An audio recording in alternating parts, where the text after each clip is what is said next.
o te whaatala whaatu, i le anganga whaaloalo i le paia maulunga le tātou atinu. Ai me se fo ila whaafonga le tai au fau, nā tau fo ua whaafonga mai le tātou ala leo. Ia le tasi ono te si ma le tasi whaamoa, whapea fo ilunga le tātou penga te whailangi le Facebook ma le YouTube, whapea fo ilunga le tātou app. Tā lofa lava. O le si ufonga nei o le laumue Wellington le fo ua toe amatalia lana tau tua o le nei aso. Ai alo maia o le tātou sauninga lotu, teita i lea le sunga i le whaafengainga, Reverend Kwatemane Ulutui, o le kalesia whaapoptonga Kerisiano Samoa, i Ketsemane i Porirua. Si maia le whaafonga.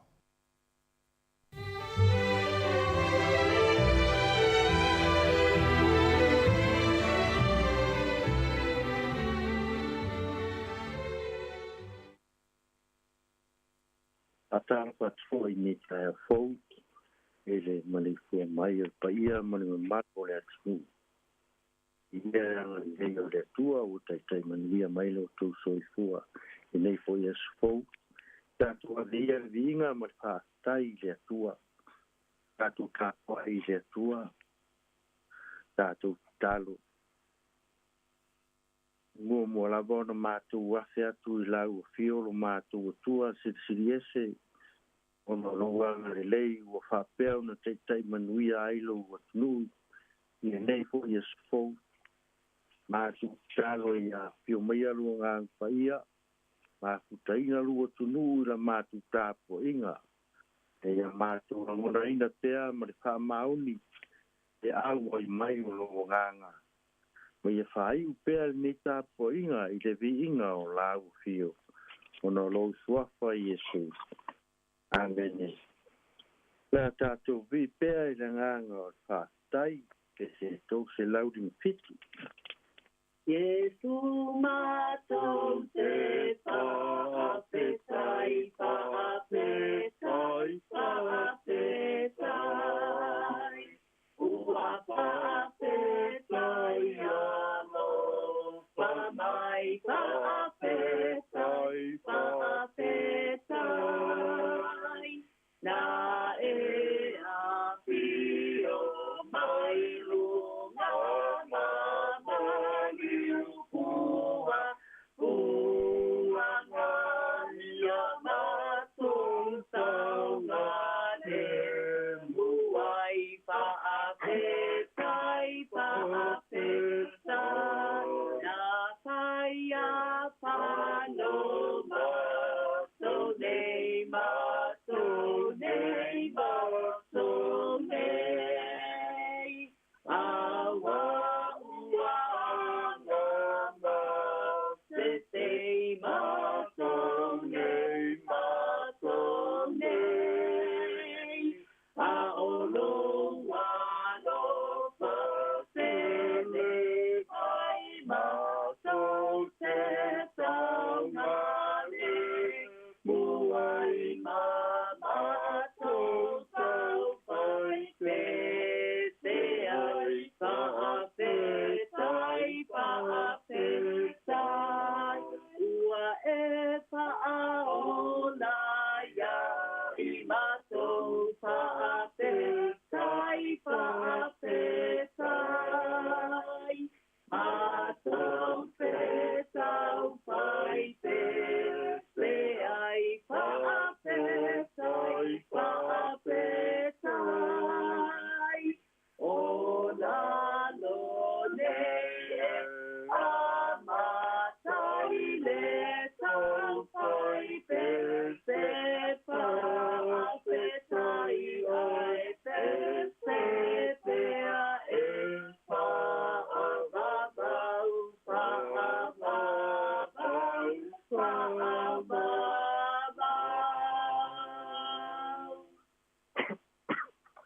O si lau pu mai e fio pa ia le tua tu si te tau ko le yaso o le o tena i fo e feso lo ni tau ko tobu a o fo i pu mo mua tanga ta mai fo i pu sifuru mo tobu o le au fai ta wina le fo i pu mo mua e o fo i pu fa e a mo le fo i pu sifuru ata mai foi po sfuru mo tonu a fo meia ia fiona pa ia le tua ona ole mea wa u paulo ole wa no tia ona ke viso yesu ona o tau nu ese wa o tau fa longo o faia ma o tau si mea ile alofa tu no le tua o tu ina mai a tia u mo o tau ina wana fa ilo mai a tia u le fa linga o le mea lilo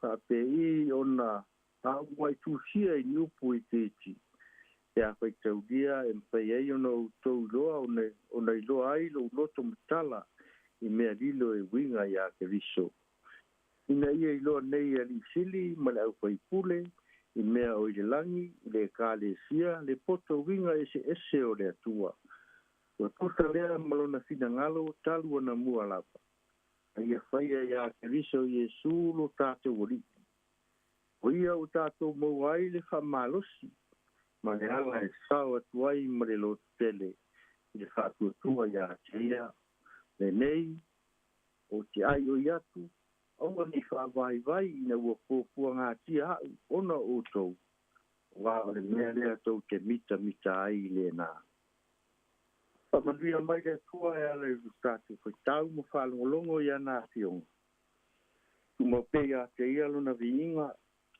nei māsu malava e o le whaavau lava Amen O le manatu o tu o le nei aso e tu sai ma le Pasinonga tu spetau aso le Karisia e whakasa Pea Pua ngā mama mali Pua ngā mama mali Mai upua se kasi o ta mama tua na whailo na ua ai.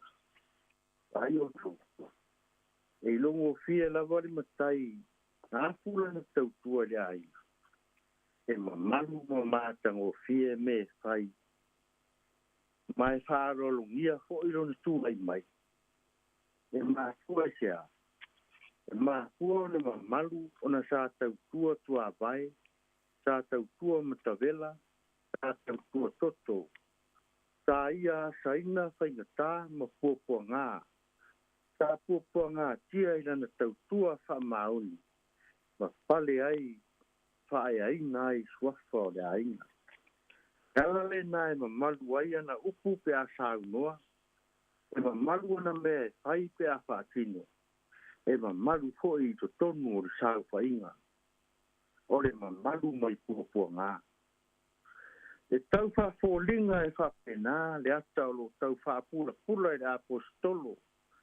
Se vaenga lea o lana tusi le kare sia I Efeso. Pei o le autu o le nei aso. Pua ngā, mama malu. O lo tusi mai le tusele. Nei ale. Kia ai apostolo Paulo a whea ngai o ia ma ti ngā, ma pua ngā. Te ngai o ia ma kale pui I Roma. E leo se ngā ruenga paingo fie ngā ruenga rufia ngai ma le apostolo le amtanga le kale sia I Efeso. Ngā ruenga e tumu I fita ma whaina tā. E meso le ngaonga o pua ngā. Te vaenga le puse sa tātou paita wina Efeso e tobu. O lo manino ai le whaelo ato e paulo le kare sia I Efeso. E ngā ruenga ua wala wina iai o ia, a toa mo la ua apostolo e le atua, e ui ina o lo nono tia ai o ia. O le wala wina ina ia avea tangata umai e Efeso, pe iu taia e leni, wa lanu mga ngana, ia vea masuli matino fatasi le tala leia Yesu Keriso ua fola mai. Vai a apostolo. Ua ono atia ona Keriso. Ua fai au na tausi mea I le alofa tu noa o le atua. Ua tu ina mai a tiau mo o kou. O le au unanga ma le talitonunga o le apostolo. Ia whamara malama I tangata uma e o lava I ari sili o whaipule I mea o le langi i le kāresia, le poto winga ese o le atua. Ua whaaria mai ala ia Iesu te wiso. O le whaamalo si au mo le whaalo tele le apostolo i le kāresia e o Jesu. Aua nei whaamai vai, te fiungo fie, te a whaatau mua ava mai pua ngā ma whaingatā.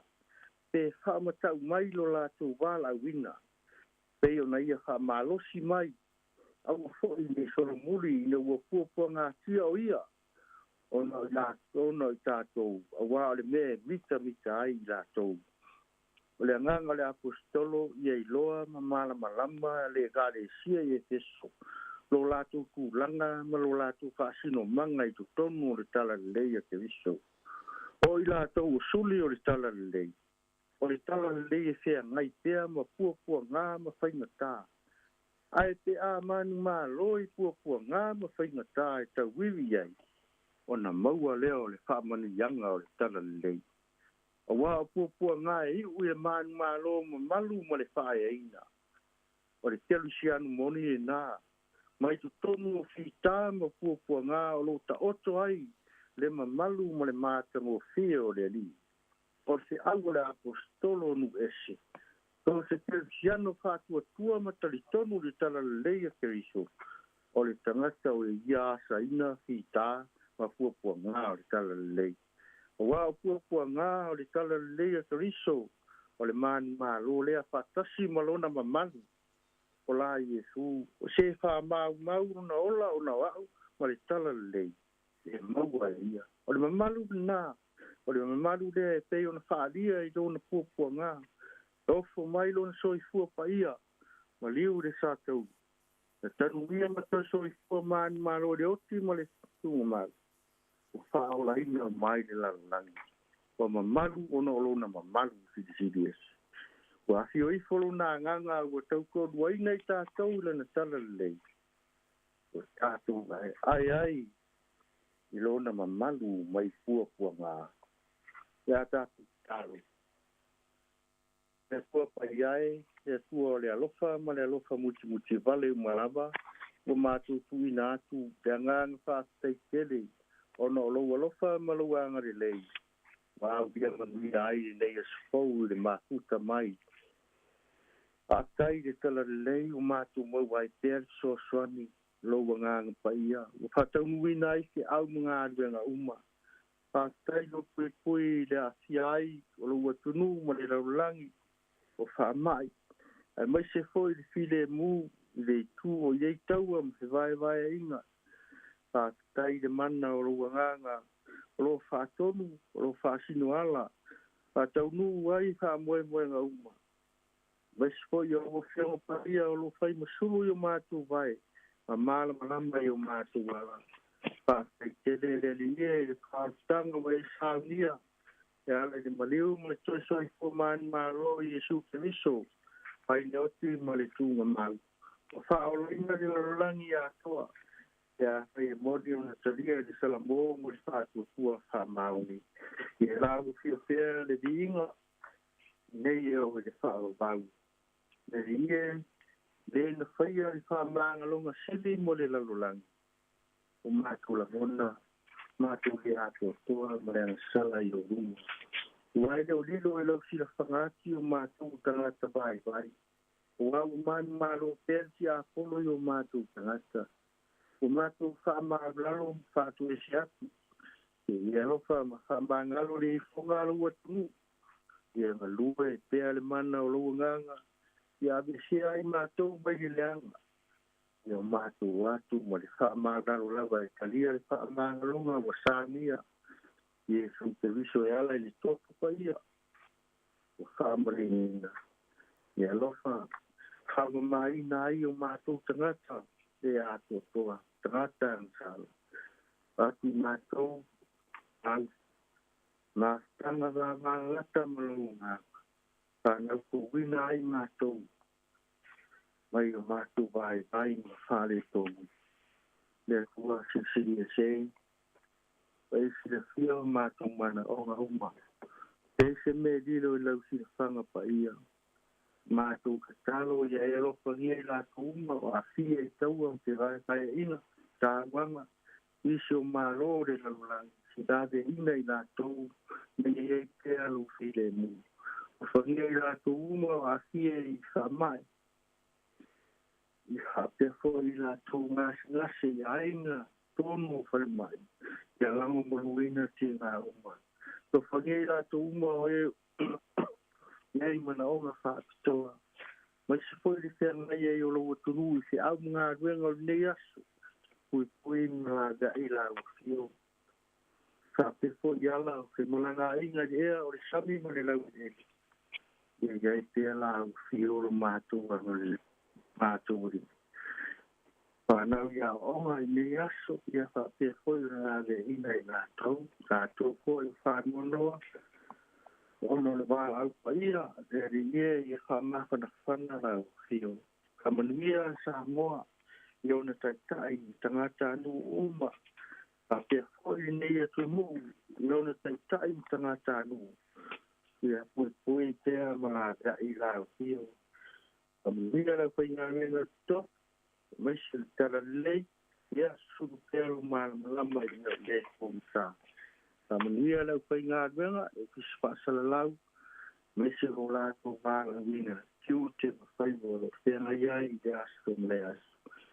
Au malau whio le nei aso, e manuia ai fuawhanga ma whaamoe mwela umma, e me se whai o te au ngā ruenga. Eia pēr whina ngalo ai aua mātou loto.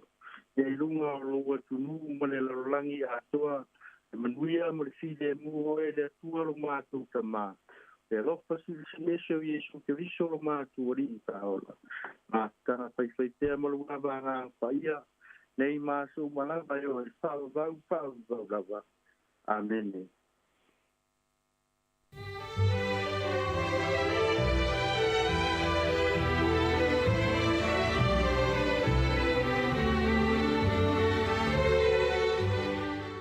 O le nā ua whaafonga le tātou atunu ui le sauninga lotu o le nei tai au. Te ta ia le sunga I le whaafengainga, Reverend Kotemane Urutui, o le kalesia whaapoptonga kia Luciano Samoa I Getsemane I Porirua. Ia mo le atuai le nganga whaaftaitele, ia velo leo whai mafonga le atunu mo le au whaafonga, ia mo le atuai le whaaftaitele, lau sunga le whaafengainga, ia tu sai o le tāpena ino o le tātou sauninga lotu o le nei tai au. Ia mese lo upfole ala mai a fionga le tua, ia mo le tālo whaamanuia mo le tātou atunu. Haftai ia le mana le upuri nei aso, ia tō matau ina I foi, ia le whianga I whiau mga ruenga, ia alo tātou wa tunuu, mātou whaamni atu, ma whaaftai atu nei aso, sunga le whaafengainga, tua mele no whaalo, ia whaapea foi le tāpua inga le kalesia. Ia whaaftai atu foi le tātou o whaipese, ia movi inga mātanga o fia le atua, mo le tātou sauni ngā loto le nei tai au whaamania le atua le nei aso. Luas fulu minute o te aine le fitu, o le siufonga le lau mua, Wellingtone, ia se vatu le inga leo le tua ia ona whanga solo I leo le tātou proklame o le nei tai au. Good morning, Talo Falava.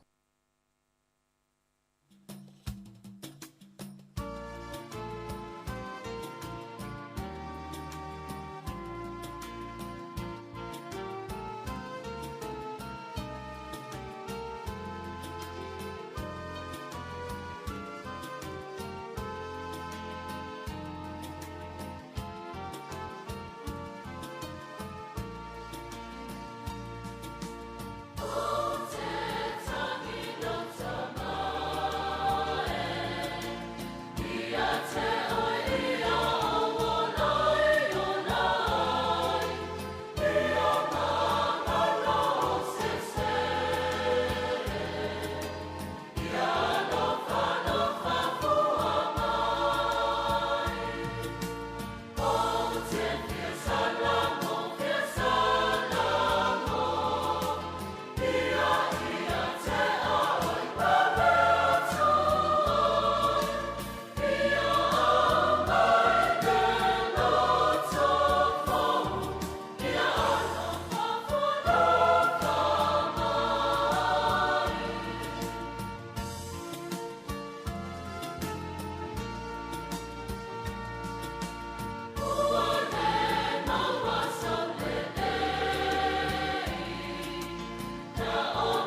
O le tautua le si ufonga o le laumua o lo iai fo i le langolango a le New Zealand On Air.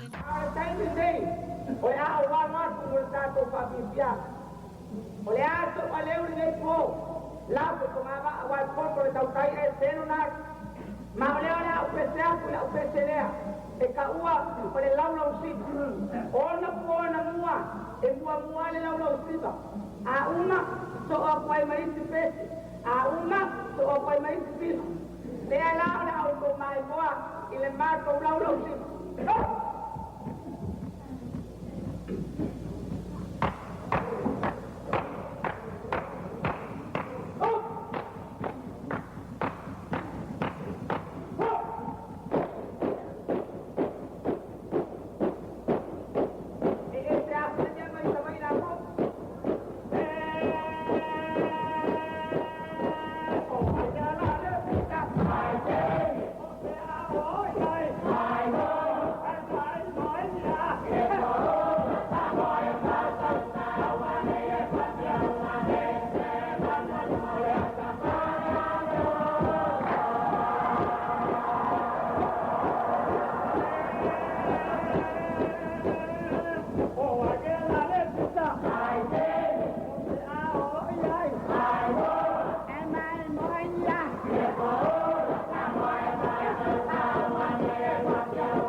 Oleh cara itu salam muatabi.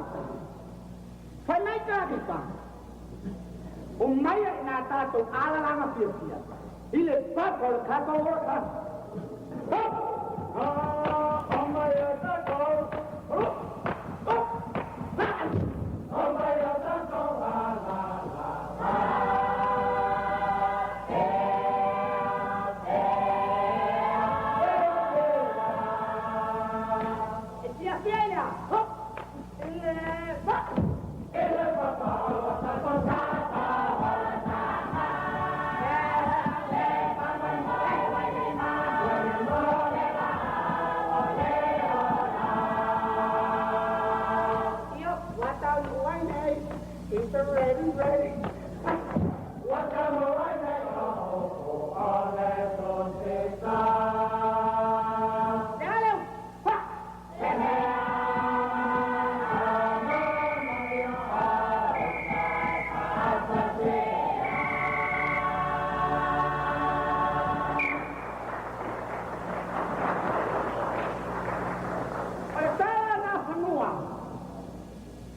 tu le o mako sa mai.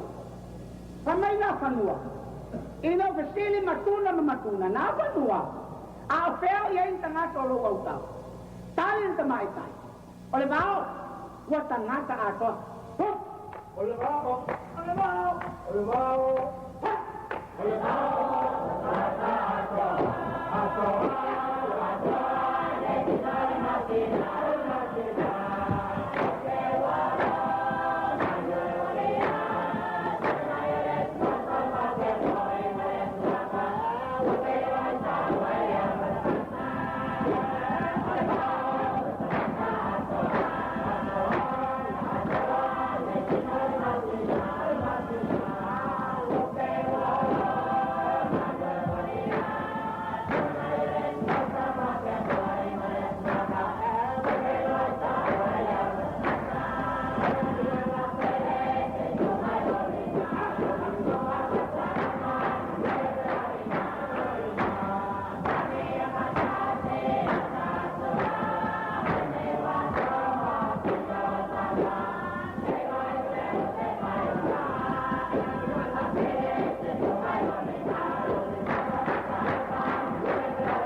Auntie Talang here.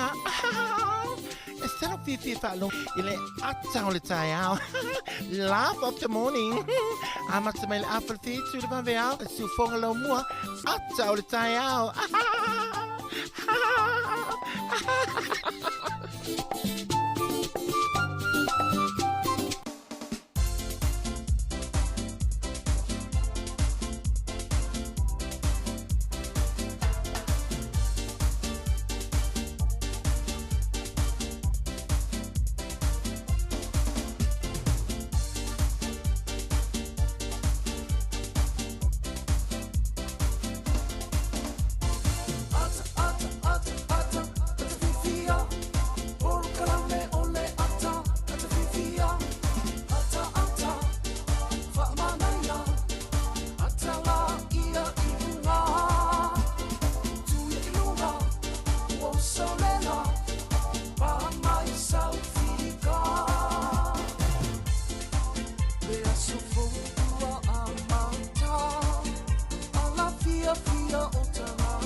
Fatala fatu tatu tunu le chayao ma lo lava le soifua manuia ma lo fo le langi mama ya ala usmai fo il toteli fe au mga luenga ya mi se fo nei matua le fo ama ta fo le fai vol tapu ingo le ala fai fo o nei fa na nga luenga ma o ngole yaso ole poklame nei ole ata le chayao le fonga le la mua Wellington e le ala tatu wala le ole tasi ono tesi ma tasi fa mo e fa pe fo ilungo le tatu app mai se fo ila tau le wa ama ta ona mai mo mai le taimi le ngata i lungo le tātou Facebook, mo lungo le tātou YouTube, ia naona wha tu atu pēr, ia wha mole, ia share le tātou pokalame, ia subscribe le tātou YouTube, pēr wha pēr o le teimu mua nei, lea wha toa e mai mua mai le tātou tautua nei, le si whonga lau mua Wellington, ia ilona ofisa au tū le numero 5 se furu maritasi, man Kevin i Polirua i Wellington, ia toa wha tāla whatu, ma lo lava le soifua manuia le tau, ia moni a upo le pese, wala wha i mai fo i tātou, ia i le fia, ia vi ai le tua ia le o manga lu mo le se mari ia wa puta tu tu ni ia sta fa mari ma no su ia fa tala fa tu ia i lo sunga tu tala va le fu tau a tala fa tu foi le pa ia mal malu ta tu ia lo fai ma futa mai tatu por klame ia e me le tau ia ma le ia fo le tai au wa o vai atu le te mino sa wo sole se o rangi le man ne aso ia lo te fo te mai tau atu wale tu te fo o le te mino tatu talo le tau e langi le ne aso le wa mata ona e mo ila vale wa ye tatu le tau malu ia le fo ye sina swingo le ne vai aso ia i winga lo wal tau e pe ona yel version te ne ia se tu le mo ila tau fo ye wa le va na fio i fa fo e fai ia tonga la au ma ngaluenga i fa fo le fale ia wa le wa mata ona ma na mai le tau ne yaso ma le o le tau wale o le finga luenga yo wa pe maru ia pe ma fan ia tau wana lu su tai sa o le maru ia o tunu nei ia o ngaluenga ma sania pe fai mai te moe le po atua e te taua ona se ki lau ati ko ile le taimi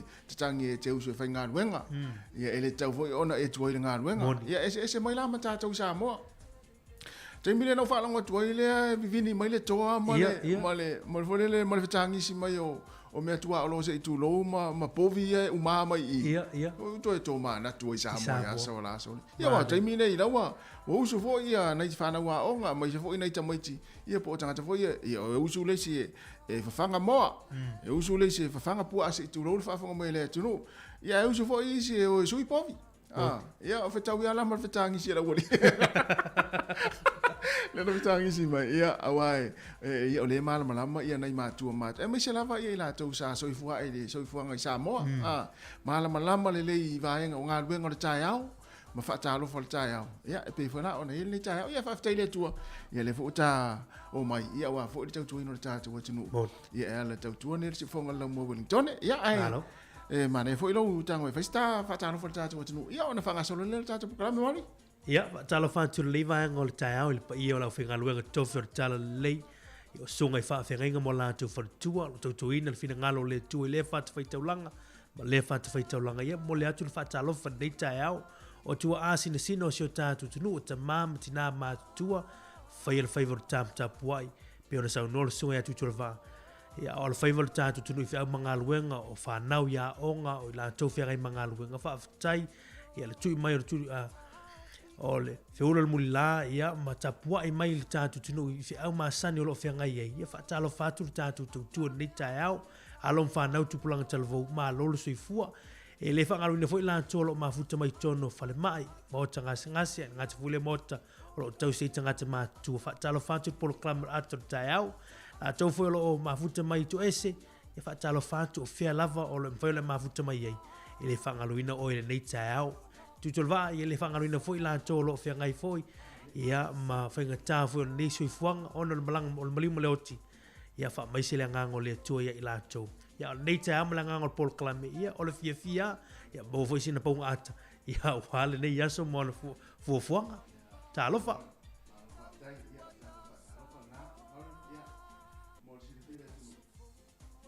ia mauri ia mo se via tunu ia o la sunga na so fu ania tunu ai mai to le leite lo fa sa mo io se lui foi na mo nei fa na ia mai ma fa fa mo le ta ia o ngana sa mo ta ua lo ia mai la ngana sa mo ia po sunga mauri lo ma to lu atu leite ia ma lo fa ta ia mo ni le mauri ia ia ainga o ala fa mai le ta ia wa fenga i fo ini tala fa no noa mai isi vaenga le atunu ia po so se vaenga lo langi inisi e pele ia inga ia wa vala fo i ona o maftanga mo sia fa fo sei ia lan mananga mali mo le oti na wa fa talo fa ia ma fo i sta to fa malu si au ia o le ni ia o langa ta tu ti fe wa i ma o ia a wa ia ta tu tau unga ia o le langi le pe ona on ta to fina ia a morila ia ale a fa nga soro ta to programa mo ta to fia a fa pe ona fa no ia vini mai stemi o ma o mari e ma volele ma tusi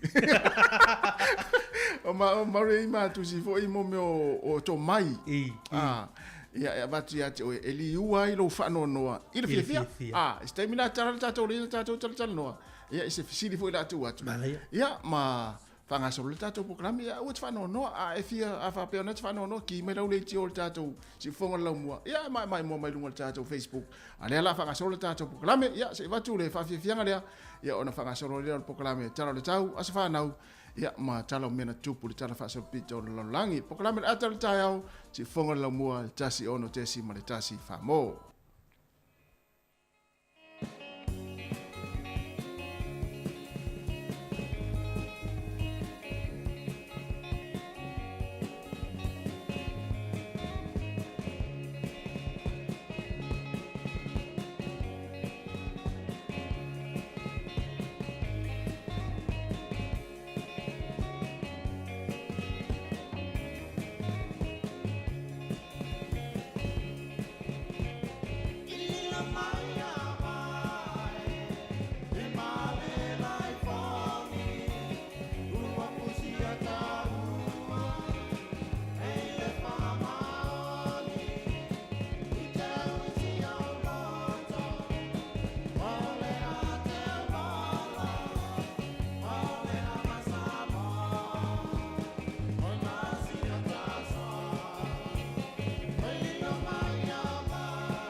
Ia e whamaro atu le taimi o le tae au, le tātou tala o le tau, mo tātou Wellingtone.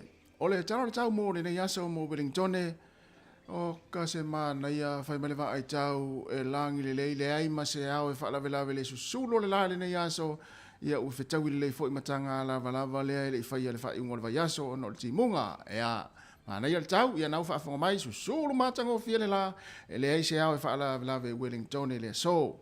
Pasolo atu le aso atai au, ia e vaia la, e se suru fo i la atai au, ia e au oni si o taimi, ia e whapena fo i le asfraile, ia e langi le fo i suru le la, a wao fo i nisi o taimi, whapena fo i le asto nai, a e toi fo i maiti munga i le asa, ia o le tulanga na e le tau mo tātou Wellingtone, ia e pea mai le motu i saute, ia maisi vaenga o le atunu, o Kapiti, o Manuatu, o Whanganui, o Taranaki, o Rapa, Hawke's Bay, Taupo, ia ma Marlborough, ia e tutusa le ma Wellingtone, e susulu mātanga o fia le lai le so se vangana ai, ia e aua oa nisi o taimi.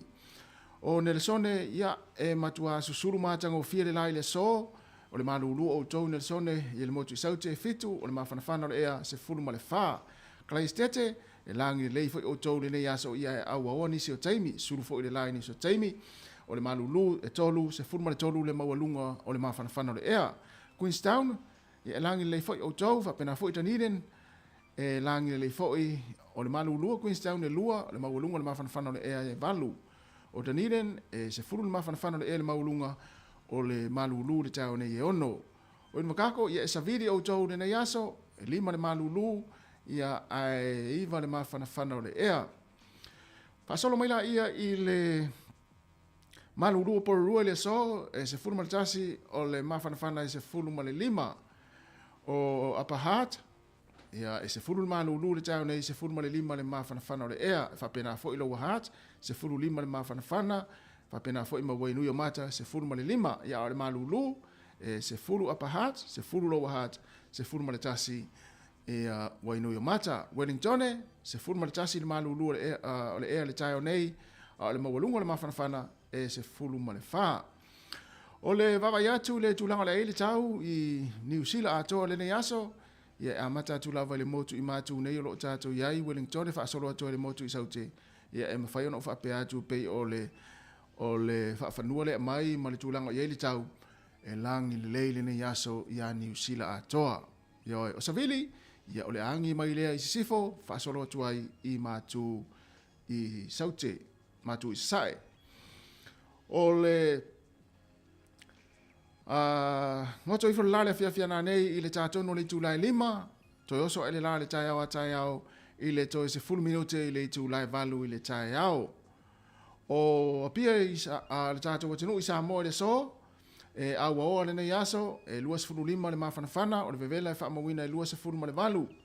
O suva i fiti, ia, sampura vinaka, o tau lo ta whao i fiti, ia, e langi lele yaso e ono le mawhanawhana o i toi whasau atu se fulu ma le iwa le mawhanawhana o le vela e lua se fulu ma le iwa Rarotonga i Cook Island e langi lele yaso lua se fulu ma le lima le mawhanawhana o le vela le whaamawina e lua se fulu ma le ono ia whaataro whaatu le au whangota le ne yaso ia o le mana ia le tau le tala o le tau mo tātou Wellingtone ia ai fualawa e oele ia pe ono tara o ofene ne yaso ia pe te alfo i te whangota ia e vai le malulu ia e mawai sesi malemo o le tala le tai mo Wellingtone ia e pe le tai le tai o nei le te o le sifuru maritasi fitu minute te aile tula sifuru maritasi sua le tai le afiafia na nei i le lua sifuru ono minute te aile tula lima ia e mo tātou i porirua sia vai tanga te whangota i porirua ia lopo o ala tau e le tuwhaina ni ia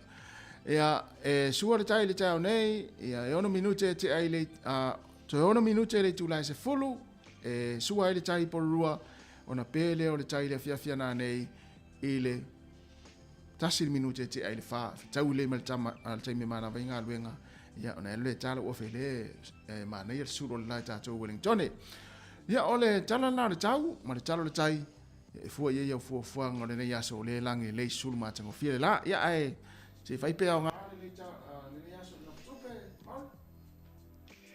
ia tātou swinga le tupe le tai au tala le tupe le tai mo la tau ta pela foi la foina la tupe i Samoa ia po nisi foi o atu motor Pasifika i le nei a so lulu. O le maloso le tala New Zealand i Samoa le tau nei, tasi le tala New Zealand maua le tala 5 sene. Tala 5 sene ia le tupe ia maua le tala New Zealand i Samoa. Tasi le tala New Zealand maua le tala tolu sene fiti. Tupe le a New Zealand i sa fiti, tala New Zealand maua le tala tolu sene. O le maloso le tala New Zealand i Amerika i le so, tasi le tala New Zealand maua le ono tasi sene. Ia maratupe tasi tala New Zealand i Australia maua le valu sene. Ia manuela la foina o tau seleni, ia matupe i Samoa le nei aso whaftai.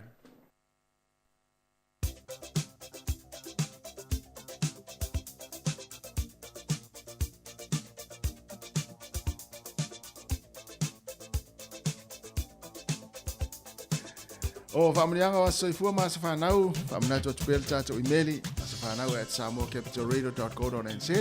Ia mo o tau umalawa na soifua mai le nei aso, le aso sifun male limo yuni, whaamani atu tātou poklame mani tau tua i o tau a soifua, whaamania le atua, ma ia whaapopo nisi tau sanga stele mo o tau, ia ma ia lofa tau ainga ia o tau, on tau mea lofa le nei aso.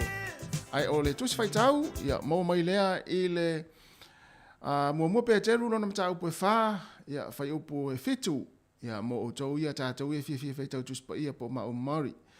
Mua pe teru na mta upo fa whai upo e fitu, ua lata mai le ngā taanga o mea umalawa, ia whaau tau tai, ma mātaala o tau male tatalo. Ua lata mai le ngā taanga o mea umalawa, ia whaau tau tai, ma mātaala o tau male tatalo, mana ia telele upon le tai au tuspa ia al tātou tus whaitau as whanau. Mua pe teru, pe fia whaitau iai, whai upo e wha,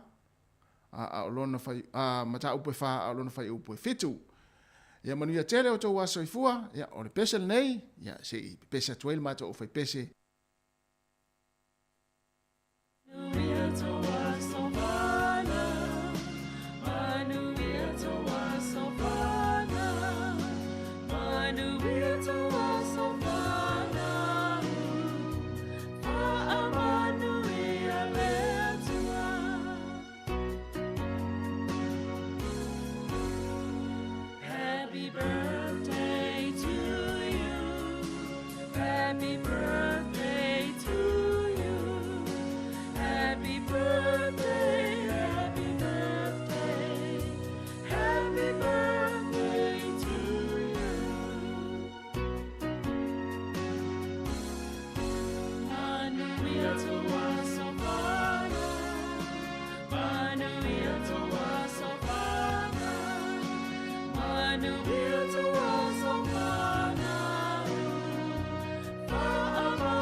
Hip hip!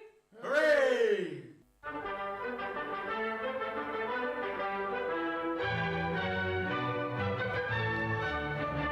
E fatala fatu tātou tunulu nei foi tu la o fasala longa si fonga le mua o le te patu foi le i le tala fasala pito le langi le yaso tātou dia le aso sifurma le 5 o Juni.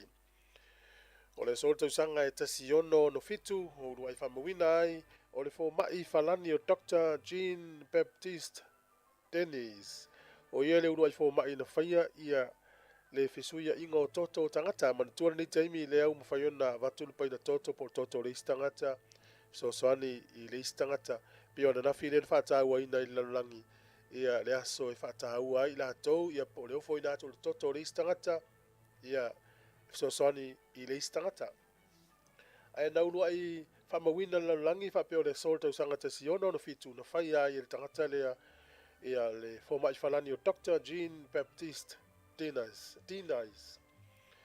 O le so i le tausanga e tafitu li malua o le li scientisi foi o ia stangata porkiki le malo Amerika o Benjamin Franklin na ia tau mawhai e whaalele se maua po se kite matuu iei se ki o mea. E ona tau mawhai lea e whaiana sa i linga e whaamaoni ai o le wila whaitatili o le wila la whapea e iei ele tise i tone o le wila ia sa i linga ia ni tangata poto e tau whamaoni ai le mau so se taimia e mo ai le wila le umalona palfa e mo le wila palfa tili so se taimia la e mo le wila fai mele mau ta malo le e le tisa i tonu ya na ia fai le fa te tainga le sol tau sanga ta si fitu li malua o le sol tau sanga ta si valu tolu ono e o le nuu leo a Kansas City e po a Kansas e o le stete lona lua lima leo Amerika fa mawina le sol tau sanga ta si valu tolu ono e fa maunga ia pani tau sanga ta si valu i vaono o se tsunami malosi le tala fa sol pito o ia pani le na fo taimi e ova male luas fulua fe la tau na mali liwe le sol tau sanga ta si valu i vaono o le sol tau sanga ta si vali mafa na fa vai nai ia le Union of European Football Association po le UEFA ia na fa vai na le tonu Switzerland le so o le sol tau sanga ta si iwa lima a iwa fa ta si iwa fa na o sia ile whengainga o pufai le vau Israelu ia ma le Vaticana ia o le sona o sia ile whengainga tau sanga ta si iwa fa o le toi fo ia tu tau sanga ta si iwa tasi na fa vai ai le company o le IBM ia na fa ingoina na taimi o le Computing Tabulating Recording Company fai ngō mulmuli ane o le IBM le son fa vai el tausanga e tasi iwa tasi i New Zealand le so ia na sui ai le ingoa o le fuala uaina le o le Chinese gooseberry wa suia malo ia le ingoa o le kiwi fruit e leu tatou iloa o le company le Sespri o la to tau la mua le veina o le fuala uaina le ifafo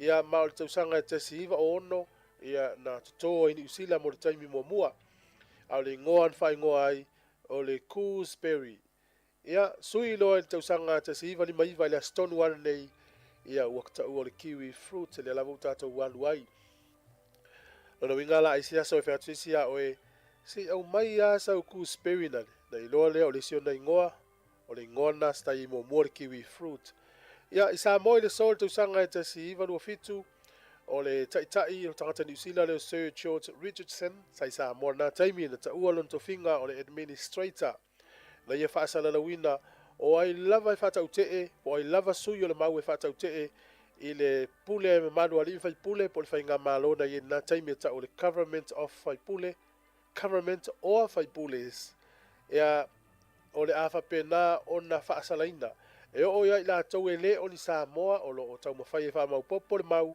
o le atau mwhai to e whaafo ilo nā turu una sauai pe a le usta ia i al whainga malo na whaatuina nā taimi. Whaasalawina lai le aso nei tau sanga te siiva lua fitu i Samoa.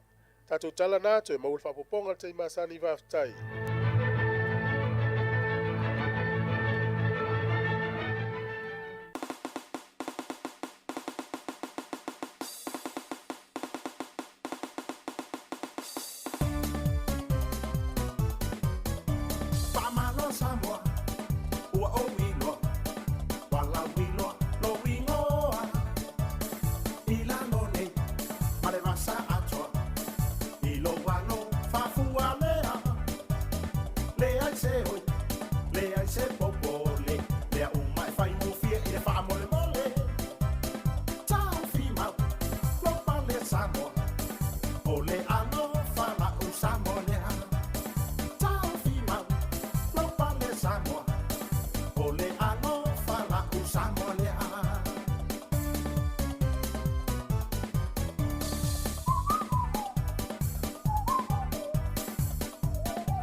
ua sa wai nei i le va'au mani malo malo fai ngō fie e lima fetu o lau fu'a sango ua angiangia i le ea o te puta ma se tupuana e file au samo o le tama ai ngā la u samo lea o te puta ma se tupuana e file au samo o le tama ai ngā la u samo lea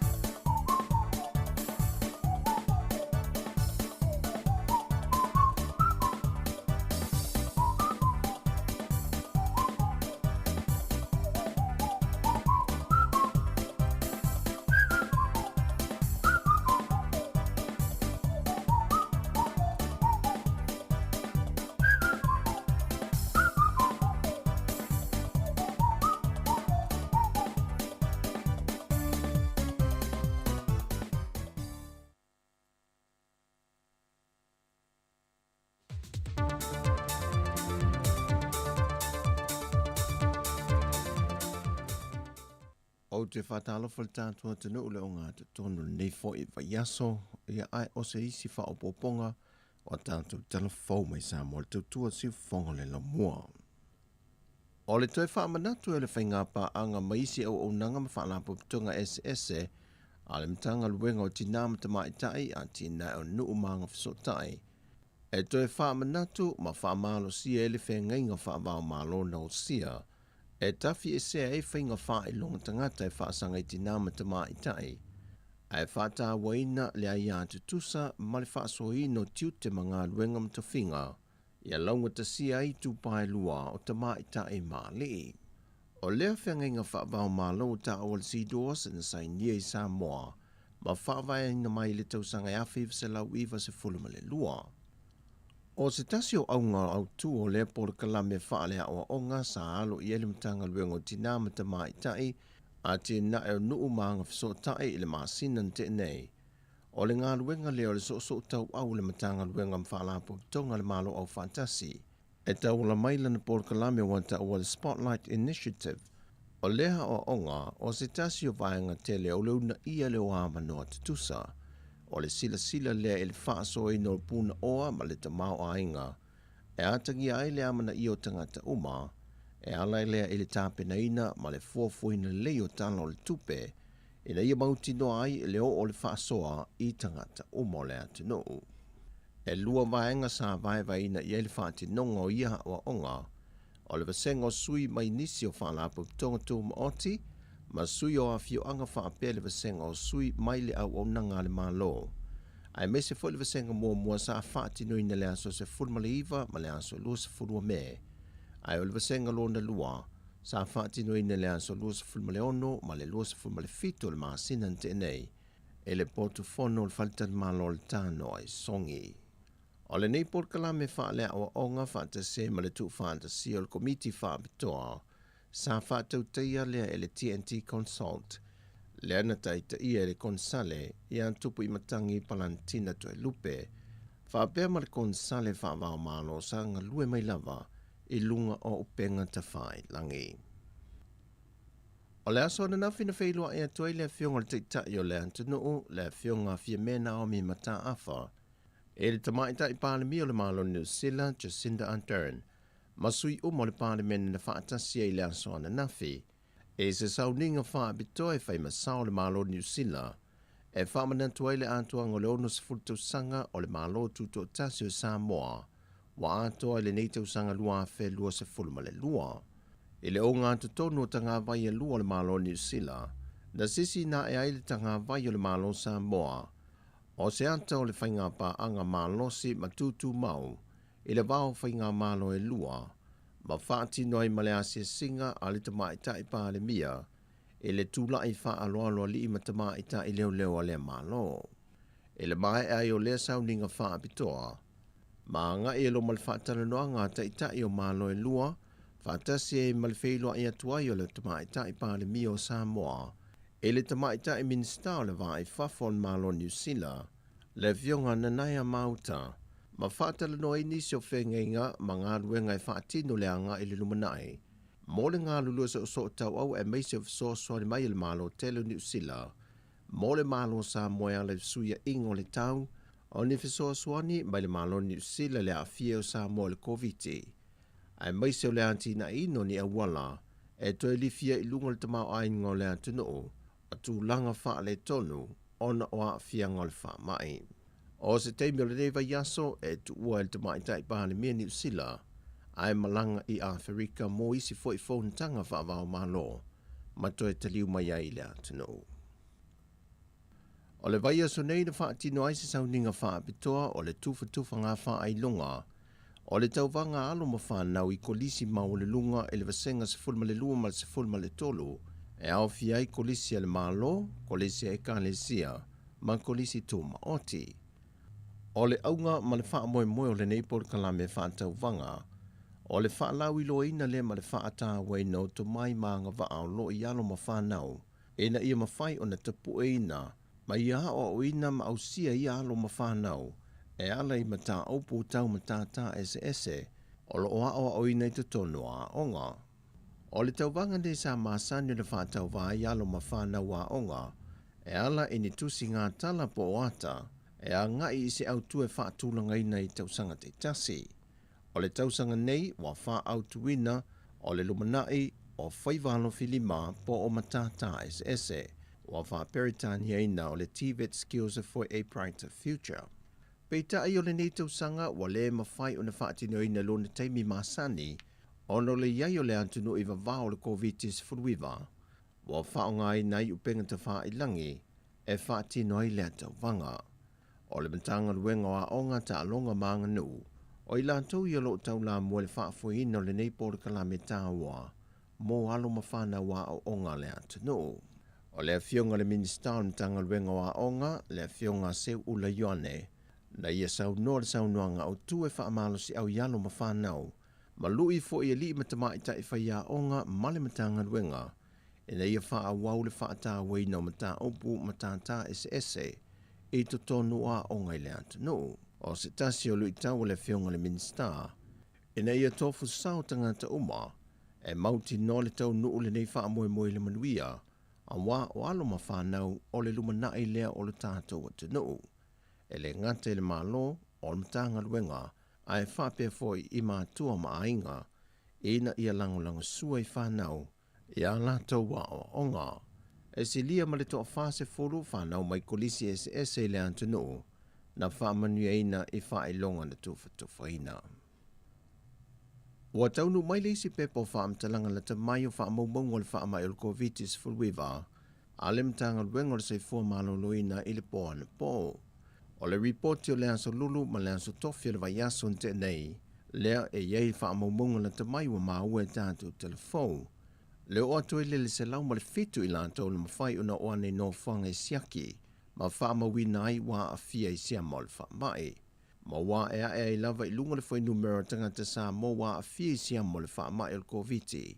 Mai le aso se fulma le fitu o mati, le ua o atu le se fulma le whaafe, wha se lau lua se fulma le lua.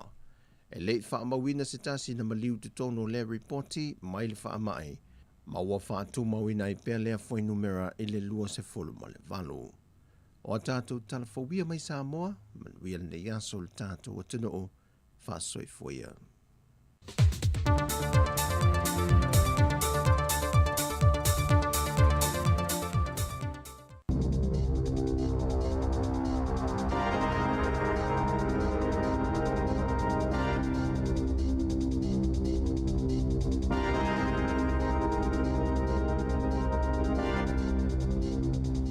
Tala flava o tala fau mai le si ufonga le lau mua, mo le so o le aso sifulma lima yoni lua fe lua lua. O le suwinga o le tau, o se tasio mata upuna la walunga i whaatala noanga le fionga le tamaita i pāle mia o Samoa, fia me na o mi mata afa, ma le tamaita i pāle mia o New Zealand Jacinda Ardern. Ina ua whaafeloa ia loa ia le malo New Zealand i totono le lau mua Wellingtone, i le asoa na nafi. O le ulua ia siasinga wha le malo le al tamaita i pāle mia o Samoa, i totono New Zealand, ma ua whaelonga i nā loa ia le whainga wō, Po le whainga pa anga malo e lua mai tausanga e tele ua tuanai, na fofola ni usila la kapeta mumu mo le fionga fia me, a o whaafeiloa ia e tangata whenua, si singa o le tanga vai o Samoa, ma ia asia ili tula i whaaloalo le malo si anga whaafita ni usila, ili wheiloa inga whesanga i ma Ardern. Na sauno ai fia me, o se taimi tā ua fo ile nei, e whaamanatu i nei le whianga ingo le whainga wo i le aso momo au kuso, pe a o ina to e tatala tua o i wha le malo Samoa, mo wheo inga le lalangi, na ia to ina tua i ma se wala au lia wha apitoa. Mo le tamaita i pāle mio ni usila, e malanga tua i Samoa i pāti patia le ono sifultau sanga, o le whianga inga i le vao malo e lua. Na ia whaailoi fo i le aso lo whaataunu ualo i le whona malo le Pasifika le Pacific Islands Forum i le vao le aso siful mali lua mali siful mal whao lai i suba. Ele ia ini whaatala noanga masaina e whaatatau ni tūlanga whaamili teli pio na sauno le pālemi o Samoa le asa whaailoi le anganga fia o le pālemi o New Zealand. Na sauno Ardern, ilona nganga fia sila silai, se mafutanga whaapito e amana i ele tamaita i pālemi o Samoa fia me Naomi mata afa, ma ole ato e amatalia i fo ile Prime Minister's Fellowship ma Samoa, ma ua tatala i nai fo ini whaailonga fōu, mō taitai i tūlanga tau i tālonga, e whaapitoa lea, mō taitai e longa lo lātou tūla i mai. I tālonga i totono Samoa, ai mai se lava i le tū pao tēne matamaitai. Sa toi whaamausali nai i Ardern, le lango mo le folfolanga ma le saini ngā lima le kainaki o ngā yoinga vave i e whaatino e talia tuwai le suinga o le tau. Na sauno Ardern, o le suinga o le tau o se vaengai ave i le whaamua le Pasifika, ma ua whaatatu le tūlanga i ala le whaapopo ni usila o lana whasosoani mo le suinga o le tau, i le tasi te si mali tolu biliona tā la. Mai to sa malilima 10% o lea vanga tupe o le alu i le Pasifika. Sa wheloa i atufo i le fionga fia me i le minista o le vai fafua New Zealand na Naya Mahuta. Whaapema le minista o le swing o le tau James Shaw. O se tase vaenga o le asia singa le pālemi o Samoa o le wheloa inga lea matangata whaingalwenga whaavai taimi Hawke's Bay. Ina ua mai e una whaasilsila e lana whainga malo, se ilo ilonga i lea polo kalame, ma whaititia whainga malanga se ia o ina mai a le ilo ilonga. O le afiafia na nafi sa tali malo i le mamalo Samoa, o lo o alala ma papa a au i Wellington, i le pālemia tamaita i momo Samoa, sa whaataunu uina i le maota, o le Ioane Vito i Newtown, a o le asoi whaatasia tua i le tatalanga, o le ofisa fau o le komisina sili o Samoa i New Zealand. O ana nafi Samoa i le avanua e whaatalitanoa i le fionga le li pule o le si ufonga le laumua af masanga te alo Moresi, le tamaita i pālemi o Samoa le fionga fia me Naomi mata afa, pe o na whaafonga ia i le atunu, e te le vaenga sao i le whaatalitanoanga. O mata upta ua mole no fusila fia o tangata Samoa o alala i fafo, e meiso le mafu angal whainga malanga, pe ona ia i New Zealand. O le pala aulia al malo New Zealand, mai o le whainga malanga foi le alua ia mua le talu na pale mai le whainga malo fau. Sa o ui mai le paiaso lai le sa, ia matou momoe, ia matou awai le sauninga au kilani, whailonga ino le fua. O na whao awai le o na matou malanga i fiti, sa whaifono, o le fono la ititia tai o le Pasifika, ia matou toi fo i mai i le asolulu. Ia o whaiini si tapenanga i lunga, o nei la le aso mua o le proklame alua ia official visit o le malo New Zealand. Ief nei vaenga ia i le tausanga ne o loo whaatawam whaamalua i le unis fu tausanga talong tuto tasi stato malo. Ma nei wawa ia tu meo lo tupu Samoa o le fo i tamu whaia ni sio mātou i whafo mai Samoa. Ma nei fo ia whaamtala po hani fu whangal malo i Samoa mo le whaamui. Ia o le whainga le kapeneta e tausanga atoa e whailonga i le ono sifuru. Ia na whailo lava i tūlanga masani la somo mua iuni na ile sauninga na whai i mulinu. Ai o se sauninga e tu iti tia mai le tūlanga masani. Pe o le sai e lava i ale au mautofi, ia masui o vaenga ese o le tunu. Ale anganga lava ia e whata ape atu i tua. I nuu mafioanga mai tu malo, whala apospitonga. Fo i e tā pena fo i ala tau whailo ma o le tatou tuto tasi. Ai o lo fatulanga fo ila le kalena o ni fuafuanga vaenga so se vaenga le tunu. Em fai ona failonga ia le ono se fulta usanga ia Pe o isi aso faitauina ia e fuafua i le kalena lea. O le aso mua au kuso. E ato ai le ono sefulu tausaga whainga ua mamai a New Zealand ma Samoa. Treaty of Friendship. Masalo e malangatu nisi o sui o le malo New Zealand i Samoa. Taimi o le te wila. O le ufuafua i whaatino ai nisi o tūlanga masani sa whai fo ile le taimi o Iuni. Tunga waa o whaaringa ese. Ia matūlanga whapena. Ia e tere fo i potopatonga tā ua pe o kalesia. Ai mesela le uto e tatala ia le tātou va whaalmalu. Ia le e whakasa ia le ua tonu e whaawau ia September. Ia le fontele. Ia pe o isi tuai ngā whaatasingal na fo ile e mwhai fo i o na whataua ia le ono sifuru tausanga. Ia ai maise o le manatu au tū fo ile o le whalau ma le whatuatua. O nisi o vaenga safia mo o iese fina ngalo le tamai tai palimia. O se tūlanga ua iei ngā luenga whaatino, a le whai ngā māloina ua tūla i mai. I le tūlanga o te tele lawa ia awhamasanga. O se vainga fo ile a le whatuatua ile tua sa mo utasi. Fo ile o le whai ngā mālo e mana o fo ile e tuina atu le tamau a inga ngā lue i tonu o le tunu. Investment in the communities. Iona vaenga ese la ufai pisinisi. Pisinisi titele, pisinisi laiti, pisinisi feololo. Tangata taito tasi. Le ufai whatoanga. Ia o le tatou atina e fo i o tangata tawhau. Pei o vaenga ia o le aunga ale na o le vaenga ale fast. E mo mia le ngā lulu e uma o vaenga ese o le atunu. Mo le toe whaafo i mai o le tūlanga tau atina. Ia mai se awhianga o le COVID. Mai si le fia o le na pale mai mātou ia iulai o le tausanga la. Po te atu le teimi e masani ono wha ngā solo i le whatatia o tala o le tupe. E masani ai. Ia tusala o se tala o le tupe fo i le atu i titia le sa tā pena. Ia o le awala le nai a matalona mwhaion ta tala atua i tua fuafuanga ale whainga malo. Ina ua whatatia le tala o le tupe. Ia atonu o le sifo i atina e le ua atonu ua fafonga fo i le tunu o le 5 miliona fo i le a i tu malo. Fo i le tofu i tu malo 5 ma le miliona. Fo i le whaiea la tu atina ele i mwhaila na whaatino e le talo le tupe mua le na whatatia. Ai na whaatulanga le luasela wafe. E whai ma awala e amato na tāpena ai. O le talo le tupe la le ua wha ngā solo nei mo le tausanga fau. Lua tolu. Le la ua tu ulo i e tonu le miliona tāla le mo i tu malo. Te le ala le tāpenanga e whai ai. Ia wae, foile e taulawa o na manino ia awala. Foile whaanga ioi le tuai ngā tupe i tutonu o le tunu.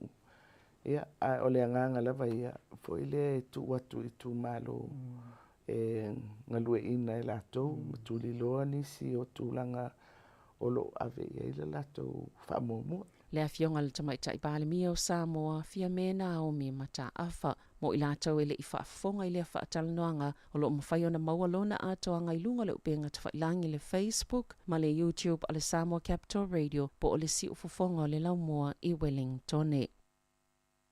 Inisi o tala, o tofia nei le tamaitai whaipula le tō malo mana le susunga ia Barbara Edmonds e avea mataitai whono le komiti whaapalemene o mata o patautupe ma le fuafuanga o tupe whaalu a le malo New Zealand o lea komiti e vaava IBC nisi mao lātou so tanga i polisi tau le tamau ainga matulanga tau tupe o la fonga o tupe maua te unga tupe supa aniweta inisiua o le whaatinonga le malo i tupe mafuafuanga i tupe whaalu. Fata sema le sosu e ngau tusi po wha mau ngau tupe e tāua tele le tofinga taitai fono ma le lau tele le komiti wha pāle mene o tupe mafuafua ngau tupe wha alo ona o le komiti lea e ilo ina le paketia le malo. Mai atangia mai o le sunga Barbara Edmonds o le ulua i Pasifika ua ia umia le tofinga taitai fono o lea komiti tele I totono New Zealand. Sa ia tau awena le tofinga o le sui taifono, talo mai le tau sanga lua whelua sfulu, ma ua ta ua le ono mea o le se e mai o le tamai taifai le taifono, pe a fuailona sila fia e le ngata o le tula fono, ai wha pia fo ma polisi tau I la fonga, e tu sai ma pe pau wha matalanga le malo. O lo loma se wha atalatanwanga le tamai taifai I lunga o le si ufufonga o le laumua.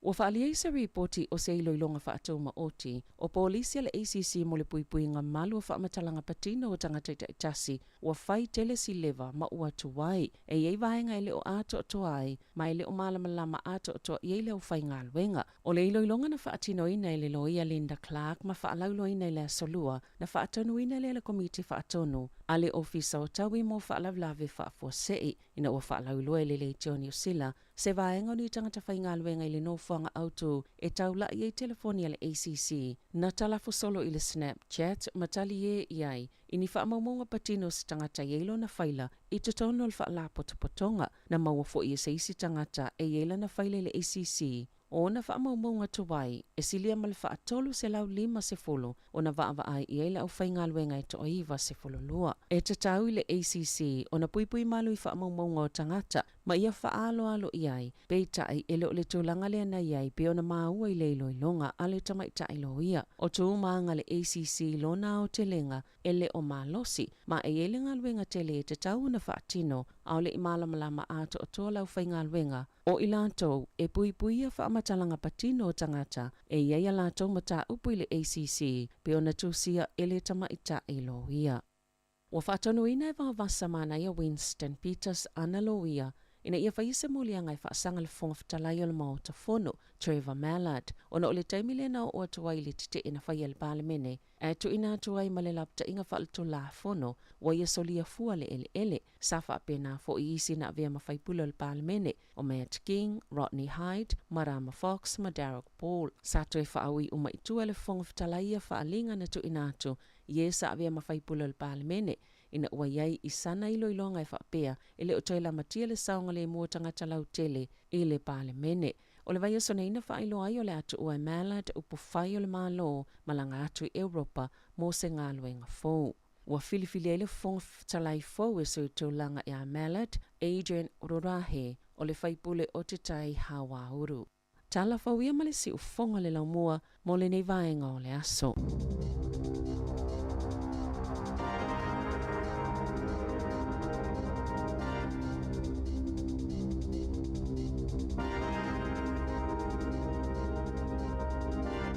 Malo whaftai le whaafonga mai tātou a tino una ua mai atu le whaapoponga mua telefou le nei tai au pe ona tāpenei Sabrina Casiano.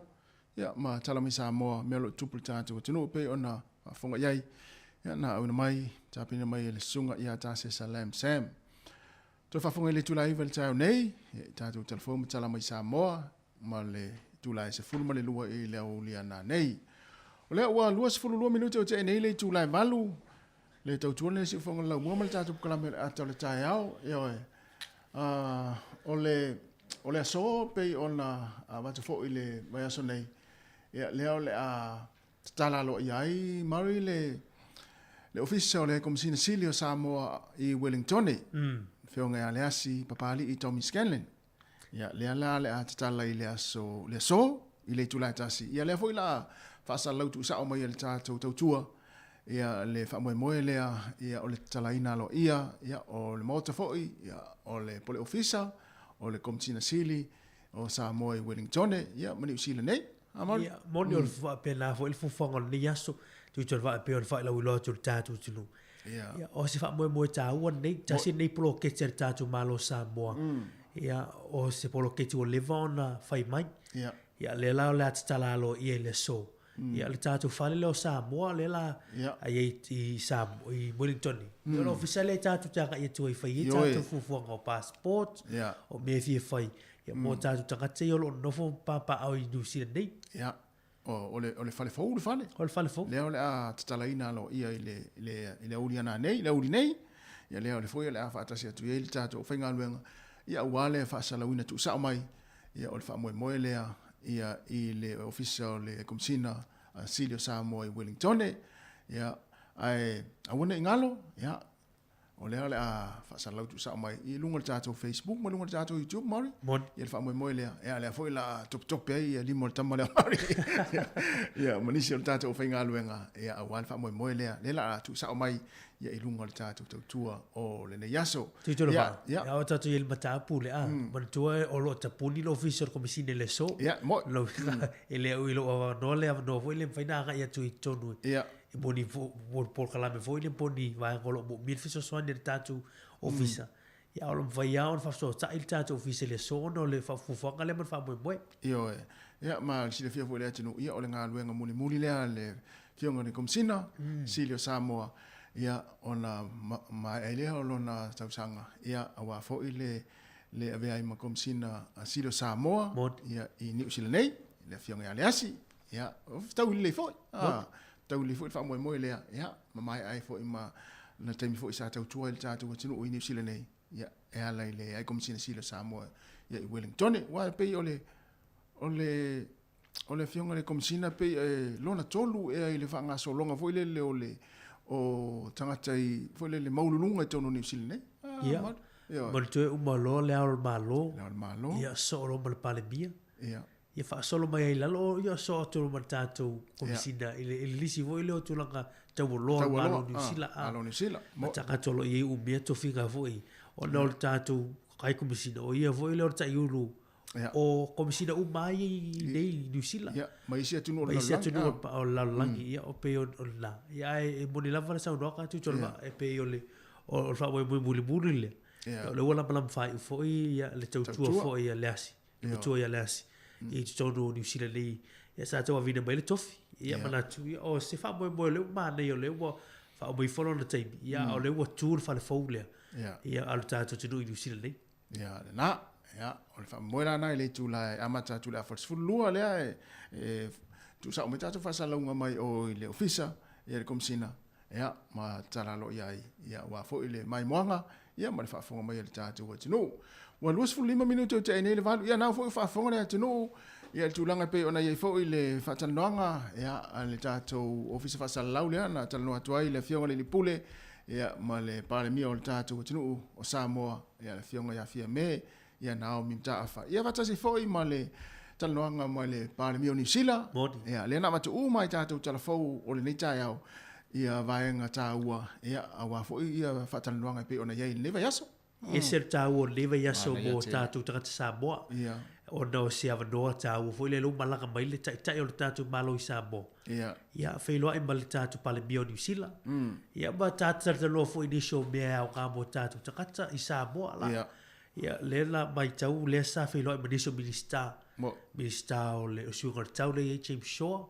o le minister vai fa fo na ia mahuta manisi foi minister o na ia ava no foi fa monia ka New Zealand e ma fai ona vatu Samoa ia o telo o tele ni fa monia ka o le ua ta pena Samoa tali mai o no le fata no ka le pa bi e to rua ia na filo ia na mana ia le vai atu tano pa mi fine a na itina ia mo me o tonu tina mo me o tonu mo tu ele vai pela o ta fatu e se fu o ta e se le tu bota ma ia o ta tu si le fia o mama si le fia le tunu pe a fai tonu tina ma o popo yo mo me o tonu fai tina ele vai pe fai atu fa pele ma popo tonu fai tama le matal no atu pa le mi si la mo ta tu pa le mi Samoa ia ele la felo inga mo le so nafi ia ai ole a fanga sol tato programa ele tato fsili tato tal no ai foi ia e tu ina foi ia on tato tal e foi le ia mai so fina ngalo va foi so ma umanato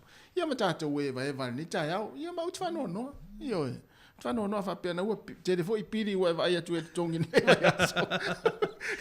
ia utfa no fa mo me tau no fai fa mo pili ia no fa muri la io isi vaenga ia le tau le la fa nga solo tato programa na fa fianga ia ma va tu inisio o foi lo fa silanga ia tato tal no le ma tala i mal tato leina ia se fa sili foi ia ole ama tal no tu ma le sa mari ia wa foi tato programa le atal tau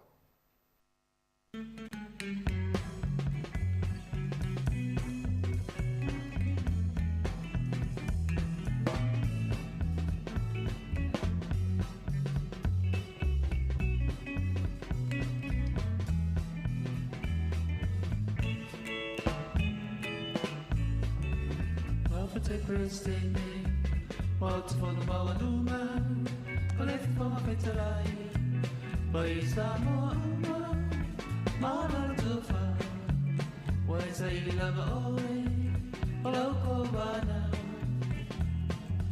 All of the city pay I say I'm a bar Mautu te prestene Mautu whanga maua numa O le whanga whetalai Pai Samoa uma Maala tuwha Wai sa ili lava oe O lau ko wana All of the city pay I say I'm a bar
O le whaasisilanga tāua, e whaamanatu atu i le mamalo le tātou au whaafonga, e iaila wa ia te tau i lalo le tulafono o le Broadcasting Act tasiiwa valuiva, e whai e sau whaasea po o se whai tionga i mata upu, tau i whaasalalaunga i lunga le Samoa Capital Radio. O lo o au ili lalo le upenga o sota inga le pūlenga o whaasalalaunga, po le Broadcasting Standards Authority, bsa.gov.nz. A inga mo le whai o sau whaasea i se polkala me whaamanu alia i lau whaafonga anga. O lo o au fia i vaenga nei, o le ale teime mawhaiona whai se whaasea, o ai tu ainga polkalame mawhaiona o whaasea ai, o ai e whao o iai la o whaasea mō le teime mua whaftai. Whaasila silanga, o le ale so poloa whaalupe fili mafua se langona vai. Ai o le a se io u se e ifo i le vai paua malo, se i mata afa tu umulinga o fausanga o le vaatele, i opa ia whaalanu ngā tā Samoa. E a matamai i le ite o le malama i le mata saua. Se ia suruia le whaitutoa o le maota o nā whanua, o ala o manu e le uia. O le pa ia lava lea i a inga ma o lātou tama, ai tai nane le pa ia tele i a pule matumua, i tu au ma la taua a inga le tai ma le va au fonti. O te le tala leu foi i opa ia whaale atua, au wale au whaingalu ngā totofi a le atua. Whaata alolo ia, ma ta oto whaala au mamafa upa ia, o le la au taia, e leo ia i matangi, tulo ia. Ai ua lolo matau ama, se leo vai, o le fono faufautua Samoa i Wellingtone. Ona ole whaai wina ai, o le tautua mata vela, a le fionga le komesina sili o Samoa i New Zealand nei, le fionga i le matua, le asi papali i Tommy Skellen, malana masiofo. ua mātou whaatala uula atu ai ma le whaaloalo tele i le mamalu o le tātou atunuu i Wellington nei, o ne a whaia le tātou whaamāwaenga ma le awhionga i le komesina sili ma lana masiofo, i le awhiafi o le asolua sifuma le tasi o Iuni, i le itu lae ono i le awhiafi, i le nofoanga nu mela wha, Resolution Street i Lyell Bay. So maia, tala mai a au, ma tātou mafuta, ma lulu a au ma whaamawai ai, i le awhionga i le komesina sili ma lana masiofo, i le awhiafi. Whaafetai tele, sai nia le taitai fono, i le laulau a fono, a le fono fautua a Samoa i Wellington. Whaafetai.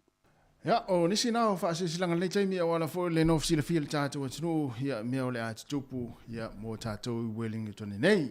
Le ua toi luas fulona minute ia ona tālea o le tūla e iwa, ia tāle iwa ino whaafawale i telefoma tala mai Samoa. Mauri o lea ua manei fo i whilita whaafisili. Maria. Heo tātou ia. La so lulu or fisili. La so lulu ai tātou te iwa mone atu no ia, ma whai tātou fisili. Ia, o le tātou fisili, e whai ngofia. Tātou toe mawhau Samoa le tūlanga lea mo whaafiafianga wha Samoa. Whaafiafianga wha Samoa. Ia na usila fia le tātou atu no ia vaenga o le soifuanga o le tangata Samoa. I mene i o whaafiafianga wha Samoa. O le asau sila fia iai masau sila iai masau manatu iai ia i le taimine nei le whaatinoina o whaafiafianga wha Samoa maso lai sau mai tau iai. O tātou whaafisiri nao le tai au. Ia wa o mai tau ina. Ia wa ese fo ia le whainga o whaafiafianga.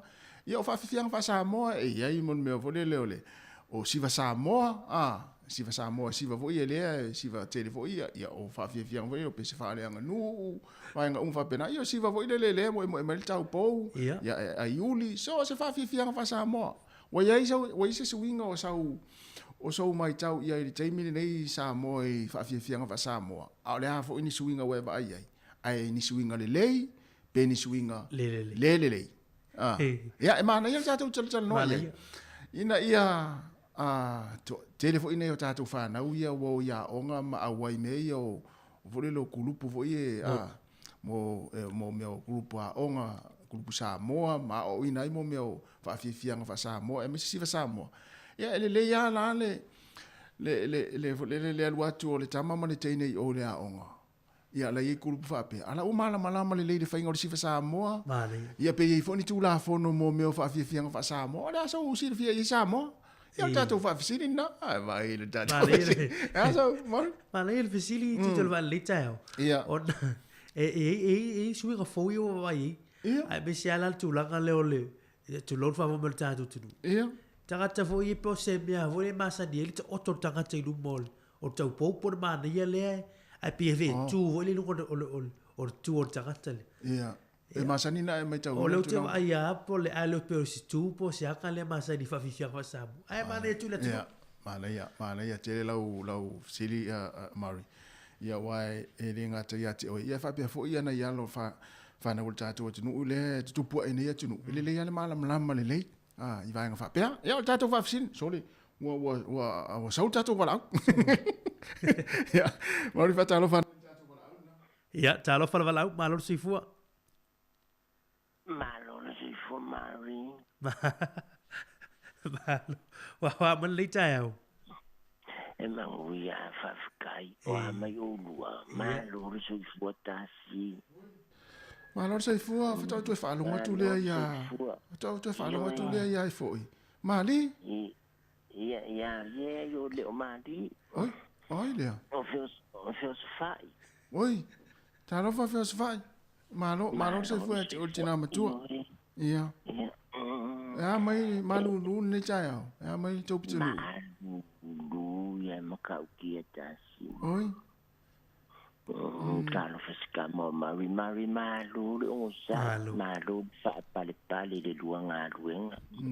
Malo. Ele se mea whaingo fieri fea ngai makanga kamaku kua pe aluanga luenga.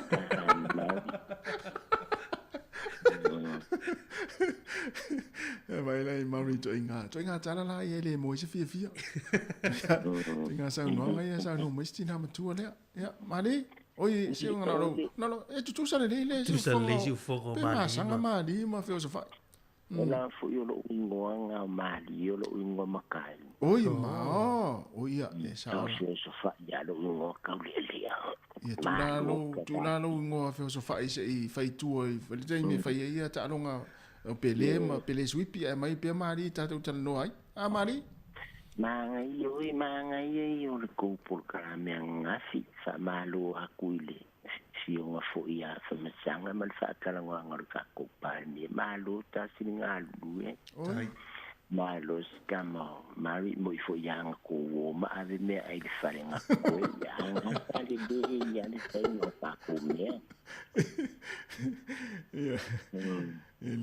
ole manga yo le me le lua wanga ye le lua fo lingo le lua kala ngor ka e o ngi La sa usila I mali ili swinga le we se swinga le po le afa se vai ngai po le e mai o mai tawina o e ai fa fia ngai nei fo I vai taimi ma vai taimi ma to vai taimi aso la le lima se fulu fa se fulu ma le ono se fulu mai ngai no nang kua fo tasi wa move on le la lulan wa kele swinga Ia wasa wasu inga le teknologi ya masu ya kuai makaku wangangu Ia masu ya kuai makaku winga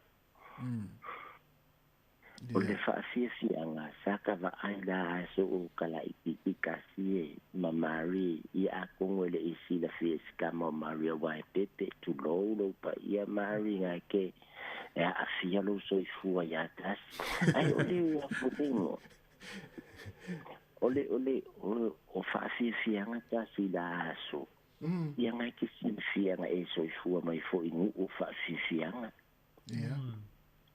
e koi ki se furu le lua se furu mi kale vaole ai uli ma kaupo mali o isi kai ele ango le kanga ka pu bakari ole ai uli ia se ia fole ingo se faila se fa fia ngai ku kongo se fale sa mo fole fai pola ngai ai pese fai wa pe ala ai uli le pomo kusi pola e sa ole le ya nga me mali e umangi le fa'afia nga ai aso so ai ko ore ka nga aula mai fai pola le fal sa mani sa le ya mani yo le sinea wa kele mai swing o musika ia mai na ako ba ai is pesi ma ko fa fonga tasi is pesi ngai se mo be pesi ole medico silinga fale to nu tasi ma mari Ole koeus ele ya faingar koeus o pese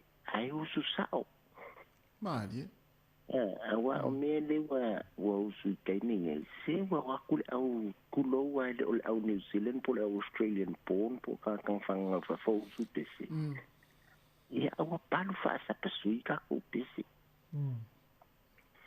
ole mele e fa ku inga fo le ko makanga luenga ukula fa sa la lau ku imalo si mai le mele nge ole fao ole kangaka ilalo ai ku ole ka po pe o ka we maru malo ele o se ku fa mo le ku o se ke nge lungo son ku ngangi mali ele lo po fe me sa wele nganga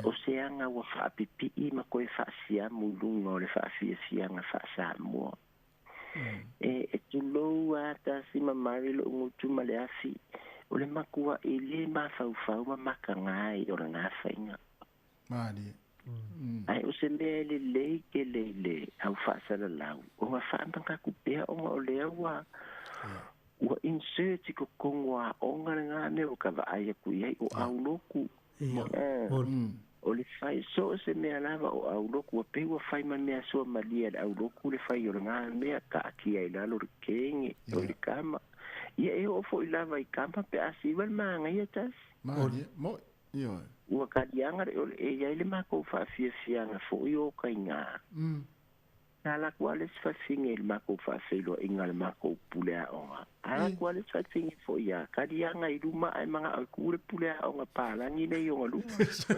sole ia ele lo manga ele manga ye se maka mali O suinga ngā whaafiafianga tasi ma Mari a Mrs. Kama o Mari o asa whaangawi i Melton. O suinga ngā mewa iai Mari ni ngai keimi e te se whaasa moa le ngā mea. E iai fo ia mea ia wakawa ai ai ngai wā. Ai wa ai fo i mūwa whakako siwa sa moa tasi. Ia. E iai upu whaasa moa e ka ua adopted words. Ia. Pe upu ngai o le lakapi. Ia. E sau mai le rugby. O le spoon. E sau mai le spoon. Ia. O adopted words nga. Ia o le iai le teknolosi. E sau mai le technology. E le ai se whaasa moa nga upu. O ele ni whaasa moa nga. E kukusa le lei ma move. A whaafiafianga. Ia. A kova ainga iai move whaafiafianga. Ia, warua lua se whaafiafianga sau se move o se kaunga kalaki a sainga. E sa ole le ia. Ia, e mo, sau se move o se kaunga kalaki a sainga. Ia. E sau se move o se whangawhanganga. Ia. E sa ole le ia. Ia, o move e lengi suinga ngā le whaasa moa, malisiwa sa moa. Ia, ke vai foi ai le si ai uri, wai ai malmele ai uri ka ul malo vale. Ia, nā tonua. E mo. Malo vale a koi foi malesi ai uri. Ia, wālu lu fore kaupou, e vai foi kaupou i la, su se, ia onga ua iai le kuinga. O aso ia tasi sa whai ar kuinga i lungo le ubori kenge sa fili lungo longa ulu. O aso ngai ia wa mai le kuinga wha pipi. Ia.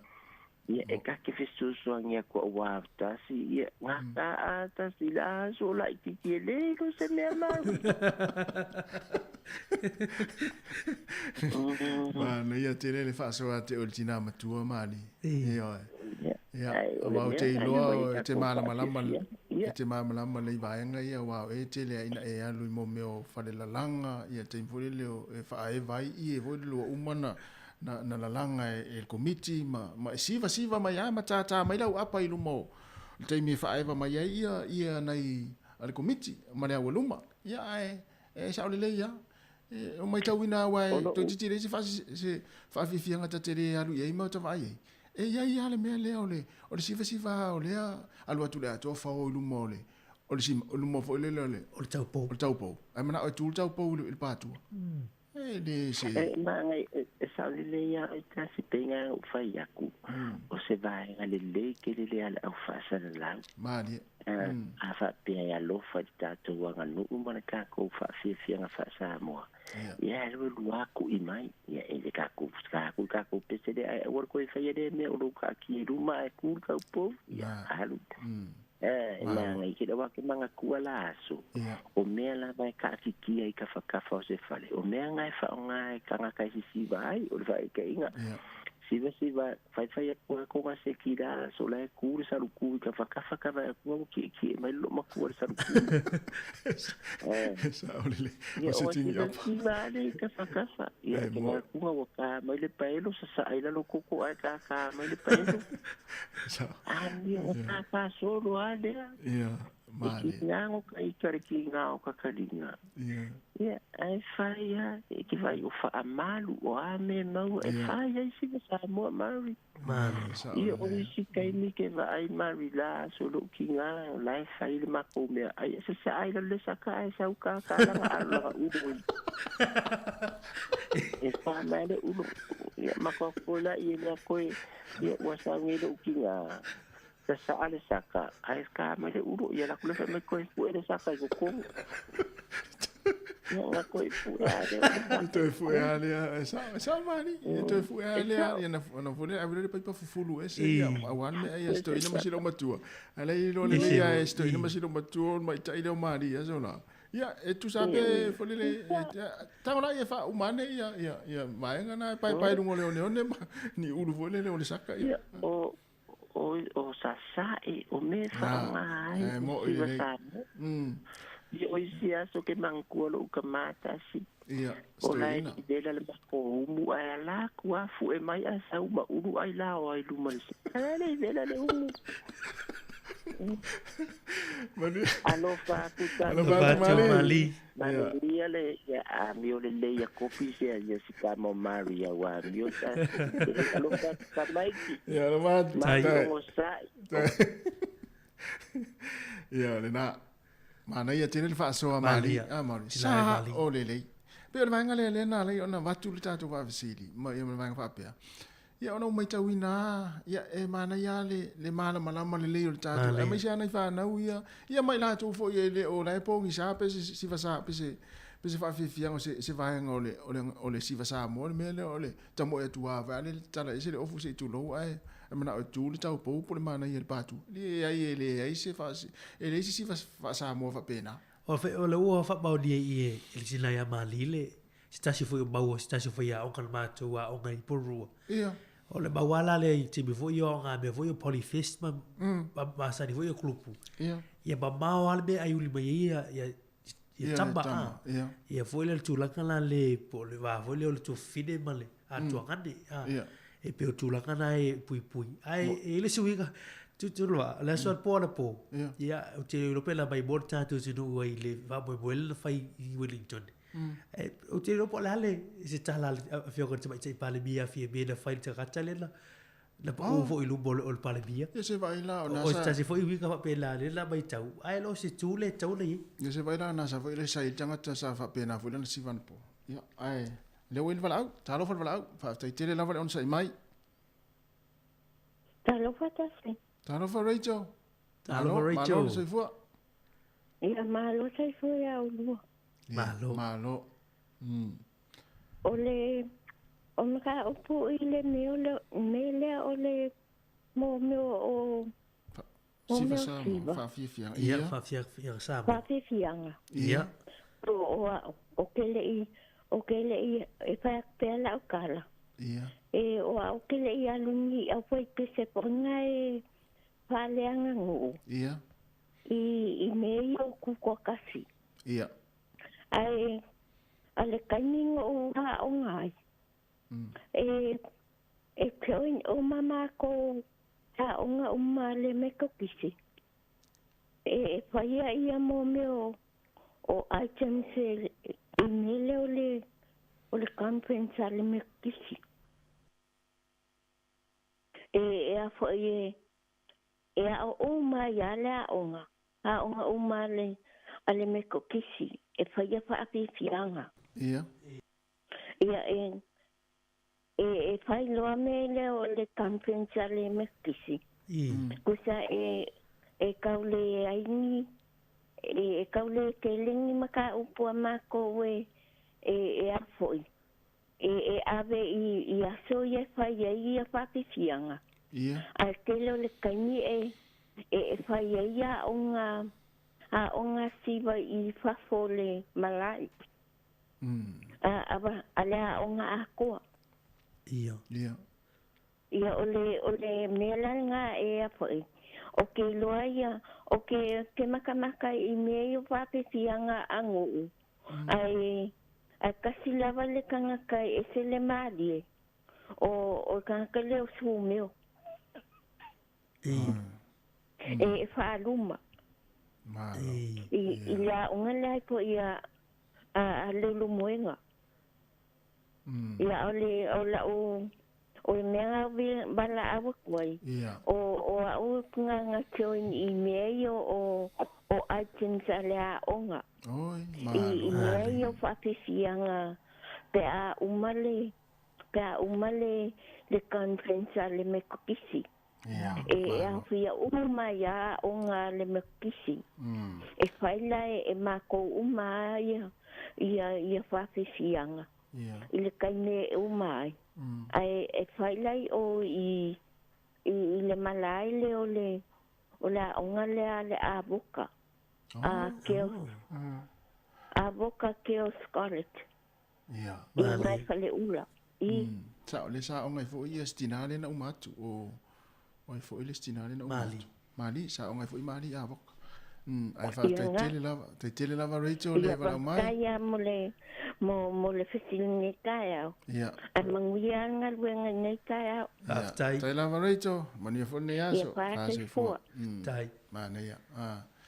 Ia na ona i o tato fa fisilina, lo tato leina, ia te vala o mai ai, ia vala fo so langona ia i tulanga o ia fa fia ngai nei ona po mala aso. Ia sa le ia fa so atina ia mali. Ia. So le. Ia a fa ni fa fia ngai sa mo ia so la. Ia. Sa dia vai lena yuan sa kare ai ngo mali ai se. Ai lo melon tina male ulo e fo le tata e fa ia. Sa wa fa fia na o le me ai tau tu ai me sia tina. O se ia no o e tina fo le ia tau ia tu lo fu le upu. Pe fo le e fa ula fo le. E ula tamala na te fiu te atai. Bala ia.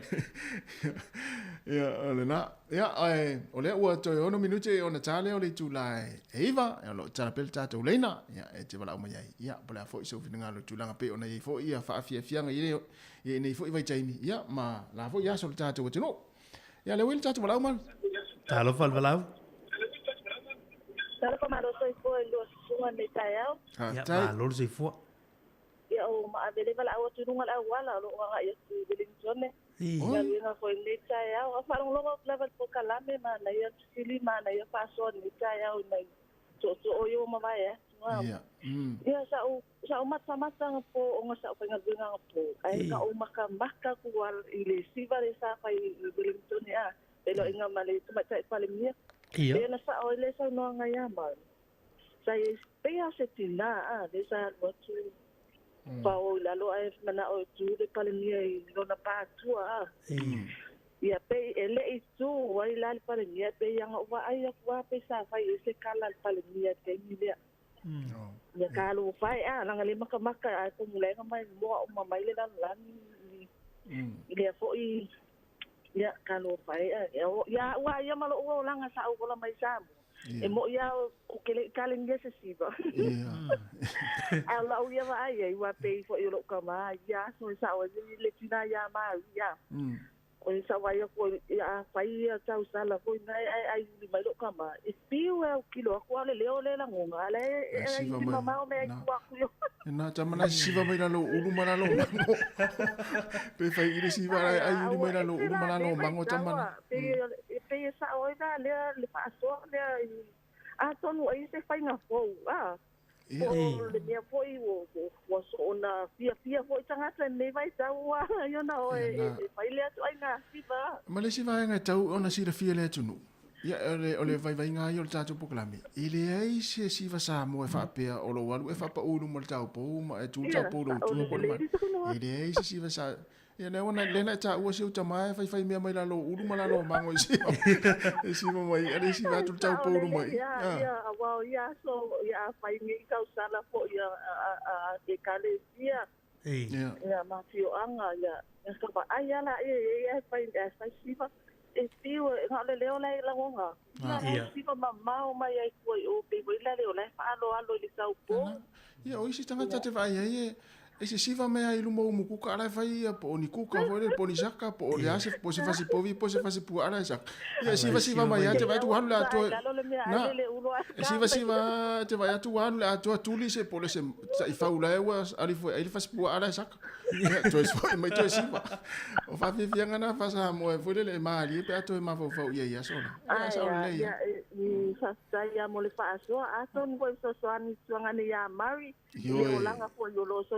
wa maulani ai nei atu nua e ka ko ia sava ai le o langa fa sa mo ia so e mali ia so ma ko ko le vai sa ia so no ko ia se lu sa mo sa so e fa sa lava mo le fa so o le te ilungo le wala le te malanga mai Wellington e sa o le yo ke sa mai ngai por lua ke oi ia ngalwenga ia manuia ia ngalwenga le anga ia tai tai la mai tai wala mai ia sa foi ia fa fo ia ole tulanga pe ona i fo ile tatu fa ele o fa pe tu tatu ele fa pe na ma fo na fa tatu fesili ona o se fa fianga le sa fa ia pole ai ia ole fesili fo ile le tatala wai e so se fa fianga tau te va ai me fa pe ai ma na ia le tatu tala noi ia mala mai fo i tatu ia o au ia o mari Ia, I me o ia ni whainga fia, e le eise me whapeta o le siwisi waru whapa uru mai o le taupo, e tu o taupo tu. Vale. Ia, o le ono ele e tau whai mai tātou walau. Ia, o le wala tala taimi o le tātou telefon, matana mai Samoa. Ia, to e whaua tu le tātou whisiri na. Ia, pe amai, ia le tātou pese, a tātou telefon. Ia, ona tātou pese le, ia ona solo le ma tātou telefon, matana mai Samoa. To tala tātou leina tātou e vai ma tātou. Tinu a mari? Nā lo, tai.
O te whatalofa le tātua te nuu le o ngā te tonu nei fo I vaiaso, ia ai o se isi wha o poponga, o tātou telefou mai sa mo le tautua si whonga le la mua.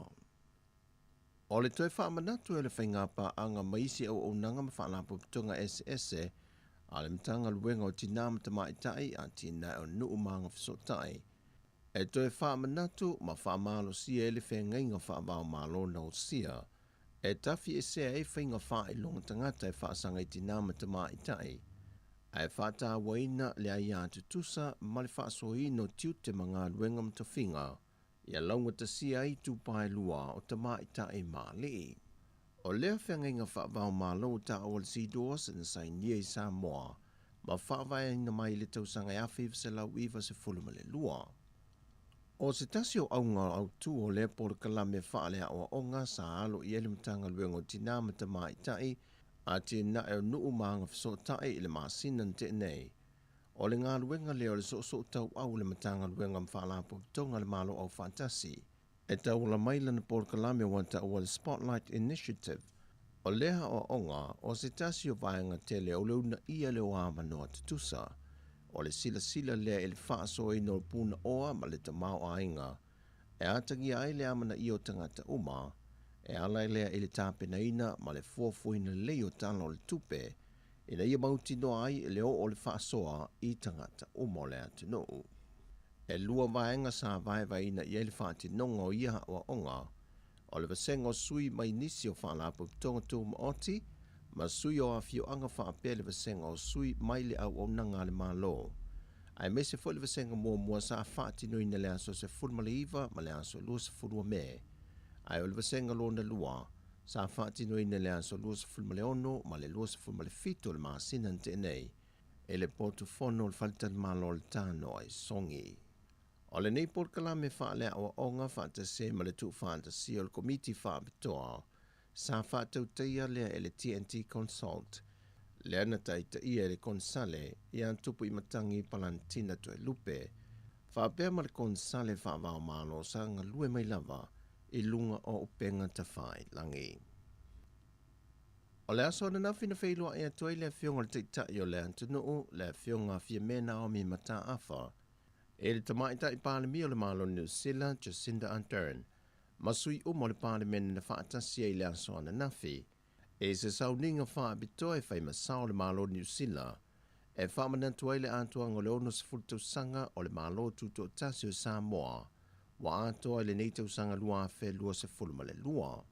I le o ngā tutonu o tanga vai e lua o le malo New Zealand, na sisi na e ai le tanga vai o le malo Samoa, o se anta o le whainga pa anga malosi matutu mau, I le vau whainga malo e lua, ma whaati noi male asia singa a le tamaita I pa le mia, e le tula I wha aloaloa li I matamaita I leo leo a le malo. E le mai ai o le sauninga wha apitoa, ma nga e lo mal whaatana noa ngā taita I o malo e lua, whaatasi e mal whailoa I atua I o le tamaita I pa le mia o Samoa, e le tamaita I minsta o le vai whafon malo New Zealand, le vionga nanaya mauta, ma whaatala no I nisi o whengenga ma ngā ruenga I whaatino le anga I le lumanai. Mō le ngā lulua sa o tau au e meise of so soani mai le malo telo New Zealand, mō le malo sa moea le suia ingo le tau, o ni fisoa soani mai le malo New Zealand le afia o sa moa le COVID. Ai meise o le antina ino ni awala, e toi li fia I lunga le tamau aingo le antunoo, a tūlanga wha le tonu, ona o afia ngol wha mai. O se teimi o le neva yaso e tu ua el tamaita I pāne mea New Zealand, ai malanga I Afrika mo isi fo I fōn tanga wha wao malo, ma toi taliu mai ai le atunoo.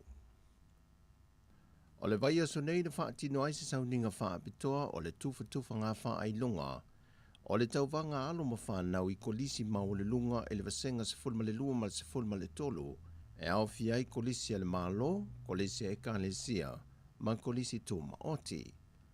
O le aunga ma le wha moe moe o le neipol kalame wha tauvanga, o le wha lau I loa ina le ma le wha ata wei no to mai maanga wa au lo I alo ma whanau, e na ia mawhai o na tapu e ina, ma ia o ina ma au sia I alo ma whanau, e ala I mata aupu tau matata ese, o lo oa o ina I te tonu a onga. O le tauvanga ne sa masani le wha tauwa I alo ma whanau a onga, e ala I ni tusi ngā tala po oata, e a ngai I se autu e wha tūlanga ina I tausanga te tasi. O le tausanga nei, wa wha autuina, o le lumanai, o whaivalo filima po o matata ese, wa wha peritania ina o le TVET Skills for a Brighter Future.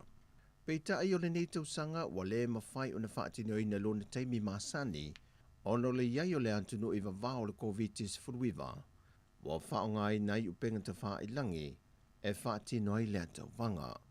O le matanga luenga wa onga ta alonga maanga nuu, o I lantou I alo tau la mua le whaafuina o le nei pōre kalame tāua, mō alo mawhana wa o onga le atunu.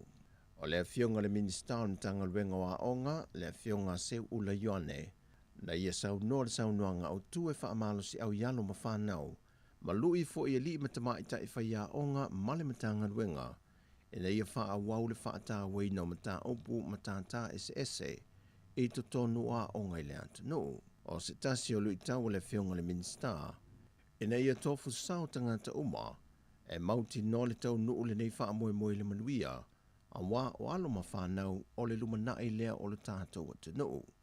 E le ngate le malo o le matanga luenga, a e whape foi I mātua ma ainga, e na ia langolanga sua I whanau, e a lātou wa o onga, E se lia ma le toa fase fulu whanau mai kolisi e le antunu na whaamanueina i whaelonga na tuwhaina.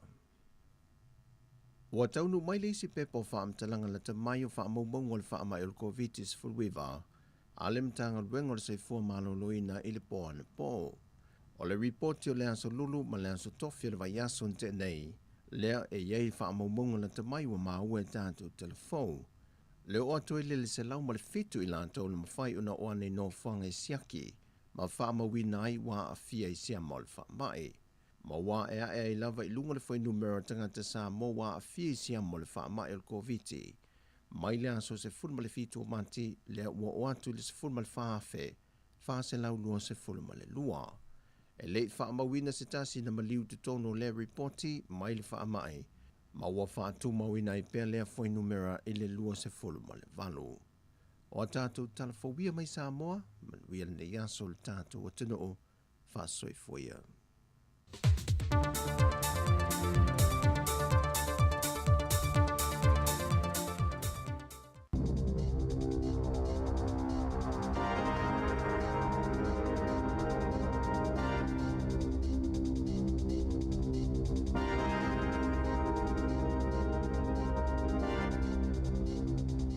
Taloflava o talafau mai le si ufonga le laumua mo le so o le aso 15 Iuni lua afe lua.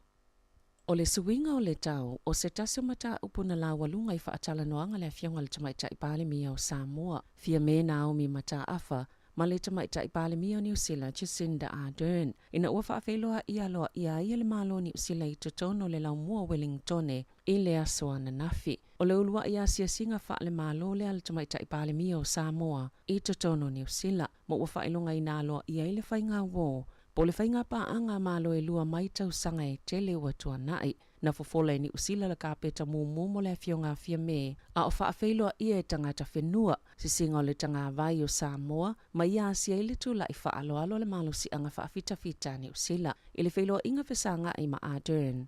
Na sauno ai fia me, o se taimita ua fo ile nei, e whaamanatu i nei le whianga ingo le whainga wo i le aso momoa au kuso. Pe a o ina to e tatala tua o i wha le malo Samoa, mo wheo inga le lalangi, na ia to ina atua i ma se wala au lia whaapitoa. Mo le tamaita i pale mio New Zealand, e malanga atua i Samoa e pātupatia le ono sfultau sanga, o le whianga inga i le vao malo e lua. Na ia whailoi fo i le aso lo whaataunu ualo i le whona malo le Pasifika le Pacific Islands Forum i le vao le aso sfulmali lua ma le sfulmal whaiu lai i suba. Ele ia ini whaatala noanga masaina e whaatatau ni tūlanga whaamiliteli peo na sauno le palemia o Samoa le asa whailoi le anganga fia o le palemia o New Zealand.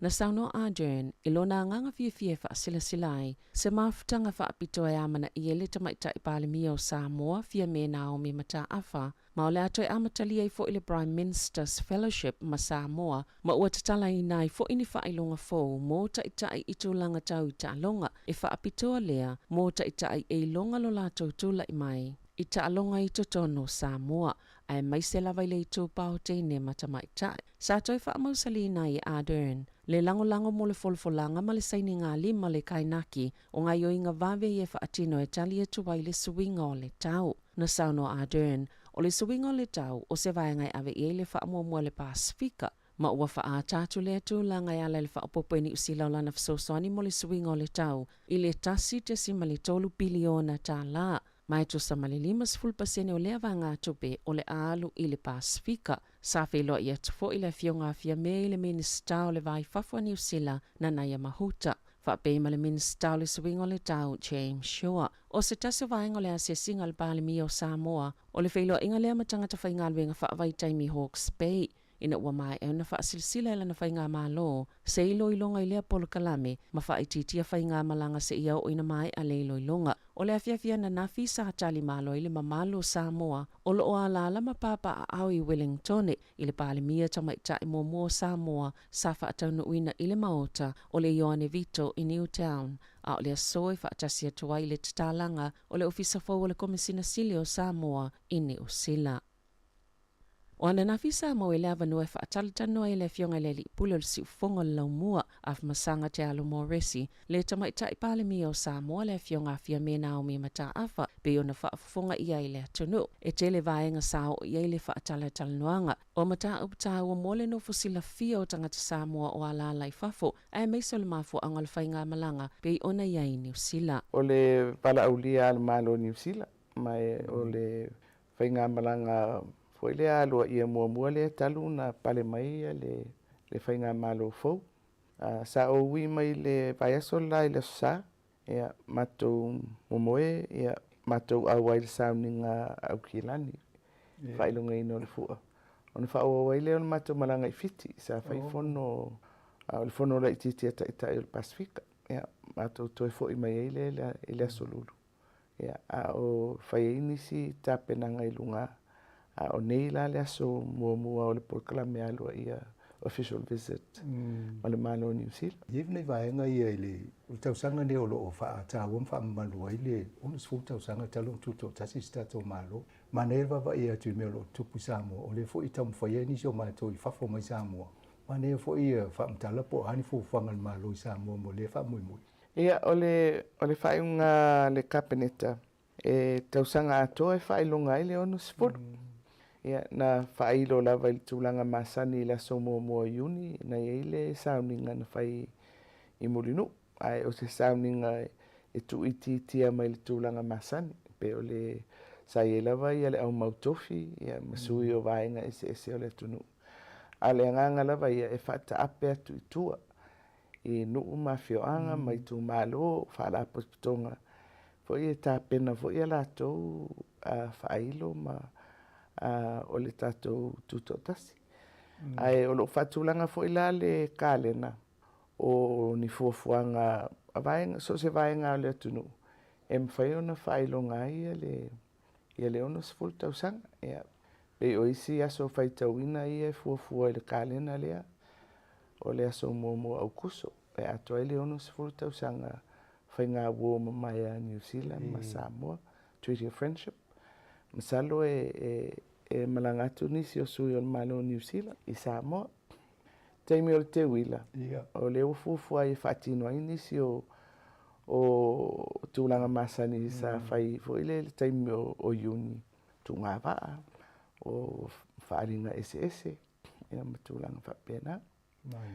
Ia e tere fo i potopatonga tāua pe o kalesia ai mesela le oto e tatala ia le tātou whaalmalu. Ia le whakasa ia le ua tonu e whaawau ia September. Ia le fontele.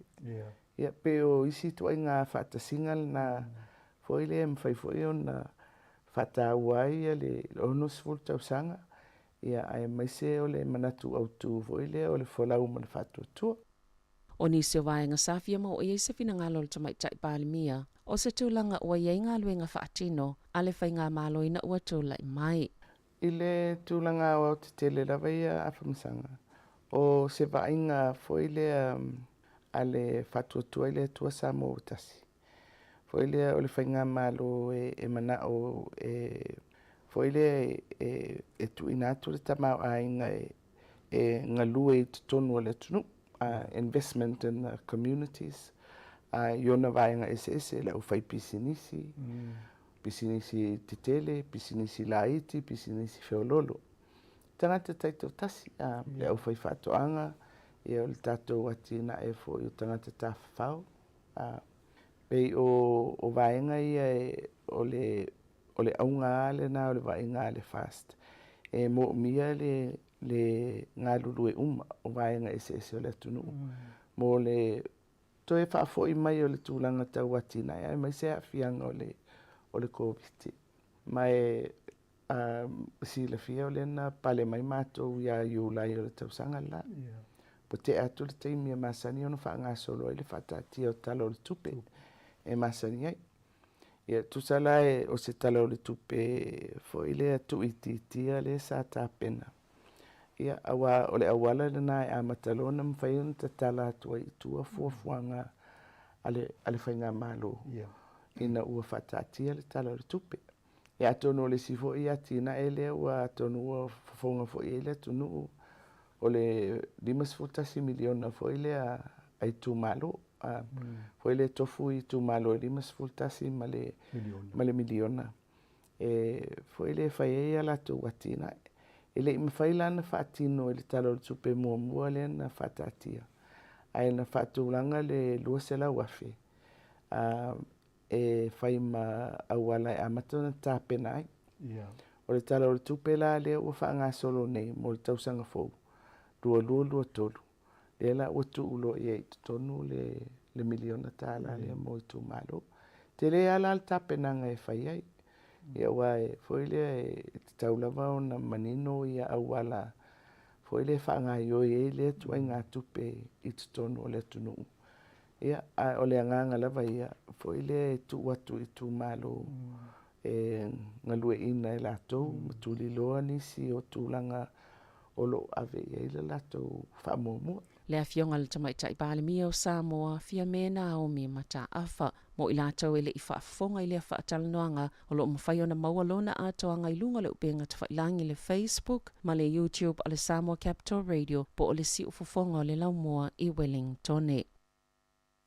Inisio tala, o tofia nei le tamaita i whaipula le to malo mana le susunga ya Barbara Edmonds e avea mataita i whono le komiti whaapalemene o mata o patautupe ma le fuafuanga o tupe whaalu a le malo New Zealand o lea komiti e vaava IBC nisi maolato so tanga i polisi tau le tamau ainga matulanga tau tupe o la fonga o tupe maua te unga tupe supa aniweta inisiua o le whaatinonga le malo i tupe mafuafuanga i tupe whaalu. Fata sema le so enga o tusi po fa maunga o tupe e tawa tele le tofinga taita i fono ma le lau tele le komiti fa palemene o tupe mafuafuanga o tupe fa alo ona o le komiti lea e ilo ina le paketi le malo mai atangia mai o le sunga Barbara Edmonds o le ulua i Pasifika ua ia umia le tofinga taita i fono o lea komiti tele i totono New Zealand sa ia tau avena le tofinga o le sui taita i fono talu mai le tau sanga i lua whelua sfulu ma ua ta ua le ono mea o le se ei mai o le tamaita i whaipule le taita i fono pe a fua ilona sila fia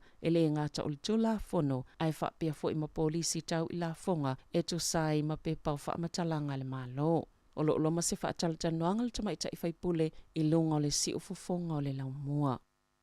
Ua whaalia isa reporti o se iloilonga whaatoma oti, o polisi le ACC mo le puipuinga malu o whaamatalanga patino o tangataita itasi, ua whai tele si leva ma ua tuwai, e iei vaenga ele o ato o tuai, ma ele o malamalama ato o tua iei leo whai ngā luenga. O le iloilonga na whaatino ina ele loia Linda Clark, ma whaalaulo ina ele asolua, na whaatonu ina ele komiti whaatonu, ale ofisa o tawi mo whaalavlave whaafuasei, ina ua whaalaulo ele le Tony Osila, se vaenga ni tangata whai ngā luenga ele no whanga auto e taula i telefonia le ACC. Na talafo solo i le Snapchat, matali e iai, ini whaamaumonga patino si tangata yeilo na whaila i tutono le whaalapo potonga na mawafo i se isi tangata e yeila na whaile le ACC. O na whaamaumonga tuwai, e silia ma le whaatolu se lau 5 o na vaavai i eila au whainga luenga i to oiva 10 lua. E tatau i le ACC, o na puipui malu i whaamaumonga o tangata, ma ia whaalo iai, peitai ele o le tūlanga lea na iai, pe o na maua i le iloilonga, ale tamaita ilo ia. O tū maanga le ACC lona o te lenga, ele o malosi, ma e ele ngā luenga tele e tatau na whaatino, au le i malamalama ato o tō lau whainga luenga, o ilantou e puipuia whaamatalanga patino o tangata, e iai alatou mata upu i le ACC, pe o na tūsia ele tamaita ilo ia. Wa whaatonu ina e wawasa mana ia Winston Peters analoia, ina ia whaisa mulianga i whaasanga le fonga whatalai o le maota fono, Trevor Mallard, ona o le taimile na o atuai le tite ina whaia le palemene, e tu ina atuai ma le lapta inga whaalto la fono, wa ia solia fua le ele, sa whaapena fo i isi na vea mawhaipula le palemene, o Matt King, Rodney Hyde, Marama Fox, ma Derek Paul, sa tu e whaawi uma itua le fonga whatalai ia whaalinga na tu ina atu, ie sa vea mawhaipula le palemene, ina ua iai i sana iloilonga e whaapea, ele o toila matia le saonga le mua tangata lau tele i le palemene. O le vai sona ina whailo ai o le atu ua Mallard upo whai o le malo malanga atu i Europa mo se ngā luenga fōu. Ua filifili ele fonga talai fōu e sui tūlanga i a Mallard, Adrian Urorahe o le whaipule o te tai Hawauru. Tala whau ia male si ufonga le laumua mo le nei vaenga o le aso.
Whawhiwhianga wha Samoa ma le sunga aso Felicia Mikaele o lua se fulfitu minuti o te enei le tūla ewa. Ia, ele teimi o le tai au le tātou programe le ata o le tai au. Ia, lea fōua se mai le to fine ana wha solo ma te tō lua atu le teimi.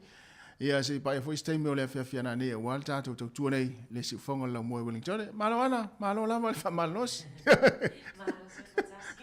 Ia, Sa ningo foi lo si fonga ni tai au. Ia, whawhiwhianga wha Samoa.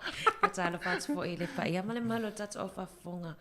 Ia, nei tai au fau mana ia ele o timu fa fa so tato pot fa sala lau. Ia wa pe o le winga na o le tau o tala na o le tau mo tato Wellington le na wa ya tu le tala tau na leila. Ia e susuru ma tango file la le so lo winga ia o fitau le fo ma va ia se sa le fa tau ina le fa ngol va yaso. Ia me se fo ia va fo i tanga la va la ta fe se fa la i tanga la va ia na ia inga fo ia na o le lo wa le tau. Ia fa nga le leila tato Wellington le tala no atuai.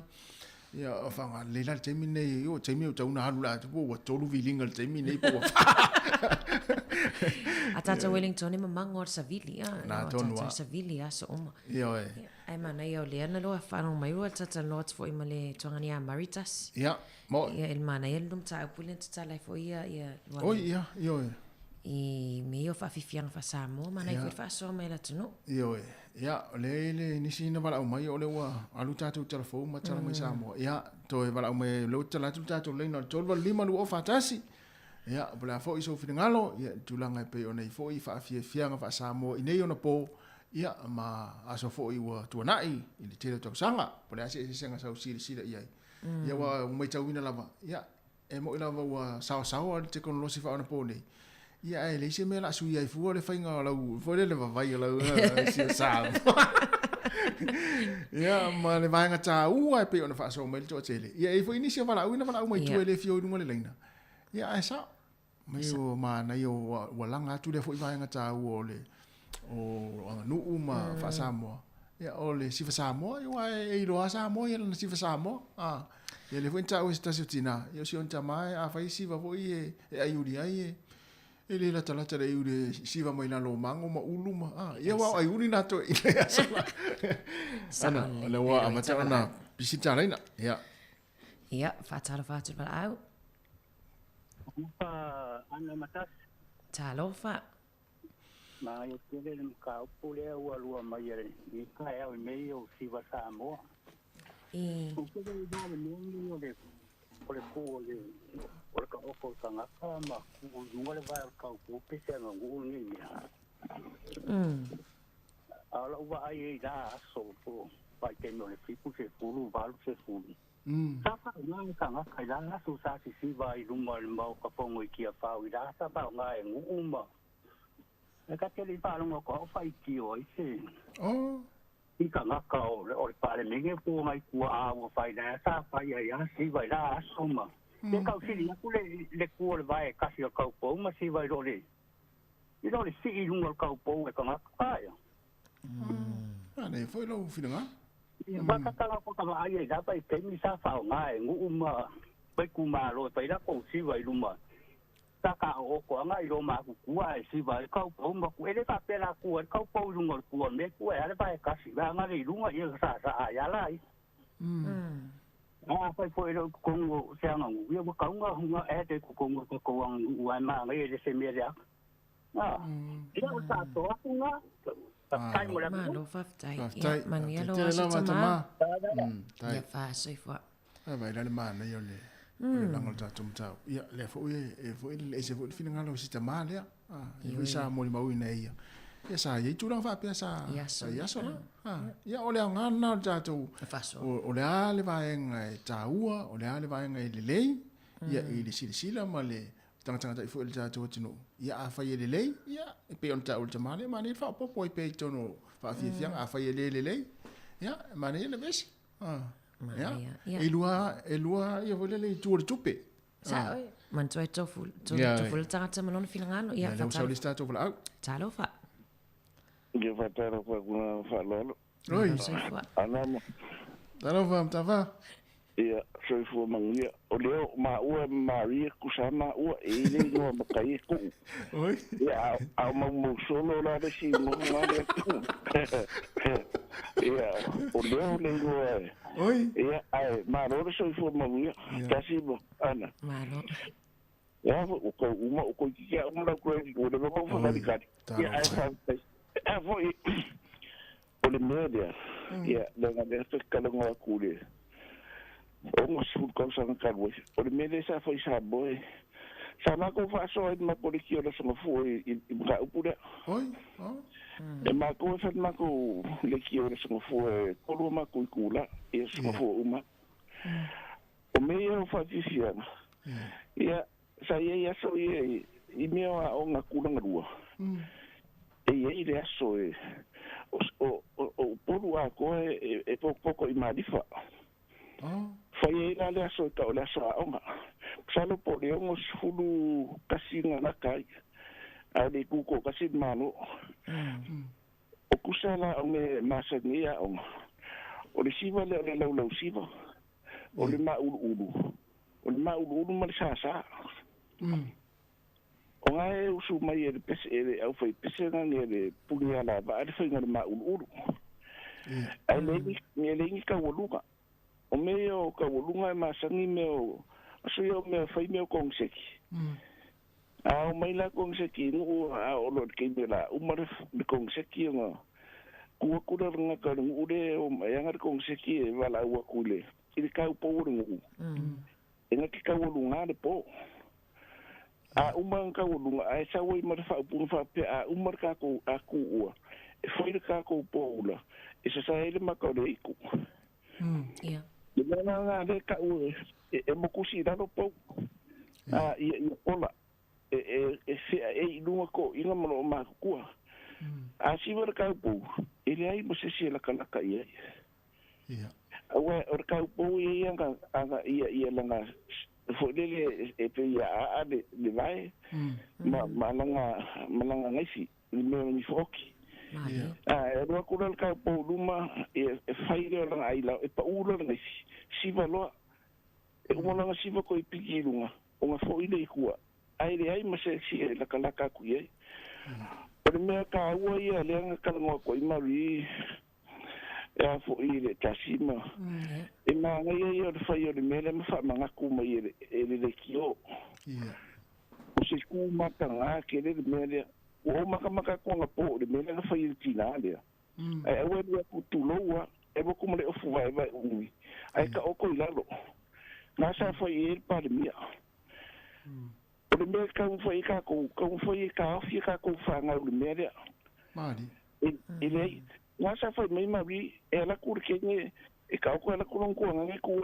e ko e vai e le ni fa sa mo fa pinga mali le la e ta wo yor fa mga ko le nga mata nga ile vai ku fo ie a wo ni se ku fe silia e fa pe se fa sa mo a le lu wi no le me e le se me fa pinga e fia o le me nga le la so lo ko i fo le me le se ka wi o nga ka ave ya le ka mai ki fa pe la ko i o le sa o nga o se fa le ya o se fa ko nga le le ma ile o pu fo le o fa nga fo ta tu o le no fo ya lo ya e de se pu sa mo fa pe nga mo ile le sa le o le no fo alo o le fa lo a o mi me fo ile le ta o inga ia mo le nga i luma o me sa ku pulangi ni usila ya awala nga manga kue kana ngor kana kai fodele sa so i fu ngi si da ile yo sa mo ya ile mana lama o de o ka fa ye ku me fodele le fa nga le umutulo i fa ka e me sa ka ko la mo ye sa mo mali sa ka ko la ka ko fo fa o de valu ulu mo kulo ia mai ngo me o de valu sanga o de asi o me fa pena ai o ka ko me ni su ye ai e ta uele nga pa uele me o fi fa so ko o nga maka ko nga po e le manga ye o le me nga fa ni pa le mia e fa ni pa le mia fo le ele fo ko ko lo nga au du ngor ke o ai ma kur ka nga e ke le sa ya fa so ai le nga ai o ye ni si o fi fa so mo le me le ai ko si va e ta ua mene fa mangaku fa mo ko e se tu pulang ia ola ole so ne kulka kom ka putasi mana ia fa tai la mta fa mo no fina ngal fa ia mo le aso ia fa sai fa mana ia sa ole le la wa mai sta male ya le le si upu le tele ta fa longo ye al se ye la wa ilo wa langona ole no fo ya lo se o te ofo sole no fo alo le sa ongo le upu ele se upu ta o se no fo ya lo ya e mana e foi lele ina ia wai e ia tangata foi lele whaapela tu ole whamai ole ufa alo hano le ole se whanau foi lele whainga se whangau se whawhianga inga se whanau se sao e te whanonga e te lea ina lau inga mal faltua mal sunga ele whawhianga inga mal faltua mal nofo ial so le teo se le fitau ele nam Samoa no falo le upu tau ona ave mana ia tasi mana i foi fa manino le tamta upu nei te foi fa malulu at foi la tunu nei te wa fa ina sfina ngalo nisi foi sai ai le tato at fia le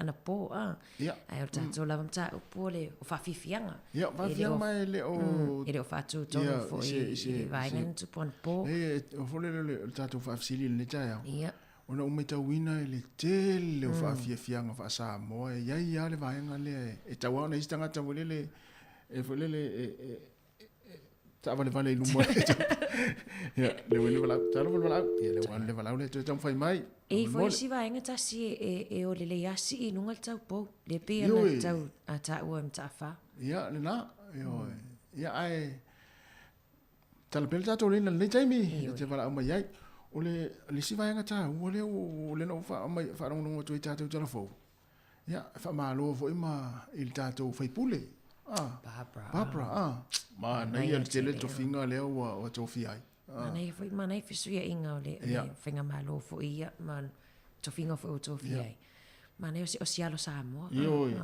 ole fa tu ia Barbara ole fai pule mai le tu maro mana le tato por rua yo le te fa no comiti o tupe fa parliament e vai la le tu mama ina por rua ma le tu malo ia vai nga pe nei fo ia le la wa e pe on le fena mai telefo pe o le stanga Samoa mo le po se pasifika o ia le to finga le tu pe mo lo te tu pe le tu no ai no tato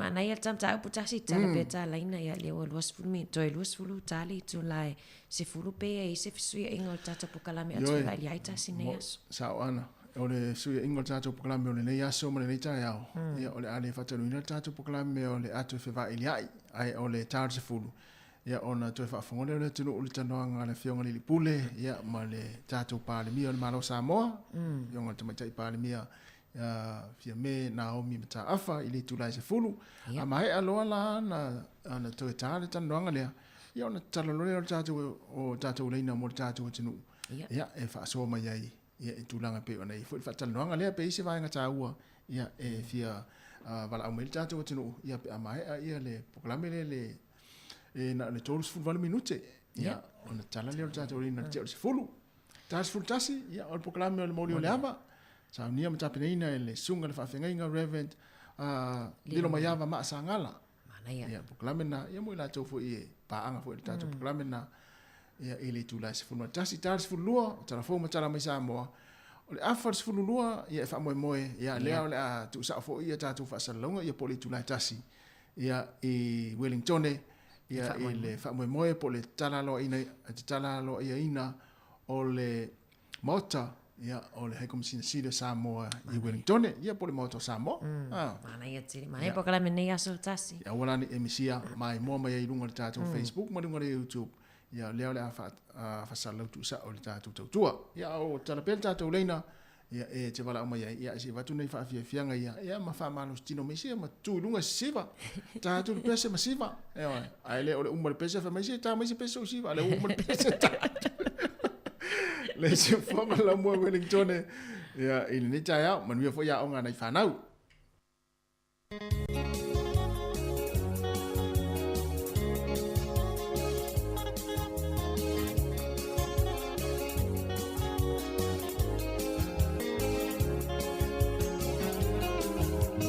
si vale le tau sala e se ono me ila sa sa o se elili ale sa waluma masa ale mana veo pola ke musua ito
O le whawhonga pele tau tua se whonga la mua e nei teimi o le tai au tau e sefulu minuta i au na tale o le tu la e sefulu whatala whatu le wala au whatai tene lava ia le onsa i mai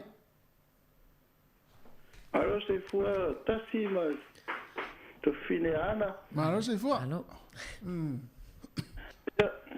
Ai el dom ka pulengi tai au o ka fia va vidi akore Fitando foi de onde salva o ngai o ngai o tampasco la o fa fianga lo ia ka o au lo que mancu ale le dalla mato pule sai termina le fiona la parte de Moses e le fa pe sauda o ale saute a o ngai matata se no papel salta muta pole salfie singia ona bo foi de música pole vele o falfianga se kai mi ala fa ia e makuvala o dia veia mai malo ku mara ona fa nga ona sifa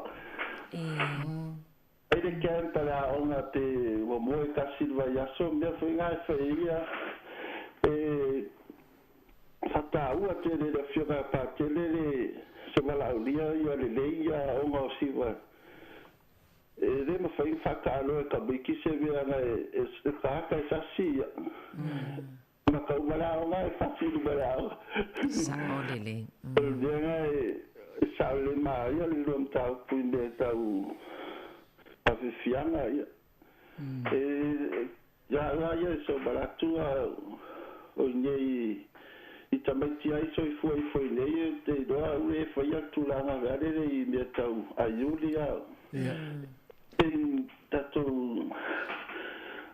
pulanga ia me Samoa foi na tu langa mai ale tau after eu sei para o tule do tau pulita stai la mo la ndo stai mana ona te whainga luenga ebe malo lo fo oi ia stai la mani lo aso ia stai la te apo faso fa mana ia sa ole le faso ale ta silia onga le aton pasco isa mo ai time yo si ia patele mo sese ne vese foi ma le anga ma die foi ole foi pule onga ia so ia na ia lo terapel tato leina ia e te wala mai nei minute ia ona mai ele tato programe ia ele o te ma foi mai el programe atal tai au ia ai ele manatu ia o so longa manuia ma fie fo ia ila to lo fa longa mai ia le tai au ia me se la kuka talo fai la kuka e foi wa o tu no kuka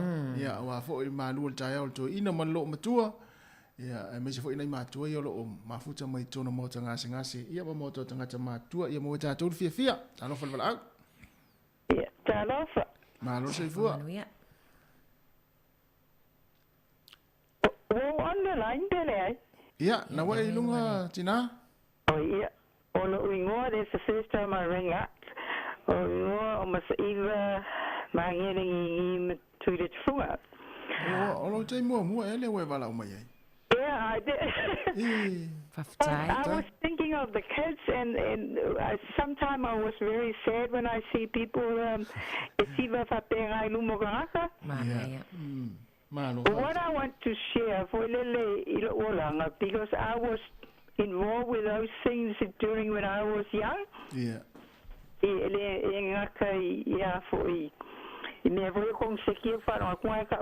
Yeah. Maneo onga za wiai o el ma ku ko kasi sa mo ya ngo ye malo anti o ki fa ya kula ki fa ilo a ku fo le ma ku because you have to advise the kids ole winga le ole ka asiva ilo wa inga malo anti fo de sa ma ko ye le aso malo ku ko ke lo fa lo ku ngai bolo uso ele mo fa inga fa ise me fa tenga ke siva ala kule kulo vai ma siva ala kum kanga it's so sad because I was brought up that way ile ma ko u ia fa te foi ni asa o ia ele ka ka u ia ka ko sa mo on ka ko fa yin ku fa te ele ma sanger ka ko ku ai mai se ka mai ki ele o ka mai ki ele o ka foi ka vo a ka ko ma ku e ka u ka ko so ngi ka ko fa ngau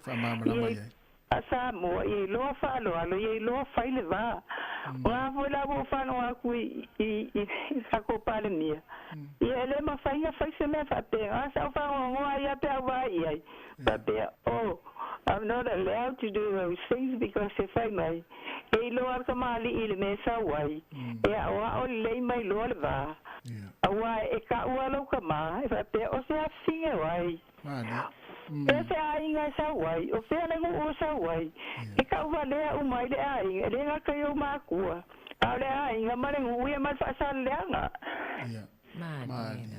ai o lo po ku nga mo ku pulanga kala bo oh my gosh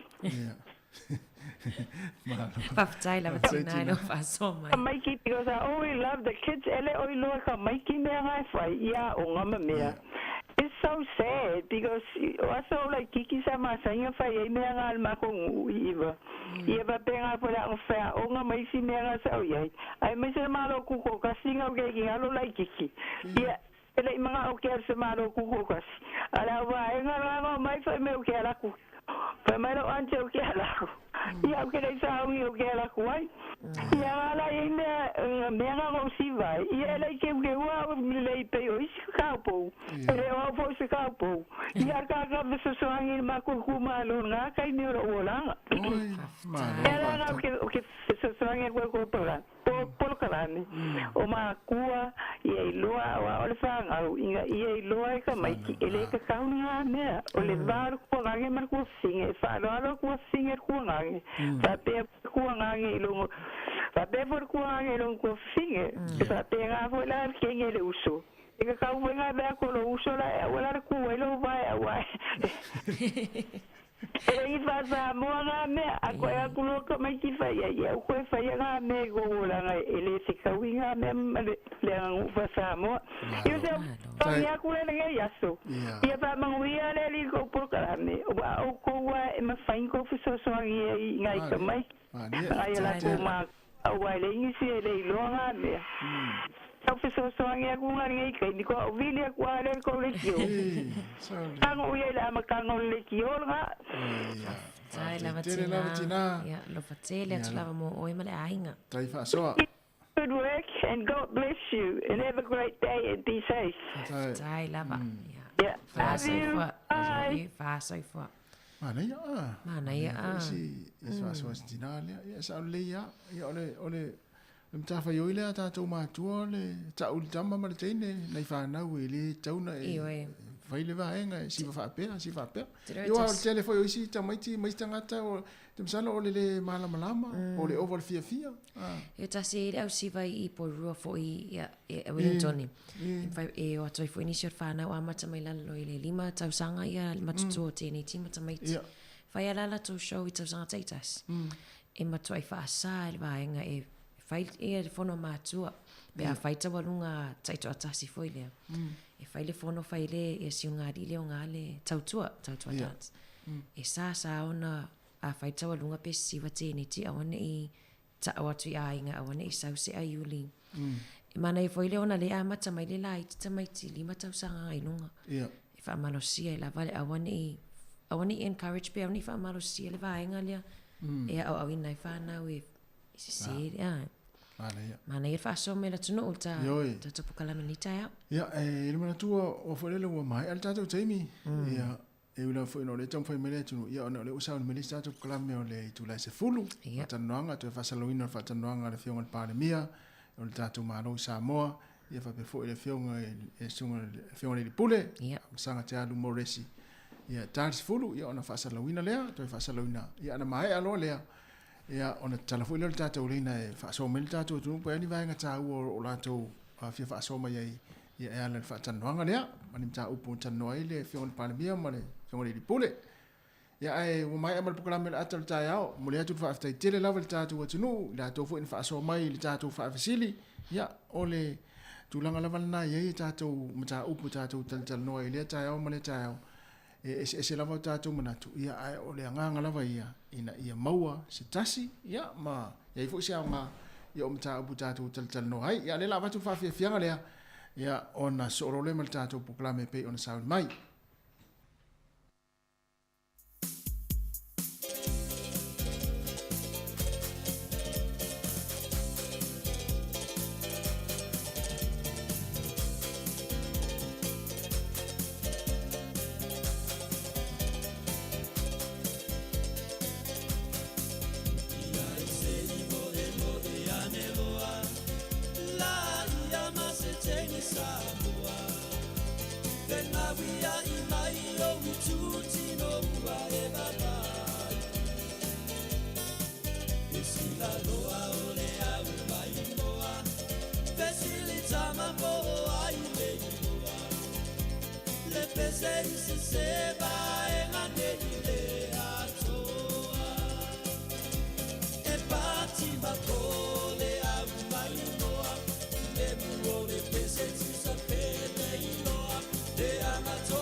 te whatalo whatu pa i maulongo sa mo lea fiafi. Ma wale mno ta ua whelo e fo i ma le whionga sa wha pito fia me ta afa. Nā o mi ta afa. Io le pale mea leo sa moa o mo le mno e asiasi mai tono le mo i Wellingtoni. Ai li whaile palo te talua i sa moa. Sa moa le mno matata noa i male whionga te mai ta i pale mea. Ia sa ina i fisilin tu e whataltano na vai te mea tono nisi la awhia matanoanga nei. Au le nganga whiwhio te whatalo whatua i lau whionga sa whapito. Mone nei awa no tau taltanoa fo i lungo le ala leo o le si ufongo lau mua i Wellington nei. Ia, whaftai lava afmasanga. O au lea whapela ta mai le tātalanoanga. A leo e toi whamanatu mai. Na tātalanoa ele i whaia le whainga parota. Ia, whaftai o leo maua le awa noa. Ia, ai mai se fo i le whaonga i no au nanga le tio e mwhai fo i ona momoli e tuai a se whaamatalanga fo i le tapua i ngā le tunu o lo o whaafongafonga ma fia turi loa mai ni tala o lo o tupu le tunu. Ai malo soifua. Ape nā fo i tawhai wha malo ia wha lawe o le tawa Wellington i le whasina malulu o lo whatua ia o le teimi tato whia loa ia i wha. O whasina malulu e se alma whanwhana o le e Samoa. Ioi. Ia e mana ia fo i le swinga. Whafo wina i fo i le marosi. O le sa ia taimi sa fia lata tua e tanoa. Ia le tele o vevesi no whapela i se i tau mapua ne a mo le avano ia awala e whai le li. Le te o mo le avano i de New Zealand. E tia se si mai lau malanga whawa malo. Ia le lau mo le avano ta o nei tau whiro e fo i ma whai se tala wal whafonga le tinu. Ioi. O le pala aulia al malo New Zealand. Mai o le whainga malanga foi le alua ia mua le talu na pale mai le whainga malo fau.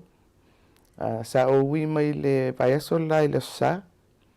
Ia matou momoe, ia matou awai le sauninga au kilani. Whailunga ino le fua. Ona whao awai le on matou malanga i fiti. Sa whai fono, le fono la ititia ta i le Pasifika. Ia matou toi fo i mai ele asolulu. Ia o whai inisi tapenanga i lunga.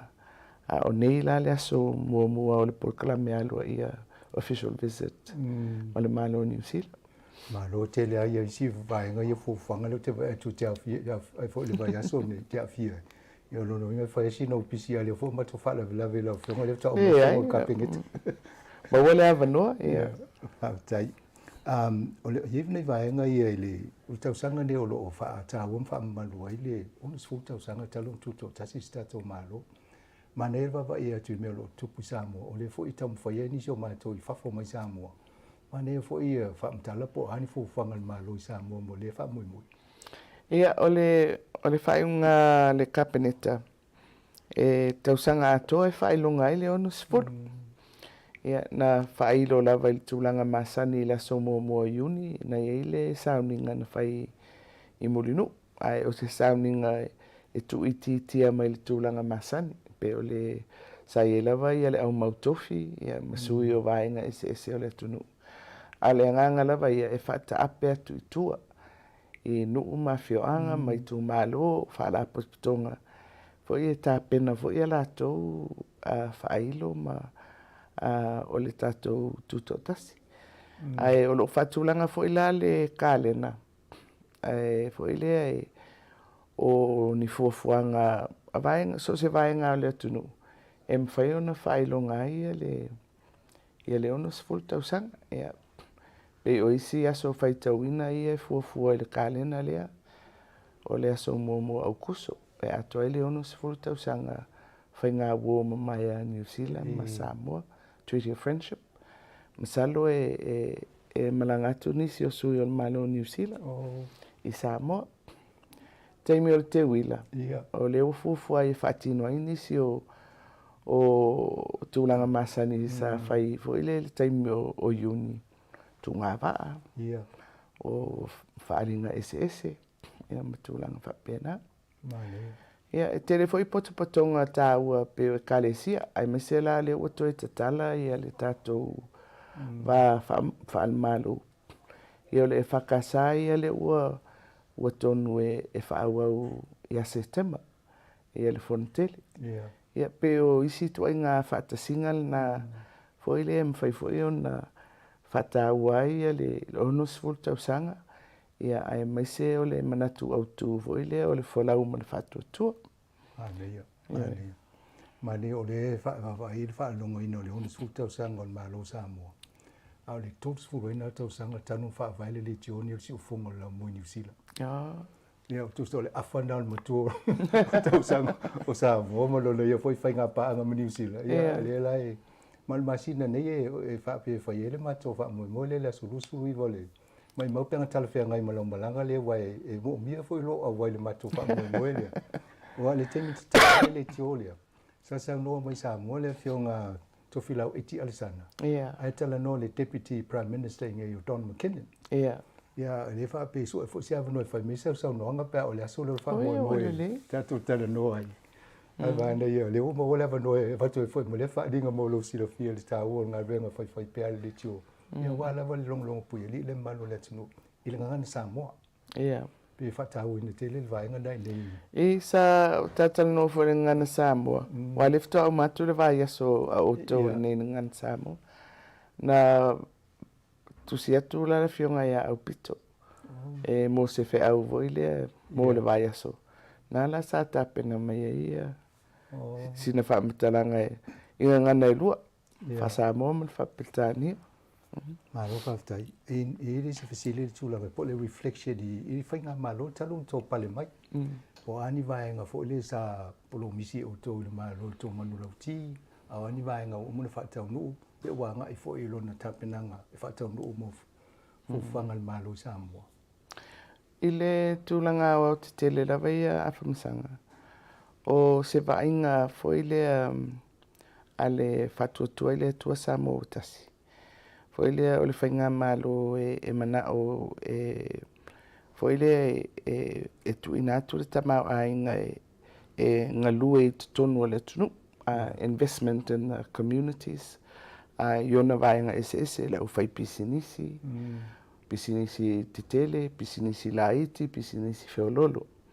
Tangata taito tasi le o whai whatoanga e o le tatou atina e fo i o tangata tawhau Pei o vaenga ia o le aunga ale na o le vaenga ale fast. E mo mia le ngā lulu e uma o vaenga ese o le tunu. Mo le toe whaafoi mai o le tūlanga tau atina e mai se awhianga o le COVID. Mai si le fia o le na pale mai mātou ia iulai o le tausanga la. Po te atu le teimi e masani ono wha ngā solo i le whatatia o tala o le tupe e masani ai. Ia tusala o se tala o le tupe fo i le atu i titia le sa tāpena. Ia o le awala le nā e amatalona mwhaiona ta tala atua i tua fuafuanga ale whainga malo. Ina ua whatatia le tala o le tupe. Ia atono le sifo i atina e le ua atono ua fafonga fo i le tunu o le 5 miliona foi le ai tu malo foi le tofu i tu malo 5 ma le miliona foi le fai ala tu watina ele me fai la na fatino le talo le tupe mo le na fatatia ai na fatulanga le luasela wafe e fai ma awala amatona tapena o le talo le tupe la le o fa nga solo nei mo le tausanga fo lua tolu. Le la watu ulo i tonu le miliona tala le mo tu malo. Te le ala al tapenanga e whai ai. Ia wai, foi le taulava o na manino ia awala. Foi le whanga i oi le tuai ngā tupe i tonu o le tunu. Ia, o le anganga lava ia, foi le tu watu i tu malo ngalue ina e latou, matuli loa nisi o tūlanga o lo ave e le lato whaamomua. O le ala se tali mai ale atu no i le tō whaamoe le. I fōringa mo se atina tāua. Ioi. O lai pisi ala whaipule ia e alu e te pena ia ia wai mo mia komiti ia mo mia le fa mauina o foi le ai inga uma ia e fa tatia mai e mafaiona tatala atu ia le ala tupele mo itu malo o le memo muala le luosela wa fele wale la uma tsa sanga fa tupe o mena e tapena ia no fuanga tutonu o me fainga luenga mo ofisa o le fainga luenga ina o tangata foi le fafoina ia nga luenga le tumalo o le ina la o le so ni male nga o le datina elia o na o mo me tangata fainga luenga mo polo ketia le limba su tasi le o itumalo o itumalo ia ele to tele na wantanga ta fainga luenga ato tele pe tolua petotolo ia e mari vo tal no fo isi itu malo me ia wana tupe me ngalu e fo ia na tu ia na me voleva ia ale nga la valia foi le e tau foi na ele tau I motangata foi le fatino ina ia tiute mangalu ngai o le fa mo nga le ina New Zealand taimi nei o le inflation po le tau so fanga le o sitia eleva ele lima ele 50% tiri lopo le ale tau sitia le su fanga sa mo po tu sa mai nei po o le li poti talwaini mo tatou ai mo po tau sanga ia lope tolu foi le no foi na foi talwai foi le o le average lava ile 12% pela o taimi nei le li poti muli le sa mau mai tolu te simaltasi ma ni te le auto ia le o te le ala se o auto wa le se ofisili po le asinga luenga o fele malo if so ni si ti o tau sui fuang ia se lo na fi lo auto le se mo io o le si so ni te o la e fai fo if so ni al malo fo ile e tau apo ai e pisinisi wa fai na no covid ia o leo fo ile ave tupe tulanga masani e tatu pensione o sitia e ele pensione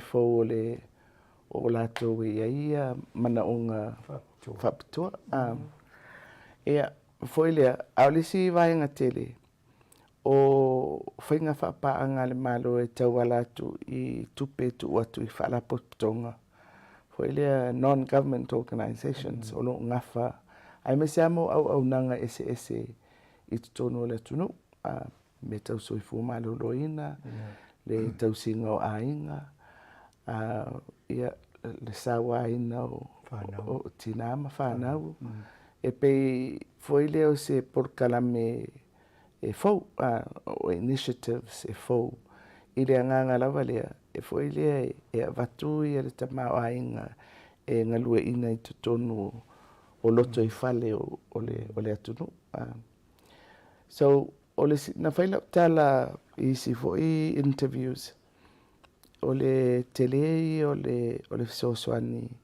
o tupe fa malofa remittance eva tu yo atato tangata ifafu foi le langu ina ia tato ainga le lai ta milo tonu ole tulanga ole tama ainga ma sosoani ila ile mata pule te ai wa afa miliona po la se afa yo le tupe ta milo po le afa biliona afa biliona ma le sosoani ai e ma eu foi le o le matou te lo uma le afianga foi o tatou tangata nei New Zealand Australia o Amerika po fela vale ia o tatou tangata ai ma ewa foi le lango ma le latou sosoani vatu mo nai o latou ainga so o le fatu penga la watina em fufanga le malo atono la yeni to pe le revenue ya le malo le mo ale so so ani fo tele mal afa pilion le watu fa fatu oyo e foi le tulanga foi le wa to pe le vatu al malo to pe la vatu I tangata ai ta wala tu la e tele la vai ile tulanga foi le la fonga le VHST I lungo la to o le malo si angole o fataunga e lo fasili na foi tatanoanga na ele foi le palo te no fasili atoi Fia se tala fo sa mo ya saina. Wa le tata no meta tu. Na tari mai fa pia ia a mato pale mai a tono le lava no so ba ai pe fia. O ia se ava no uti lo pe fia situ. Ia o la lava ole mele wa ye nei. A ua o ia le tūlanga o le foile whawhianga ia o tupe ai tālafu. Foile a male au whainga o le tamau ainga. Sai e ala le fua e le tatauna silia i le 5% po le 5% o le GDP e se tūlanga o le nofo ai tālafu. E mau te atu la, ia ua ova. Ia mai le nā tūlanga e ova i le afa o le nā o ai tālafu foile i asaina. Ia tonu nai fai se ngā ruenga mai le iri si le tau atu atonu me fai na fsiri o le teimi nei o le wa amata na matova ai atu tau popole ia Amerika o Australia o New Zealand ele influence in China i le Pasifika ia atonu na foi matalo o tomba vai po le atonu ale me tu o le na vai atu e le mena i sai ni e tago nei i le ropo le ana o tanto no nga fa tanto nga le sai ni le o fioma ia e awana manino o le malanga le minista le vai fafo o Saina. Sa ilo na fa mo e ese tu fata singa le Pasifika. E pasia se malienga o salato o le lato por kalame o lo fia fata tia mai mo Pasifika o. E peila o le merena le sa tirele vevesi. A sia matou sei ninga la safai. O sei ninga o poloketi masani i le bilateral, i le valava o Samoa ia ma saina. A o nafo i mena saina. O mea na amata mai i le whainga malo taluai. Ia pe o ngā luenga titele a lai e le taimi nei. O toi titi o le taimi e fōa i aloa ia mai e. O le faletele o le Cultural Center, lai Malifa, o le Friendship Park, le ia ia ma por kalame o le aonga mo Leoleo, le Academy a Leoleo. O le whamuamua la le whainga malo nei, o matou tala noa ia saina wae e whai whaasolu. Base pipeline foi le. Le la o fasili mai ia matou. Po fele me ave e le matou fa mua. O le matou la fa mua me tau fatoanga. Foi le i le la sanga le e si lunga ia le atinai. E mo mi ai la le me foi le ta o le mechanization fa ngai no masini. E ai me se lava ia le fa le o le lau ele wa tatou nga wa foile wa volcanic ia le tatou ele ia e pela le tulanga le na foile o le wa matou failo ia saina o tuenga poloketi na le matou te fia bel famo ele ni me ono mo faia ni exports po ni me ave i saina i tanoanga fa pia. Ia wa le atina e fatoanga me ia tau wani se maketi fatau tio. Ia voile o tatou ia o se atunu le titi a fua i mana o ngol toenga atunu le ia saina. E pe ala o tulanga masani le na o saina i fo New Zealand mai si malo e tele le anga ia tu ia tatou. Ai la titi le sau ia Samoa. E pe ala o tūlanga i a saina ia. O le nonu, o le si product tele ala na sa whanga solo mai e. O le tūlanga le fo ele. Whafta i leo ma watu o lenta popole o mai a tete sinda ma albanese po la fo la pepa o saina ma la o fionga leo ma watu ele. Ele o le tūlanga le popole nei. Well, le se fa uma tuala le tala. I le mele sa mana oile minsta mai saina. E se mali nga le region. Po atu nu ufo i fai pa anga ma saina fo ile. Awa ele vaenga o le Pasifika ia saina. Ai ele si vaenga to ititi ia Taiwan. Tu sala le na man na o saina e fa ma popo tu uma ma to ia e fai paanga foi le malato foi le fai se malienga le lato ata fata ita ile fa pe mai o mei e fia fai mo le Pasifika durang fa pena. O le tau fila na matou faalia na mata mai al tau sanga lea e so se mata upua e sau se paanga foi le se major partner e mana o mia e whape whai se malienga whai tūlangi e lava i ala o mea e whaia e awala mai le official tatou whalapotonga foi le o le forum ai pe o tau tūlanga ese i le mata upua le awali ia pe o mai sawa foi le ia tunu taitasi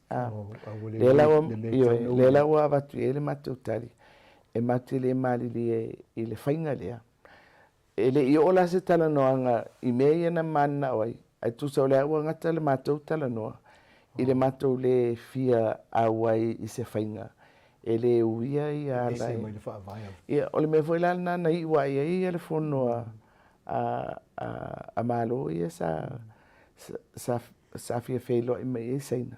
O le tali nana ave i au mai le tau whanonga. Se matou feilo ai matou wawai e. Ia, na maua leo se tali. Male, fo sa e fiti ai fo tata noi. Ia pani maramba po feo wa pe tu vai lo fiti la vai to Micronesia, tu i le Pacific Forum. Lea, o Micronesia wa tolu vaenga o le forum. O Micronesia i matu, o tātou i Saute, i South Pacific. Ia, ma le vaenga le o Melanesia le West, Papua, Solomona, Vanuatu, fiti. E tolu ala vaenga o le tātou i tūlangi. O tau te wala ia le vaenga i matu. O le siranga luenga tele na le sa tau mwhai iai. O le toe whamau popo mai. O le fo i vaenga o le Pasifika. Ona o mo tātou o atu motu laiti. E se le tāu o le mau popo. Hoi le ai mai se atu whawhenga i mamaro te tele. Malo, o loinga o le tau wawa e atu pe wa amatana tau lata mai le nganga o Amerika. O le European Union. O isi nu pe sa tu mamawa i asola mo le Pasifika. A pe le utu amatana toi wawa ai wa lata mai ono. O Amerika, wala talata luas full tau sanga taluna pe alu ese atu Amerika mali tūlangi o tātou. Pe sa ese vainga voile tatia mai a Australia ma New Zealand ia ma po ia pani fo e vai e la tole tūlangi ni. A lela wa matana to e anga mai ia Amerika. Ia tau foi ia, ele se mea leanga. E au ngā fo i le tau wanga lea whai e. Se i wawa ia tu fo i ei tātou ia po e ni mea au ngā mo tātou. Sa whai lau tala i se poka pe ia e lua lima o tangata. Le lima le ave a Saina, le lima le ave a Amerika. Ate ono mena le la ngā ia. O le tūlanga le climate change. E le taimina i Donald Trump. Na nofo ave ese mai Amerika ma le taupu. E fo i whai unga fo i whai a pale. O le hasi tau pawa ai i le fsoswani mai le ngate Amerika o Australia le si no te le e le utu malo si le vaenga le a peo alpanismo le whainga malo le leipa. Peo nai tau iele nganga le wha moe fsoswani. O le tamaita i o le minister al vai fa fo Australia, Penny Wong. Na malanga tu i Samoa, talwai nei. Mai i mawhelo inga sa whai. Ia, sa wha mawina lava le nganga whaafitai o le tātou malo. I le tū ma le mau le malo fau le i mata upu tau swinga o le tau. Awa ua lewa lava e le foi le o le Pasifika ia. Sa tū whaatasi uma le Pasifika i una ia le tūlanga le o swinga o le tau. Ia o tātou le sa tau la mua lava i le mau e tau fiofi mai le vevela i le tasitesi ma le lima. Tikeli tātou te raisinga ia issues foi le o le damage foi le awa e whiololoa ia tunu u te tele ia ma le leo lātou te mau ainga e vave foi le toe whaaleleia, pēa i lea whaina o no swinga le tau. Ai mō tātou i le Pasifika. Ua avea lava i a nei mea o whaalawe lawe whaale natura.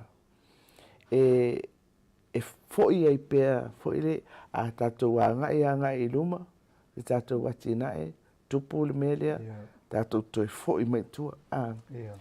So it's become quite a factor. I le tauma whainga o le ati nae, mo tātou atu nuu. Foi le atu motu laiti. E te le lava le impact o le climate change. Foi le not only physically, ai i le awhaina o tamau ainga o tangata. Moni wa le sai le Samoa pathway for le fono fai sa mo le lua fufa le SITS conference. Pe o na le no fa pe na tu le mai mata o pol Pacifica ma. Ya pe sa o lo sa no. Ya lo lu mo to fo tu a lo. Ya o le mea le na foi le e malu se lava le Pacifica le una ia o mata upu tau swing o le tau. Foi le lalo le Paris Agreement. Ma una ia ai atu no te tele ia o lo pito a whai nai ia le tātou tau. O no emissions. Ai sa le whaingofia ala le tu ese o Australia. I le tau mawhai o le tūlangi le nei. Ia e pei e tau la tala tātou New Zealand i le mau ale a tātou watu motu. A pei sa tu ese a Australia. A le la ua sui le whainga malo le weine. O se whiwhianga tele. Foi le o le afsoso ani ai foi. I le tau aveina pēa lava o le maule e tau la mua i tātou le Pasifika. Lena mo tu la sononga le amtanga le tatanonga le tu masina o kuso le to e malanga tueni si o suyan malo e nei o wale whamnitunga o le saininga o le whianga e fo le treaty of friendship. E whai ala mato tatanonga i whapea. O le mea lenga visa free si pe lima sifu e no o laulangi le visa free pe malanga mai nei. Ai o mai tātou so-called friend of Samoa, of New Zealand. Ja, e tau whai mai lau visa. Ja, e tau whai no sta noanga nam tau. Ia, e leo se tala noanga fau, o le tala noanga ua le vana whaso soa mai. Ia, a whai lea i le mea la valea e whai o le tātou whai ngā wu whapitua. Ai, o le tele whai o i tūlangi ese. Regions. O se mea foi le tupu le whawhaingofia o na whewa i o la tū tangata. Ia, foi le malawa i mafuanga foi foi e whai te tenga o New Zealand e po Australia. Foi le whapea i te iwo mai umatangata o le Pasifika no foi.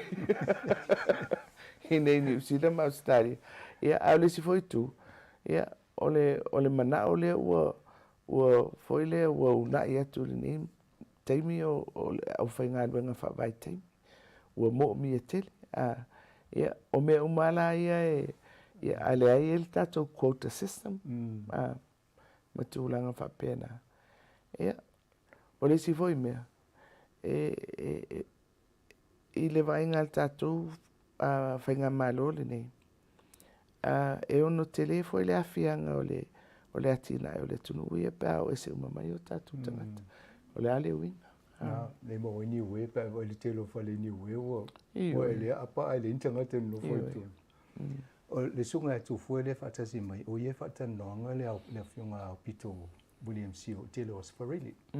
E la te mi matel tan no foi se tanga e o tona le office fa fa ngo fiel fe o e tato Pacifica mai ngi sila. Ma le tau fai o le visa e tau mata le fai ngo le visa tanga te sa o ni te mini. Pe o le wala na ba tol fesili wale fo i te mi tana no ai. Ia awa le whainga le whaine online, whai lunga o ia, ele le ia o tau i New Zealand tonu wai lo umai o tau whao ngā mea na, a mātou i Samoa. Ele maua umai tangata ia le technology, ia ma devices, ia mai na manino fo ile nā tūlanga i le taimi o COVID-19. Fo ile le nonofo tangata, le mo o mia e whainga luenga mai le whale, whainga o ngā tamiti, le tau aveina o au nanga ese. Ia, nei loa i lava le au. O le teknolosi. Po i le whaatino ai le tua i ngā whainga. E ui, o le melna le wanga i e lau langi. Ia malai ta pena na ia. Ia ele tai tai. O le fana ele tau fai pale atu atu la o ele le fai pa opti la fa lunga. Po le mele le cable. O le cable. Alena fai ele tala alo au le sa min stawa o. Yeah. Yeah, big cable, small usage. Cable rich le titil fa ngai no le. Yeah, awa e malia o le simel na lo fe ngai nei mal malo. Ma wa mai tupe ta wala mai le malo e fai le laina le I lalo le sami. Ai ua fai le tu ainga pulenga. E se atu le malo e tu sala o le pulenga le o le fainga fa pisinisi. Ma e taula mua ai e company e telefoni e tonu o le tunu e tolu ala. E la shareholders al malo ia o le e vai lava. E te le lava ia le pulea o le whaongaina o le cable lea. E fua I lunga o tūlanga whapisinisi a kampania e lua. O le lui lale na amatana saunoa ia lo au fo ile no fo inga taluai. I lona ia fo I nau tai moa onga. Ina ia whaongale technology fo lea. Al me monia ia taungata. O mena le wali e mai. O na tupo ai leo le manatu. A wha pēna mai e tupe nei. E whai e le mea lea. E awala mai le malu. Le la wasu e tupe a company whai telefoni. Ai leo maua le mea le sa manra o e le malu e whai. O le sila mea tele na le whenga I nei mal tatou malu. Foi lea. A wha pēr wata wala mai I a tupe fsosoani. E foi le fsosoani e si itia I lunga. Le mawhai e tunu pe o Samoa. O na whaonga le tuenga teknolosi lea. Ai le o mwhai o na tupu. E foi le o se lui foi lea. Pe whawhen tupu mel na. Te le ala, o lima tau sanga le foi longa ruenga tue whaolamu le mole le vai ngai e. I whaonga le mea na whamoe moe ia. A whapea, you know, that was the purpose. That was the intent. Lale mea wale tupu ai. O le si mea no whaano noe no wa tu whaatau le aseta sa moa ene mele o whaatau se le o se blue sky ele na whaatau ya fiti a. Whapea e whaatau ngā o lai senge whaonga o whaatau atu ai ma le aseta o paipa ma mea ialu lalo. Ia, o whainga ai e whaapisinisi e wasa e fo ele mau na vaitain. E le te tau na lote e whainga malo whainga whaapisinisi. Ia, alela e o mela vai tupu. I le anganga e whapea. I atu watu I pisinisi e le leili. Atonu e sao e le lei sisi tu. Ai le mawai la le manaonga le manawai le ma i le malu. Fi tēnei tangata le lei. Ai leanga o lea whaalongo e oi mai tangata. Na vini mai le ne vatu tupe se tongi le tata. Ia wa tele a mea. E vatu tupe foi fala brave tu tongi e matata. Ia lau whionga sau whaapitu ia langa le ia folo tutuangia. Ai mamoni atu whaftai tele ni hawa no tā o mwhai ona taltan no I fo I. Nafta o mwhai lau fontanga o lea fo I o loma e leisi au whilo inga manisi o malo whai mai. Ai awatu lewa no e whai fo sau noanga I le au whaafonga si ufonga lomo. O le adu lunga tātou o le YouTube, o le Facebook, ia ko Samoa Capital Radio app I lunga smartphone. Ia le o mawole ava no e glopo le tātou ni te. Ia whaftai tele mo le ava noa. Ia ele maua so. E whapea ona whapa e tuai fo I le tunu I so se vaenga o ke lupe o lo o mai moa ma lo whaafonga mai ai. A tonu o le o lo maua mai o le wala aulia mua le nei o se malanga aloa ia e malanga mai ia au nei ia manisi o sui o le malo e wheiloa I ma New Zealand o se tatou paanga foi lea mamai ia fia foi tausanga sa tatou I lalo le vai ngā New Zealand Ia alo whapena lava ona whaso solo le ua ono sepulu tausanga. Talu on tātou tuto tasi o lo whaawau pēr. Ia ele ngata i le vāo malo. Ia ai le mwhaina vese le to tele o le tunu ua a whioma papa au i nei. Ia e mawai fo i le avanoa e mafutai. Mai tawina fo i le whaupopoina o tātou sui tangata Samoa i tutonu o le pale meni o New Zealand. O se mitanga tele lea. O pine foi ua foi lea tele le sao o tangata Samoa i tutonu foi o le atina e ma upu fai o le malo New Zealand. Mai ele na upu fai foi tele isi vaenga ese o le tunu. Ia fasalaua o tālonga o pisinisi. Wale ai lava se mea o whaatufunganga ese. Wale ai lava se mea ele o angiangi ai le fua o Samoa e tauala mai i o tātou tangata. Mai a vele nei ava noa e momoli atu ai le whamalo i le atunu. I le tau ave a le anganga le o le sue malo le tātou atunu. Ia o le tatalo. Ia whapea ona whamanuia pēle ali i loutou wawhio ma loutou papa au i nei atunu. Ia mai i le tū fo i peona tātaltalo no ai awhamasanga. E le o ngalo lava le whatinonga o le alofa whatino. I ai maise lava i o tātou ainga. Ia o tātou e kālesia ma whaalapotonga ese.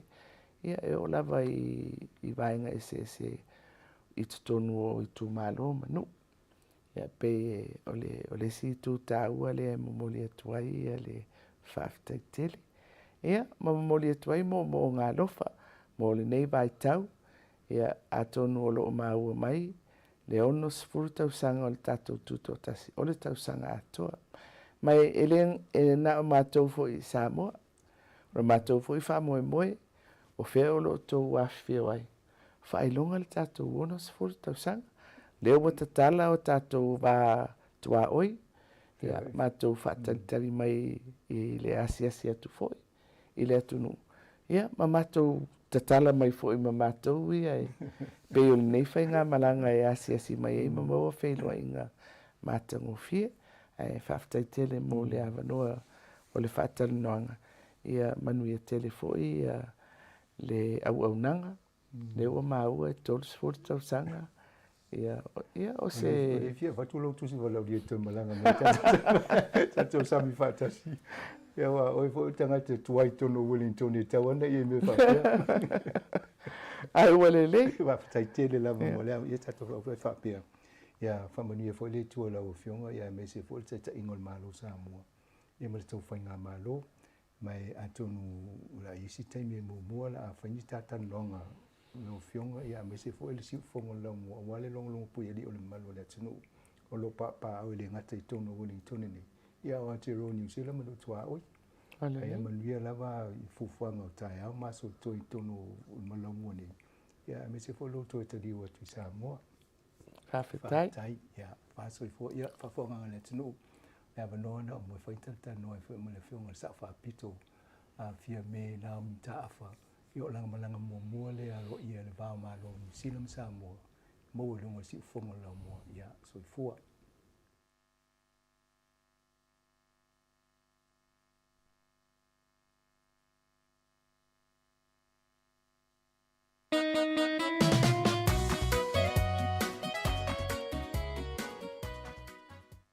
Ia malo whaftai ia nawa mai ai foi on toi awina atu ia le whatalanoanga foi ia a le fionga i le lipule ia whamsanga te ala Morisi ia ma le fionga i le tamaitai palemia Samoa Honourable Fiame Naomi Mataafa ia pe ona awina atu i le asona nafi ia o le taimi foi nei taimi masani nei o le ato whewa i le ai ia le upeo i aisina swinga i le tai au nei ia tatala foi tatou laina tolu au lima lo o whatasi ia pe fia whaasoa mai ia e winga fo i le tatou whaatalanoanga na ai momona watu tatou whasisilanga le whatuatau no mai tatou ofisa I le awa tele mal whaaloalo e wala au atua i le paia ma le mamalo le mafutanga whaife au so whaatasi Wellington, Porirua, ma le Hutt Valley, whaapea o tau whaletua.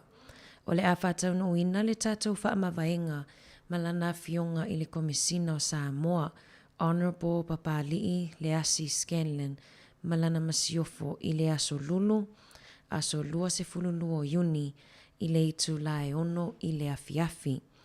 I whaia lea i le e kalesia e whakasa, Cannons Creek i Porirua, tuatu si tasi, Casta Crescent, Cannons Creek i Porirua.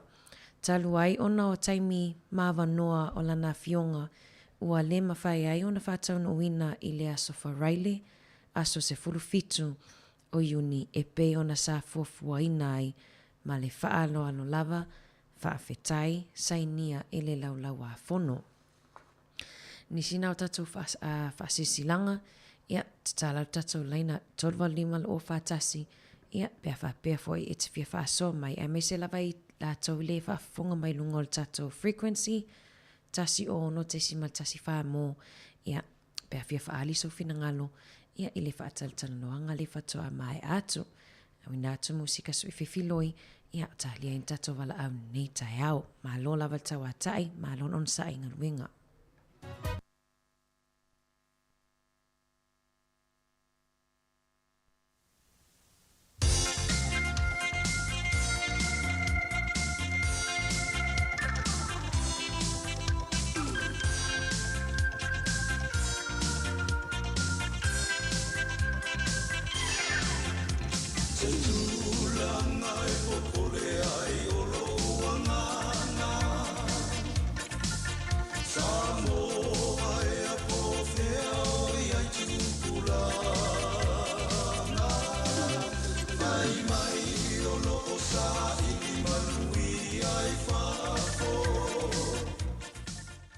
Ia whaamalolua tu tatou whaafifianga na i ona pēa le wei tatou wala au whaatala whaatu. Talo whamalol soi fotina. Ia. Tai mole ava noa, ma mole atu whaatitire saundoanga te mai tai palemia. Ia, foi lele whaalongolongo tu amale manino i saundoanga le palemia i lona tula i mai tatou tunu o Samoa. Ia, Naomi ia tulo pa ia mau mamalu. Ai o te tala noa whaatina ia te oe po e mana tua ia so. O tau scholarship mai fo i nei kaloli ma sanina to mai ato malo o miso neu i tau te fia ai me ai Samoa. Ia nai Hampton Street sama sanina sa to mafutai pe au i sfalele tau te o mai i tua talo whai. Ia talo whai lau tula i mai. E te talo mātou nei wa mātua. Te talo mono tula i mai Samoa lau. Iai lawa te whili male maangao i tau mawhai wha malepe i a pūlena ma te tapua inga le atunu i lau a fionga le pai palemia. Ai te talo mātou ni o tina mātua New Zealand. I a whaafololo soifua, ma i a maua ni o manatu, lau tō whawha le atua, i a mai se lau tō whawha le tino nei, e te tāuno ai le tato tunu.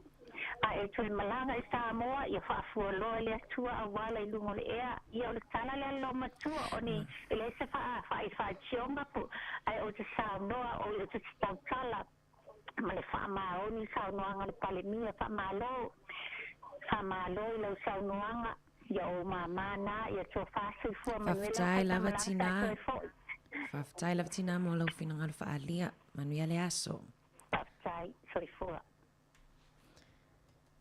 Ia, manaia, tala peta tau laina, ia, whaali so fina ngalo, ia whaataltan loanga fo e la fionga le li pule, ia, ma la fionga le tamaitai palemia, ia, le whatoa mai on toi au inatu.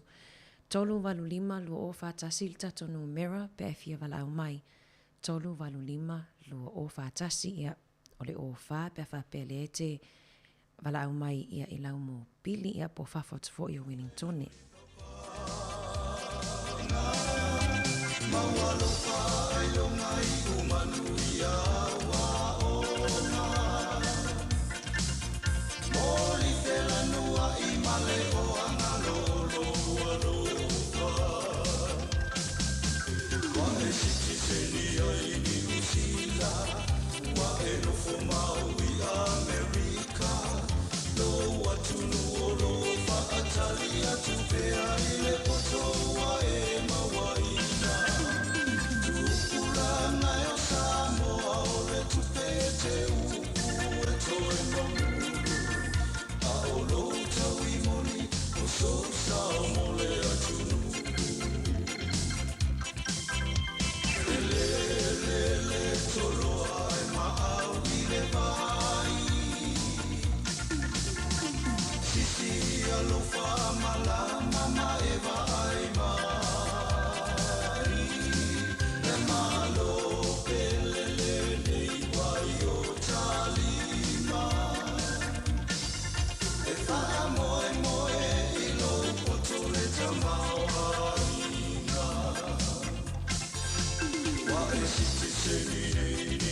Ia, toi whamalo atu, ne whawhiwhianga na whatoa mai atu.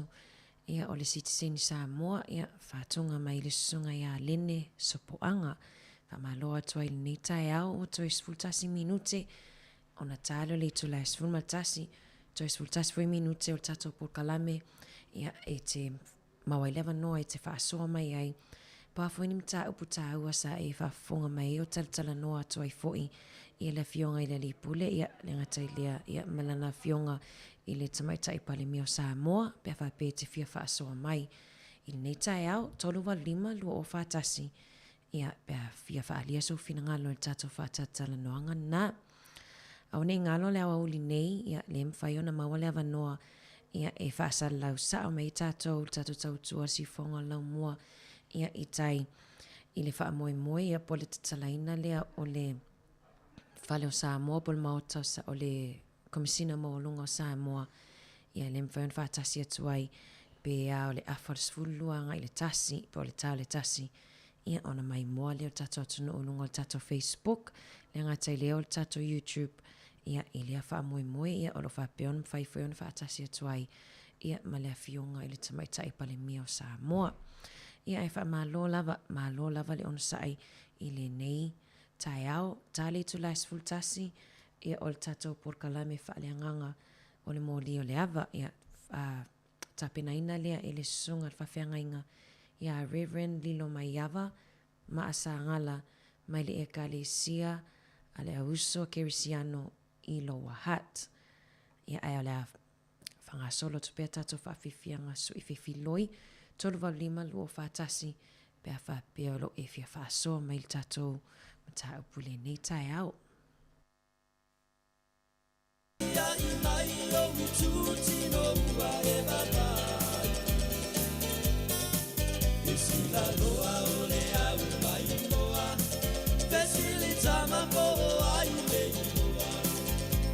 le presenza se va e manele atoa e bati ma pole a mai noa le muove presenza sapere inoa le amatonu lea o fia fia na passa noa e si la lo fa masani fia fia na masani te ono me ai e ai se fai ti o mai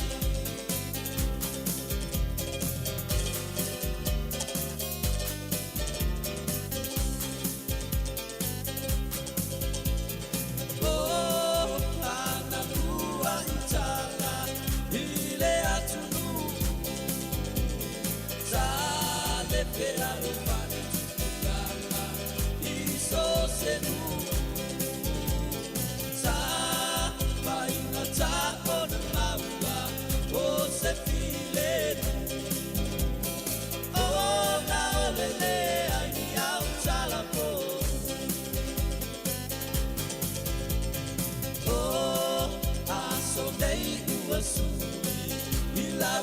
la sila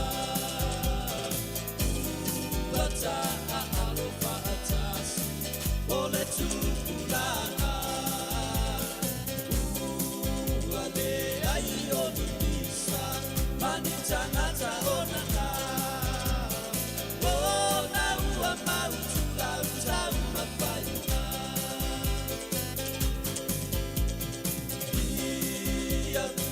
ia le atu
Malela fana osina matama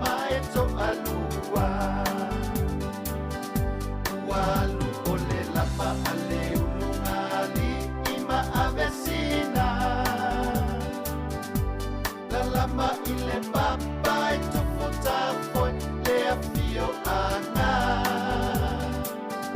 O ina na whetawia e tapu masina o le ala. Toi whamalo atu i a o tāpena mai e fo il tatou Pokalame mo lio le ava. Ia mana ia fo i le whailoa mai ia ele au auna le atua. Ia le tusi whaitau e tāpena i fo ai ia tatou paanga fo i le tatou Pokalame whaaleanganga lea. Ia o le tusia e feso i lona mta upu e wha. E feso i lona mta upu e wha whawhetai. Ina ua sulungia i pameleia. Usuloa o tapu mai whalea lupo i asina. Mawale tama ita isa tausa ilise ingoa. Aifa ato a maua ina ua fa a popo ingoa aifa. Mawaloa le ingoa atoa o sina tapu itea.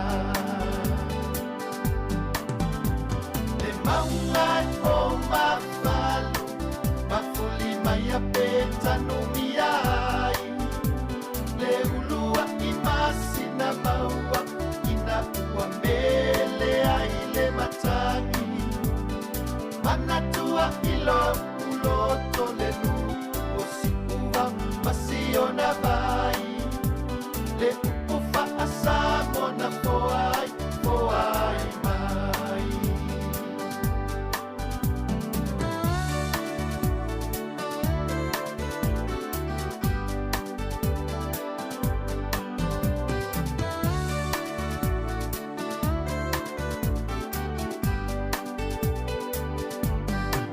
Talo sana asina ya tangalo alani.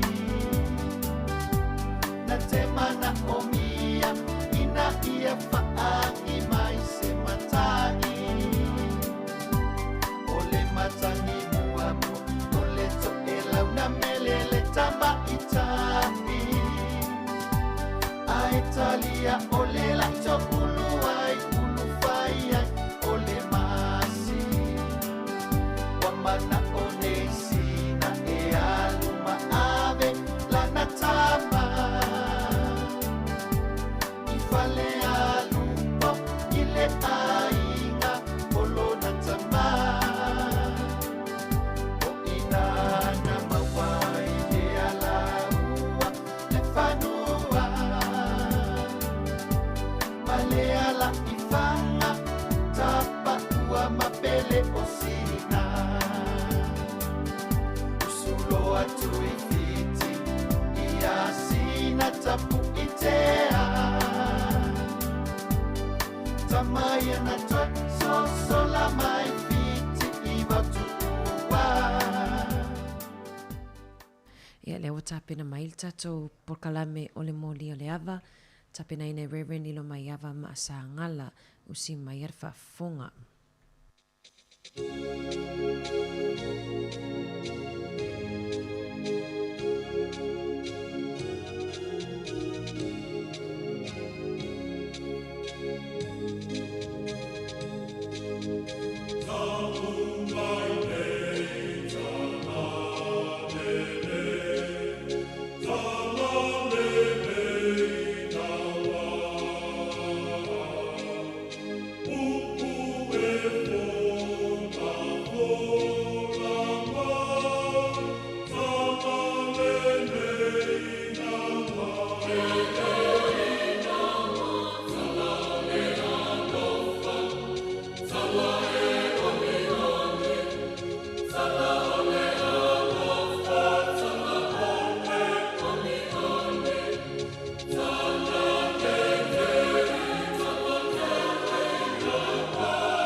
Ia, e whatalo whatu i le Pa ia mara mamalu o si o tātou utunu o whai o na mafuta mai le nei tai au. O alofa mo nā mo si o tātou utunu o tātou te whaafitai ai le alofa ma le anga le lei o le tua. Whai o na tātou waudia mai le nei tai au ma le manuia. Nei pō kalame o le pō kalame o le mori o le aba. Ua whaatino ina ai se wha moe moe le nei tai au ina ia whapeo na maua ai se soswani mo i tātou. Ia a o whialama se vaenga o le ke lope o lo ma whai ona e whaafonga mai ai le nei pō kalame. Ia alo whangia le tua lo ma futa mai. Whātalo whātu fo i le pa ia ma le mamalu o le au whaingaruenga pa ia le tua. I so se whata whaita ulanga. Ia e mai se fo i le wala wina i ngaruenga le tua. Ia iai le alofa ma le anga le lei o le tua. Mo i tātou le nei tai au. A le a tātou te talo. Le tua lo mātou ta mai. Sili sili e se la wala ua fio ia i mātou le nei aso. I lo mātou wō mai le nei tai au e whaatino mātou tiute ua wala wina ai mātou e lau fio. Tālo matu i nātu le nei wha moe moe i lau fio. So swani ma whaatasi ma ia i mātou. Wha moe moe i lau fio e whai ai o na mātou whaia se ngāruenga. Ina ia whapeo na vi i ai lau fio. Wha manuia i sio mātou watanu o ma whai o na mafuta maili. Wha longo mai le nei pō kalame. Ina ia whapeo na mau ai se so swani mo i mātou le nei aso. Ia māso umo le nei soi fuanga. Mātou bala au i lau fio mai alau whaunga ia i mātou. No lau suafa Yesu. Amene. Ia, pēr tātou. Tāpo i atu i le vi inga ua saunia mo i tātou. Amen.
Ia o le amawale tātou tusi whaitau mō tātou pō kalame o le mori o le awa i le nei tai ao mai le tusi a.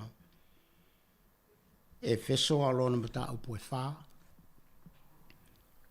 O le imata upu ia o le amawhai o na tātou whasoa ai se taimi mori mai o le nei pō kalame. A o le a o whaita wina le whai upu mua se ia whaangata mai le whai upu e sifuru ma le ono. Ia u te tonu o le mata upu atoa lava e fia whaonga ina i le nei tai au. Ia whaafonga mai ai le whaita wina o le fionga pa ia le tua. O le nei, o au o le uanono tia ona o le li. O te ai o yatu ia te outou ia outou sāwa vali e tusa ma le wala au a wala uina ai outou. Ma le loto mau lalo lava ma le anga malu. Ma le ono sai. Ia outou wha pale pale le tasi ma le alofa. Ia tau mawhai e outou ona ta ofi o le loto nga tasi la le anganga i le noa tanga o le file mu. Tasi le tino. Tasi fo i le nganga, whapei o na wala a wina, o tau i le wha moe tasi wa wala a wina ai o tau. Tasi le li, tasi le whatua tuanga, tasi le papatisonga, tasi le tua, o le tamaa fo i leo tangata umalama, o le pule i mea umalama, o le ua iai i mea umalama, o lo i totonu fo i ate o tau uma. Au au mai a te i tātou te i tō tasi o le alofa tunoa e whaat tawina ma le mea fuaina mai e ke riso. O le mea leo a wheta lai mai ai o ia, nā fio ai o ia i lunga, mana tai whaatanga tau taua i le tāwhianga. Ua na fuaina foi mea alofa i tangata. I o le upu lea, na ia fio ai, se alo na winga. Pe a whaiele o lea. Ua mwai o nā fia ifo o ia i mea mawala lalo i le lalangi. O le nā fia ifo, o ia lava lea nā fia ai i lunga o le langi umalava. Na ia whatu muina e ia o mea umalava. Na ia tu ina mai foi nisi e whai ma apostolo. O isi foi e whai ma perfecta. O isi foi e fola le tala le lei. O isi foi e whai ma leo a toa maoa. Ina ia wha anto toa ina ai le au pa ia. Nā tau te whai ai le ngā ruenga au auna. Ia tina ai le tino o ke riso. Se ia tātou o atu o tātou umalama. Ma le lotonga tasi le wha atua. Ma le loa le leo le alo le tua. Ina ia whai matangata matua. Ia o i le fua o le ua matua.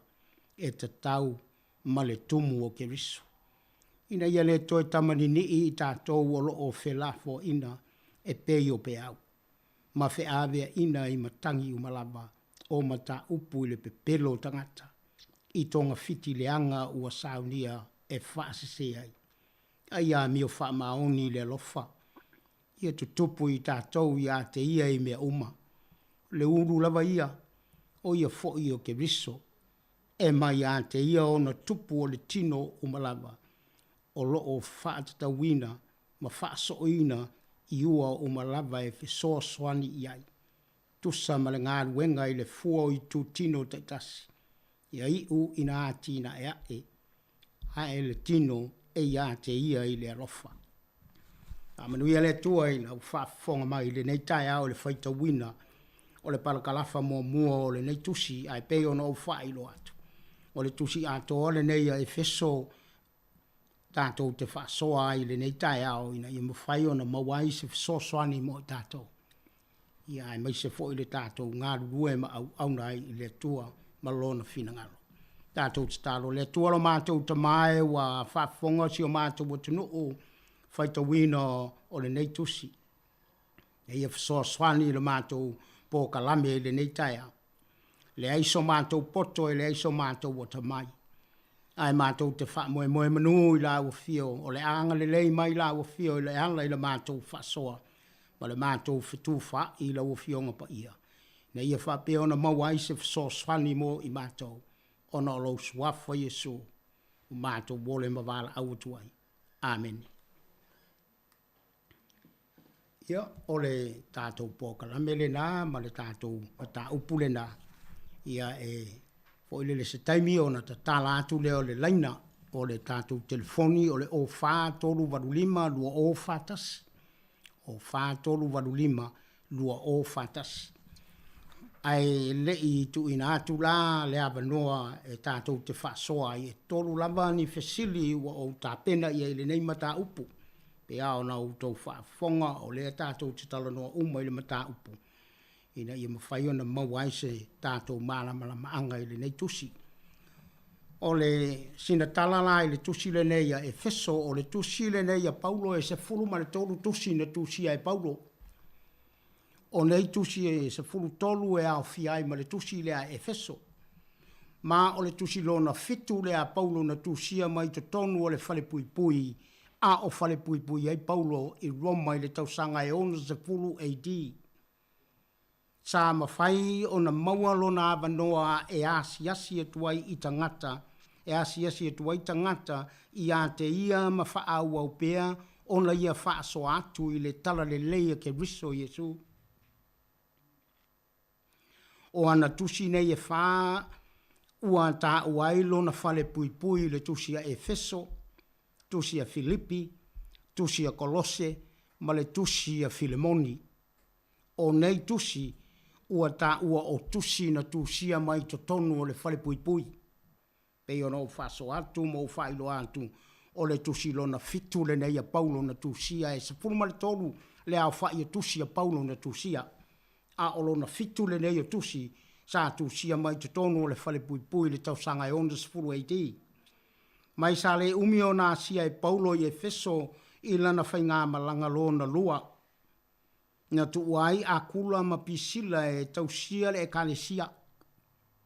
A ele yalu i Kaisaraia ma ani te oka i Suria. Ina ua mawae si ana nofo puu i ani te oka. Sa malanga atu i lana malanga whaamiso nare lona toru. Mai sa o ngā te tonu telele nei malanga i Efeso ma Korinito. O le ngā ruenga lai se furu mareiva e au mai ai whamatalanga i le tala i ngā Paulo i Efeso.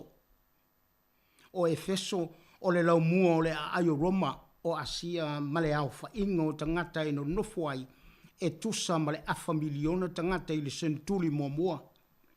Mai o se a ai e iailo na wafu. I le ulu o le vaitafe e ta ua o le Keista River. Sa iai to tonu o le aio Efeso se fale mata anga tele e no foia e tangata e tusa ma le luas fulu ma le lima afe. I le vaitaimi o le whengainga fou o le aio Efeso sa tele iai le mamalu ma le lau i loa i fe whataua inga o whainga whapisinisi. O Efeso whai mai o se ai lau i loa tele i lona wafu tele le lalolangi ana mua. E le whetaula i ngā hala o awala te tele e tolu o nei whetaua i ngā hala na au mai ai le tele o loa i le ai o Efeso. E whaingo fia tele mō Paulo o na wheso o tai mai Efeso i e kale sia la iti e tele sa ia whaatutu ina i le atu Asia. Na lawi lo fo i le nei a ai whainga wha le malo. O se malo sa loto fai mai sa mana o mia e Roma le tuto tasi o Efeso. O le a ai sa iai se wha upunga wha pea. O se a ai ua sili o na wha tāua ina tele i to tonu a sia i titi. Sa lawi lo fo i whainga wha talitonunga. Whainga talitonunga. O Efeso fai mai o le a ai sa wha tuina ai to tonu le malu malu o le tua whawhine o Atemisi. O le atua leo tiana i Efeso. O le atua whawhine le nei, o le atua whawhine e leni mai whaapitoa fo i le nei atua whawhine o Asia i titi. O le nei malu malu whai mai o se tasi mea lo na fitu leo mit o mai moanga sili o le lalolangi atoa. I le lalolangi ana mua. O tu mamasani tāpua inga ana mua sa whaia i Efeso. Sa lawi lo fo ile nei a ai o Efeso i whainga o nganuu. o ne ianga nuu whai mai o Efeso fo i sa o ngā te tonu i aita alonga te tele le lalolangi. Sa whaatūlanga ina le tā ua mō tā alonga o le lalolangi. Mana mawhai o no o mai aita ngata tā a alo ma tangata Asia si mai i so o se ai le atu e leni ma o mai i to tonu o le nuu le nei o Efeso. Mai sa lawi lo fo i le ai o Efeso i a mio le anga ma mea mātanga ma tū whaati Apollo. E vai le kele o mea e ka ua ele nei nuu o Efeso. Mai o le mamalu lao tiana. Na tu i nā tu ai le aia e pui ai tangata e tu ua o lātou malo o se tangata whaasalaina i a lua se lau i ata le mamao mai le malu ona le mawhai lea ona saisaitia. E matua sili ona le anga mio sa sava vali ai tangata e uru fale atu i le nei malu. Sa sili atu le mata ngā o lātou wa mio i loa mio a manu. I le malanga lo na tolu wha misonare ale apostolo Paulo sa alu sa o atu i Efeso o lo wha matalaina i le tusia ngā luenga o lo me ta upesfu malaiva. Ma sa no foi i nā mo le tolu tausanga. I le tolu masina sa o ai Paulo i le sunako. Ma le isi lua tausanga sa o ai o ia i se fale tele e ta ua o le Dinas. O le tangata o wha filosofia e leni. O se tasi o wha matalanga o tusita ai e wha pea sa whai a onga Paulo mai le tā o le se futasi i le tae ao e o atu i le whai le fiafi. O le taimi e pito siri leo no vela o le aso e malo lo ai tangata uma. Sa matua fia tangata e wha longo i a Paulo i ana o onga wha keusiano. O lea no mai ai tangata e whaalongo i taimi e malo lo ai. Mai wai ina whaalongo tangata uma o le tūma lo i Asia i le fionga le atua. O le tala ingala Paulo i Efeso sa whaatasi ai ma whaai longa ma vāvenga. O lana tala inga sa matua whaamanuia ina ma sa lu i tawina ai no whuanga tā ua e lua o langa o talito nunga i to tonu o Efeso. Sa matua manu malo le tala lelei lunga o nei tāpua inga se. O se solo te e na fōu vale ai tangata ina ua le amana ia le talito nunga ia Artemisi le tama itai po le tupu po le atua o Efeso tiana. Sa tu uti Timoteo e whaima whaife au o le akalesia i Efeso. Ina walu e se Paulo a tonu na mo muaru ese ina ua toe Sao Paulo i lana Asia singa muli Efeso i lana malanga lo na wha misonare. Ina ua toe fo i mai lana malanga wha misonare lo na tolu sa feilo i ai Paulo ma toe ino Efeso i Melatoni. E wha malosi a i lantou i la lantou tala inga sa whai. I le kolose la e wha sa furu maleono e whaata tau le tusi mai ala o tikaia. O se tauranga lai titi e lata i a kolose ma sama na o Paulo. I e kale sia ina ia fesu ia i tusi. O ia tusi entu i ai ina ia wha malo si ai le lantou taitasi. E le aise tusi i tangata lao tikaia i le whiangai ngafou. O se manatu e tala whiangai e wha pea o le nei tusi. O le tusi lava lea e tasi e pei o tusi le whengai ngā fau i Efeso. O le nei tusi sa tumu i mea sa sau nia whae tete. O whainga o whina unga Paulo. O i tu a inga o ngā lava e tasi e winga i le tangata o ke visto Jesu e pei o na tusi le tusi i a kolose. Ai ale ai se mau e whaatatau ai tangata o le nuu ma mea na tutupu ai. E wha maonia o le tusi na ave i a Efeso o le wha moe maua lunga o le apostolo Paulo ina ia o atu i tangata uma e whaita wina ai ai le na o Kerusiano i to tonu o Efeso. Tali tonu ina o le tusi a Efeso o se tusi sa tu sia foi mo e kale sia uma sa ha a fiai Paulo i a sia i titi. O le upu i to tonu o Efeso e le o i to tonu o tusi ta ai. a tonu o se ava noa sa tu iai e tu si ai se ngoa o se e kale sia wha pitoa wo o atu iai le kopi o le tusi. O Masiano i le senetuli i le senetuli i le vai taimi o le senetuli sa e whaatatau ia e feso o le tusi ia Laotikaia e fōlinga mai fo'i o le tusi ia e feso na ave whaatasi ma le tusi ia Kolosi. Sa umi ona nofo Paulo i e feso i lo se isi lama a ai sa ia asia. O e feso fai mai o se sa o ngā te tonu i ailana tāla inga i le au asia o nisio taimi sa asia whaapitoa i isi a. Ma o isi taimi sa ia au ina atu i ai se isi o lana au malanga e asi e tuai. O le fe aula o le nei tusi o le tusi a Paulo i e feso e le pei o isi ana tusi e tele. Awa e le o whaatu sa tusas. Awa e le o whaatu atu sia i e feso i se whaafita uli whaapitoa. Po o se mea se na whaiele e kalesia. O se tusi i tangata lautele. E vi i a ile tele o whaamanuianga te tele a le tua i tangata ola i a ke viso ma le tali atu o tangata e ala i nei whaamanuianga. O le tusi whai mai e a manta i le whaamamawhaina o le vi inga o le tua mo le tala inga ke viso. Ta wai le mission na ke viso i le whaasauina o le tangata ola mai pulenga le lalolangi ma lona whaati a polo. Ma whaasino atu le e Paulo le mana o mia e le tua o tangata e tali atu i mea ua ia whaia mo i la tau e le tua. O le tusi la e feso e iailo na whainga o a o onga wha le tua o na so mai lea maala ta tau po talitonunga e ta tau o na muli mai ma le amio.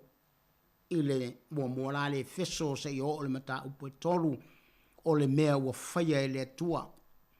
Ma le mata upo e wha se i o le mata upo e ono o le mea e ta tau o na whaia e le tangata o le ola lea i le olanga e whetaui mo lona wala a wina o te masalo la o le mata upo le tolu.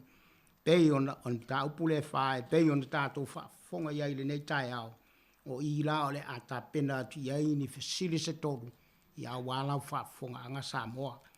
A o se whamatalanga le na o le tusile nei a e feso mo lo si la fiaina ai mai se foi mo sausu e suenga i a se furu ma le toru tusi na tusi ai Paulo. A o le tusi lo na fitu le nei na tusi ai Paulo mai te tonu o le whale pui Roma. Ai o le atu ina atu la tātou fesili nei. Tātou fesili nei e fesili mai lamba i le tātou mata upu lea sa au tau whaafonga ia ma whailo atu le tātou le tio le nei tai au o le fesili mua la e au maia pe maua mai le le palkalafa mua o le fesili mua ua mafua i sia ona ai oi le apostolo o Paulo i le au Kerusiano i Efeso o le tātou fesili mua le la ma o le tātou fisili nā mai whai upu mua e o i le whai upu e se fulu ma le ono. A o le tātou fisili lo na lua. Mo le whaasau ina o le tātou taimi ia, ma na ia le tusi lalo i se whaasi pepa. Ia e mai se fo i lo toi fisili mai e ta watu le fisili. E nā ua matu le tātou fisili mua ua mafua i sia ona ai oi le apostolo o Paulo i le au Kerusiano i Efeso. O le tātou fisili lo na lua, o a mea ia na tau tino ai Paulo i le au Kerusiano e Efeso. Mai la le whai upo e suma le fitu se i o le whai upo e lua sfuma le wha, ia o lea wha te tau i e le fisili lea, o a mea ia na tau tino ai Paulo i le au Kerusiano e Efeso. Ia ma le fisili muli e mai le whai upo e lua sulima e o tau suma lua, o a mea ia ua mana o ai le apostolo o Paulo e tu ese ma ave ese i le au wha tua i Efeso. Ia o tātou fisili na e tolu. Ia o te msalo na ua maua mai a tātou fisili na i le nei tai au. Ia ua fo i le tātou whasoa. Ia o te tonu Ya va mal whaaloalo le a mawhai ona e whasoa mai. Ia e winga lava i tonu o le nei mata upu. Sa tātou whaalongolongo iai. Ia e tu ina atule. Tātou mai tātou pese ia o tālia se vala au mai. Si o tātou putunu o male whaaloalo lava.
Ele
Taruai o lea e tāri talia se wala au mai e se tātu watunu. Ia ai mana ia fo ile nei taimi o te toi wha matalatala ina atu ma toi wha so atu ile nei lava tusi e Efeso. Efeso se tusi mātango fia tele ile tu wha ta singo wha mai wha Kirisiano ma tiute o Kirisiano ma wha tua tuanga o Kirisiano ma leo langa o Kirisiano. O mea ua whaia ele tua ma mea e te tau na whaia ele tangata tali e tuai i nei mea uma. So e sena mātango fia le nei tusi e Efeso. Au tali te lia las se wala au mai e se tātu putunu. O le tusi e Efeso whai mai e whaia uru tala te tele tauna tātu toe wāwa a ima tilo tilo iai. Mo mua leo langa fau ia ke viso. Lua so sa ye te fau e ala ia ke viso. Tolu o tū langa fau i le a vea matangata o ke viso. Whaava wheso ta inga fau, whai mai ua au maia Yesu ke viso mo i tātou. E whaamalia ina ai a inga ma te te atu i whainga whaati a polo. Oni o to tonga o mea i te tonu o le tusile nei a Efeso mo mua leo langa fau. O so o se whaamanu ianga whaale anganga. O se tatalo mo se malamalama.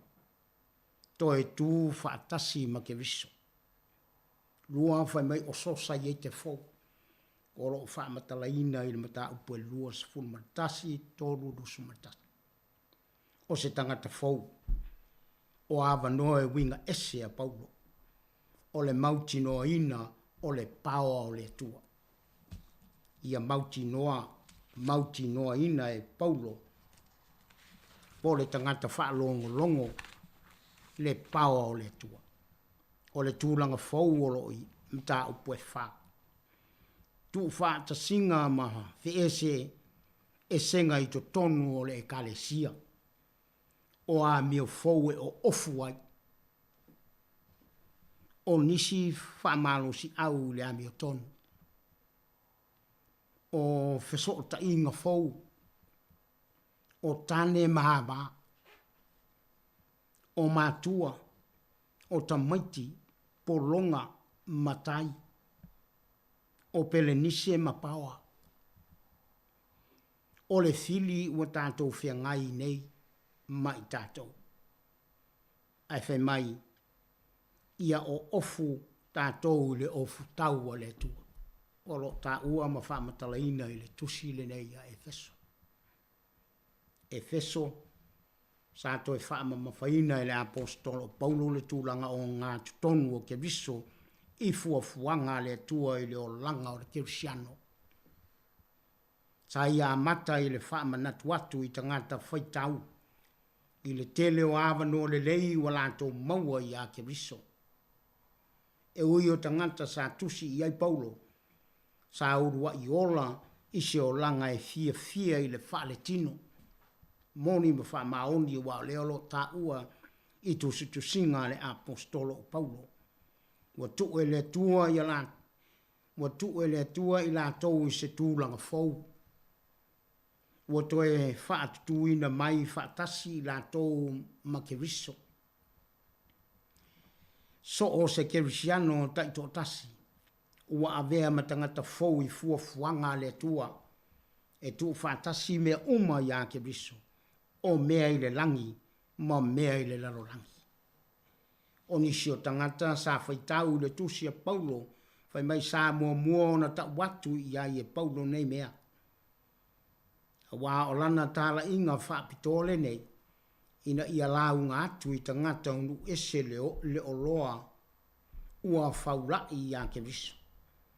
Ma whaatai pe whaape whea i nei o loa, o na maua maori ori ai i se o langa moni. O nisi o tangata na whaitau i lana tusi a tonu sa fia i tala inga se o manatu sa whaasala lau watu i kolose. Ai na mawhaio na maua le whaamalienga moni wa lātou nau iai. Pe pe a lātou nauna watu e whaatu muina i le atoanga o le tua. E mawhai ona maua, wa nā o ke riso la veai e maua ai le nei atoanga. Pe mai ina ua uma na whaamatale ina atu ke riso o le whaolo le larolangi e le apostolo Paulo, ma o le puna vaiola mo le whaatino, whaale mawhauwhau ma le malamalama whaale nganga ma ngāruenga. Sa ta watu e Paulo ana awa onga e whaataitai ai. A whai o tangata whaitau o ni tangata o le tino ke riso. Tangata fou ma whanau o le atua. Tau ona whaalia mai a lātou ngā yo inga o i lātou ua iai ke riso i o lātou o langa. To tonu la o le kalesia whai mai e te tau ona nau e tutu whaatasi. Ia ta ofi le lotonga tasi i la le anganga i le notanga o le file mu. Pei ona whai mai le mua mua konito mta upo sumalua. Sa toa e ta watu e Paulo e ta tau ona lātou wha moe moe le tu wha ta singa le anganga pa ia. Ei loa i le tu ina atu o mea lofa o le alofa tu noa i le tino mo le tupu maatina eina. Ona ole oli le fesota inga babala lata o Kerisiano i to tonu o le whapotu putonga. O se mea e se whaia e se tangata o le kalesia o le aafiai nisi. Se mea e whaati ngā aile nganga pa ia o le tua. Ilo mea ua whaia e le tua mo i lantou e ala ia ke riso o Kerisiano whai mai e ta tau o nā angelelei i le isi tangata. Ma wha maa ngalo i le isi. Pei o na wha maa ngalo i ke riso i latou. Sa whautu atu fwoi Paulo ia i latou ina ia wha o i le tua. I le wha ali atu leo lo latou o lofa i le tasi. Pei o na whaia i le tua mo i latou. Ia la te tau wha pitoa. Mai o Kerisiano e te tau na awane i whaia ngā ruenga e le aonga. Ngā ruenga o le pōngisa. E lo ngofia i latou wa ia ke riso. Pe a whaatu muina i le anganga pa ia. O lo o whaamataleina e Paulo le nei mea o le whaatu muina i le anganga pa ia i lana tusi i le ekalesia i kaltia. I o latou o langa o fia fianga lau tele. Kerisiano e te tau o na toe taitaina i taiala o le alofa. Po o se mata upu i se a inga. I le whai unga. Sa manatu le apostolo Paulo i tangata whaitau. E ta tau o na latou wha moe moe whetaiai ma le te mai. Ma tōnga whiti poto le ti apolo. E au ai o na latou o ofu. I ofu tau o le tua. Ia o onga o le sava vali i ala te tau sa. O le apostolo Paulo. Whai mai e le mawhai o na whaia e au noa ma ke riso Jesu. Ua iloa e Paulo mai lo na malama lama. Whaapitoa ma isi tangata e tasi lama le awala e mawhai ai. E ai ai le ma losio le tua le tangata. Tasi le nei o manatu ta ua Paulo e whaau au pea i ana tusi tu singa uma. Na waaia ila na tusi mua na tusi. Ile o langa male ngā ruenga ke riso sa wha malo si ai lona talitonunga pe a whai tātou te ola i le anganga e ta tau fōi o na tātou sāba vali i le anganga. O nisi o na wha matalanga e winga i le wha moe moe o le tusi le nei a Efeso na tusi ai Paulo le nei tusi ma le wha e te ete i le e kāse sia i Efeso. Ina ia tuu ina atu se awa o ngā whaale atua i Kerisiano le whenga inga whau. Ia silio na iloa i Kerisiano le whaata mao a inga ina ua i to tonu o Keriso. Wa tūsia le nei tusi, ina ia wha malo sia i lātou, na ia taita ina i le ola whaale anganga i aso taitasi o le olanga. O tusi la nei e ta ua o tusi na tusi e mai to tonu o le fale pui pui. Tusi a Efeso, tusi a Filipi, tusi a Kolose, ma le tusi a Filemoni. O le tusi le kalesi o Efeso a tonu sa tusia i le tausanga i on sfuluanga i on sfulutonu. E msalo lewa maua le avanoa e faso ma iai, ia. Tui natu le avanoa. Ia, msalo lewa toe watu tātou wala au, ia toe whaafonga mai lava o lea e tau mwhai e whaamatalatala ma whaamala malama le tusi e Efeso. Ina ia whaingo fia ai fōi lau whaalongolongo mai. Ia e mai se fōi o a fōi ni mea ua tā ua e te leo sila fia, ia nau e mana malama i le tala anga o tusi ne e Efeso. Te ona whailo atu. Ia. Toi nā atu le avanoa. Alofa. Hello. Mawalo wa avanoa. Alofa. Talofa la vai lau sunga le whawhiangainga. Ia. Malo le soifua lau lei. Malo le soifua i tō tina. Ia le li. Aftai. Ia. Mana ia le afiong pa ia le atua. Ia. Te fia whaasoa tuai wa lewa. Tala mai le laina mo mātou le nei fui taimi. Ia. Ia. Mana ia fasili wa au mai. Ioi. O le tusi wa tātou māsani ai. O le tusi fui tātou te whaitau iai. I le telo a popo inga le apostolo Paulo. I tangata le kalesia i Efeso. Ia. Ia malo lava le whaasoa i lau sunga. Ia peo leo te vava ai atua uia ma mea fo isa o au inai. Ia atoa ma le whaali unga le a whiong pa ia le atua le tātou ngana i lumo le whaasino tusi. Ia sfulfa tusi ale apostolo Paulo pe a whai o lea. Sful ma tolu tusi e Paulo. Ia. A lea sa o whaasoa atu i fesili wa tu ina mai. Pe ona e tu ina mai. Po wa mafua i sea ona ai oi Paulo le kalesia i Efeso. Ia. Ia, mana ia. O le ai oi ale apostolo lo manino lava. Fai me leu lutala no sa upule fane pe ona e au mai. Ia. Ia lo tonga tasima ia toi fota ina le amio. Lo na winga o le whaatitau le mta upune lo na fale apostolo Paulo. I le ola fale anganga o tangata ta ito atasio le kalesia. E le ngata i lea, o lea ua matua ai oi ale apostolo, ina ia sava vale e tusa ma le vala awina, lona winga. O lo whaatatau le apopo inga le apostolo Paulo po o lana whaamalosi le kalesia. Ie ua iai tofi te tonu o le kalesia. Ia peo e tau fo ia tātou o le tino keriso. Aftai. O lea la, peo na tātou vava ai ai o lo ta ua ele apostolo, ia whamai. Wa atu ina mai apostolo.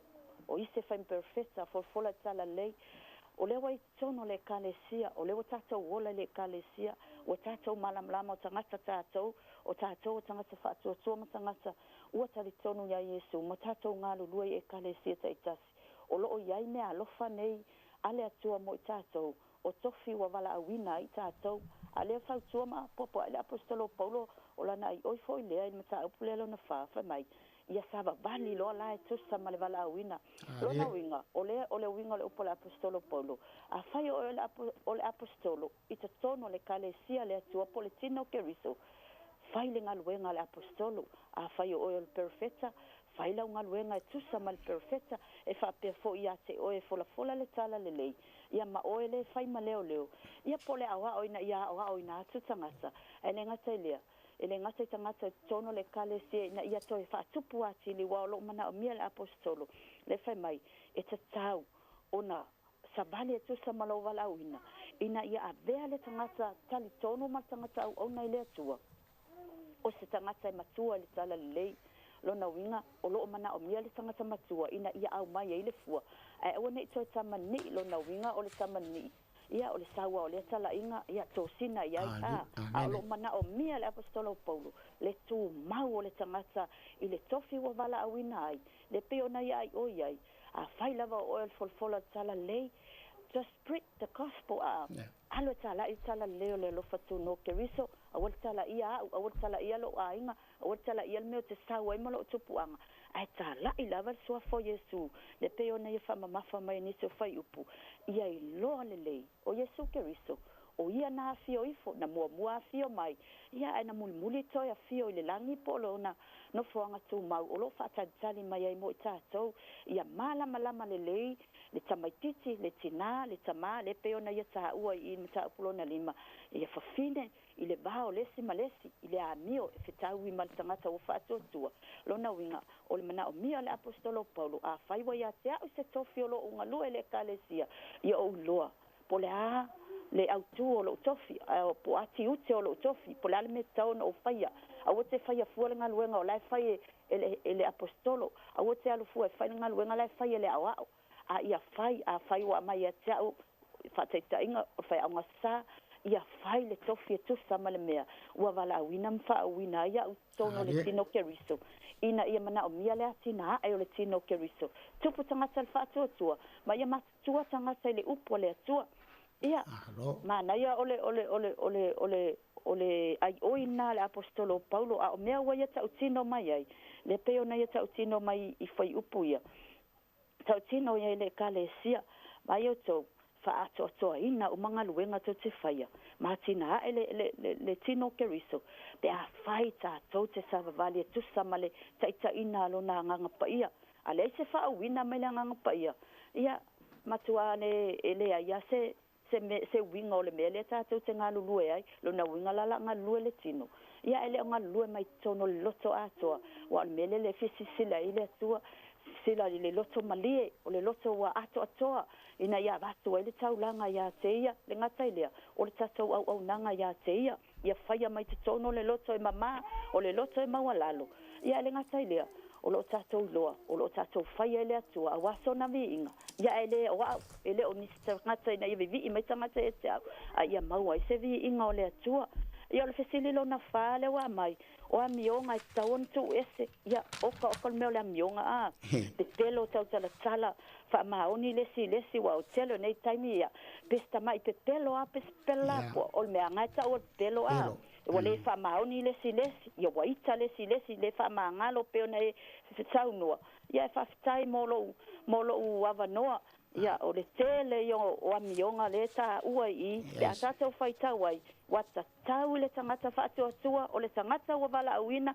o le tangata o fa awina ave ese to ese tangata tuai fasioti tangata tuai e tu lai mai tangata e ola ya keriso ina ia vi ia ilo tato tua a walo o ia ilo tato tau ia le ola fa vau ia si au le fa popo atu lau sunga a watele ale malama anga watele fo ila fa so mai ia o malama I fo yo mata tangata ia fa manu ia telele tua le tua fo Yesu amen ia faftai moli le nga faftai le tina le sa fa so mai se le ta o longono wa mai le tina so swani le tatu tusi le ana tatu fa ngolongo ia sanga fa manu ia le tua le tina e tu sai mal fa so ia mai se fo ile ola tautua tonu ainga ia mai se nga wenga le tua o nga we ia fo ile tua manatu ma mele lei ia wale tautua ina o le nga wenga le tua fa madu ia le tua ia te o le tina aftai mo lo sao le nei tai au ia lo mo wala vale ava no to ia tu ina tu la no le mo wala no te sao no mo ia ta lofa le wala au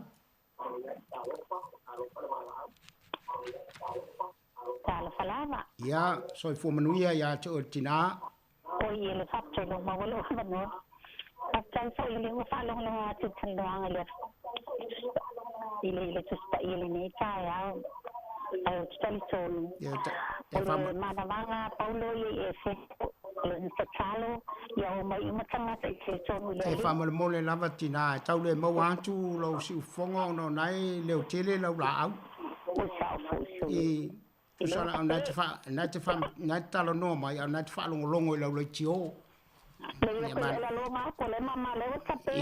ia sao no lo le mo lo wa no ia o upula va Paulo ia pe ia sao no Paulo ia le mata le ngaina ia faia le faia te ka tole faiba le tua ile tua e fa tautam pa ma fa ya mi mamalu alo fai tangata e se ma o atu le upumoni le fai no fia launa mala malama e talitonu le li ile mata upulea a o e lo po misai le fia fai tau le fia con paia le tia ma talitonu le fai le mala vanga usai le sunga le fate na le tonu le e fai no fia na mala malama tato le fa na le tua e fai na wa macho tua ia lo matua e talo pe ia alu pe tala le le awani meta e fai na wa tala le le sa moa ai ai lava taino le popo ngai o mai o le la o valwa sia ya le fauna tau tu la ta to sa moa e ni na fa pe fa vai sa mo le tua ai ai lava le taino sia po no pe fo yo na ese paulo ese taino o ese taino e sei paulo fa mai a o walu ese a o tuai mai ia yo to le me taino fai yo to le me taino fai o la talo pea, le talo le manuel ngal nga Paulo. Le talo ti talitonu le mama le talo Paulo mao na uso ya Timoteo malato umo le kewa so le tala ifuna ngalo le tu e teso. O le talo o manuel nga fa pena la fa sa mo fa pena fa lo tina o ti talo fa kai Paulo. Fa kai na wa oti wa se wa se le lani wa mo le fa va ai wa o mai na to tu spa ile nea e tato faina le faiva e faila tia ono a faila o tia ono ia faila le faiva tia ono e le loto fuati e rifo ma le loto e mamā fai mai fai paule lana tusi o tia luatu a fai o tuai atu ia wa e loa lau a mea taina fai wa e loa ole a ia e loa le fale le atu e taini uma maso uma wa le poutu le a ole ngalo pa ia le tu o masa se fa se na lo matua ya fa tai tele lava ya ti ortina ia manuela ngalo nga fa tai fo le tawa tai sono le ia manuela tu la lo ngalo nga ma fa tu se fua fa tai ia moli le ngang fa tai tina tu sai mal so swanin ta upu nei tai ao fa mali ina fo ile fa mata upu nei tai ao pol fa moli ole aba e ale lo to bala au mai ia le afo i se fata wa ole wauna ia se fale tonu ai mo moli le ngang fa tai tina sa fa so mai ia pe ona matuai ni nai fisilina ia talwai ona tato taimi tato te fai ma ba ai ia ole a fai ole to mo wa se si bala o mai ia ole a tau mo fai lo e fa matalatu ia fisilina e to ia wa fo lo tato no fo mala malama ia me silo to si le fia to Simon nei mata upu be ona matu le fisili ua mafua i siaona ai o ile apostolo Paulo ile au Cristiano e Efeso ia pe ia ona o foi atu e Efeso e sele mi mito no nei o Efeso lo lato tua ntama ita i o tiana ia ona me uma sa matua tango lima ia ile apostolo mata tino i tangata lo tonu Efeso de me te tau na ola ai ma fuala ona fai mai la apostolo Paulo o a ole apostolo no tia ona o ke viso ke le yo me ia sa no tia ia Paulo na la wa ai o ia Paulo ile kalesia pole au Cristiano pole au fatu tuolo i Efeso ina ia sava vali e tusa malola to vala wina pe ia ona ta u nai tina ia na fa so mai a fa yo le ao fai lau ngā ruenga whaoa. A whai o el perfecta, fai lau ngā ruenga wha perfecta. A whai o le whai aonga, ia whai lau ngā ruenga o le whai aonga. A whai o le whautua i tonu ainga, lau ngā ruenga. Ai, ta iala lava le apostolo Paulo lo tātou walawina ina u tātou maua ke riso. Ia maua i tātou le loto maulalo, ia maulalo lo loto. Ia anga malu, ia maua e oele ono sai. Ia fa pale i le alofa. Ia maua e outou le loto e tasi. I la le anganga ma ia iai le file mua le tua. Ia fa maoni le alofa ma ia tutupu outou ia te ia i mea umalava. Ia tātou fisili mua le na. Tātou fisili lo na lua. O a mea ia na tau tino ai le apostolo Paulo i le au Cristiano i Efeso. Aua tau te toe sāwa vali wha pe o isi nuu wha pau pau. Aua ne to e va leo to loto. Aua ne to e fa se ina o to ma fo fau. Maliliu se ina o to wola o i le tua. Aua ne to e fa ma a ina o to loto. Aua ne to e faia le tu ina nau iai. Ma mea le anga uma. Awa ele ia o ina o to fa pena ile mata upu ke viso le sa o ina Paulo. Ma yo to wa vese le tangata tuai. O lo o le anga ai o to. Ma mi yonga fa ana mua matu ina na o le tino. Fai mai o me ia o fa se ina ai o to loto. O me ia o le ma fai ai o to sava vali ilo o to vala awina. Ia to e fuata ina mana o to loto. Ta sile me o lo to tele ai tanto o lo pa u ai le wa po ai le apostolo Paulo le mana o lo loto. A fas fruta la pe se la ta la tu pe talo mo o le falo loa uma lo se la ta la uma. Ale anga le uma se la ta la e ka ngo fa ngale after pay. Ia ma fa nga tu isi credit card o lo ya ia wa tele ale mana o ale titi le tamao a ingo lo ya ti oi.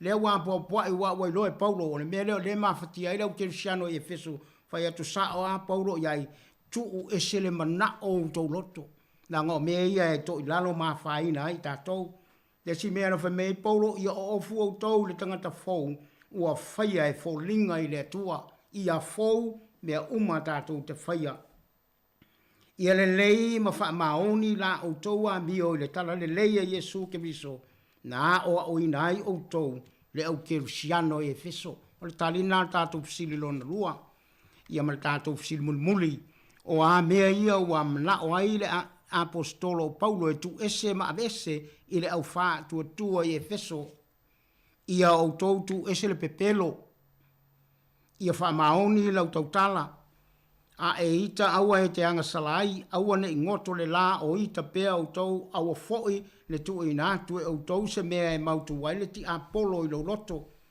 aua e te toe nga oi e le leilo ai lava o ia i ngā ruenga au lava lima ai aua e te nga oi mai mea alesi e tausi ai lo ainga aua ne i aluatu se upuleanga ai o tou ngutu aua foi tou te whaati ngā i le nganga pa i o le tua ia te ama o tou upu wha fiu malava o le lotoa ita leo tele upu leanga ma le loto leanga o malava ai o tou feanga le ya ia fe muti vale a ilo o tou olofa ia fe wha mangaloa i o tou wha peio na wha mangalo ina o tou le tua ia ke biso Yesu ia o le tātou taimi wa tā le tātou taimi ia le tātou mata upu na ma le tātou wha soale na i le ne yaso wha manuia tele lama le tua e tu sai mo i rātou sa wala au mai ia tātou whai u le talo le tua ro mātou ta mai se ngā ruenga lea sa mātou whaia whaftai lo walofa whaftai lo fisoswani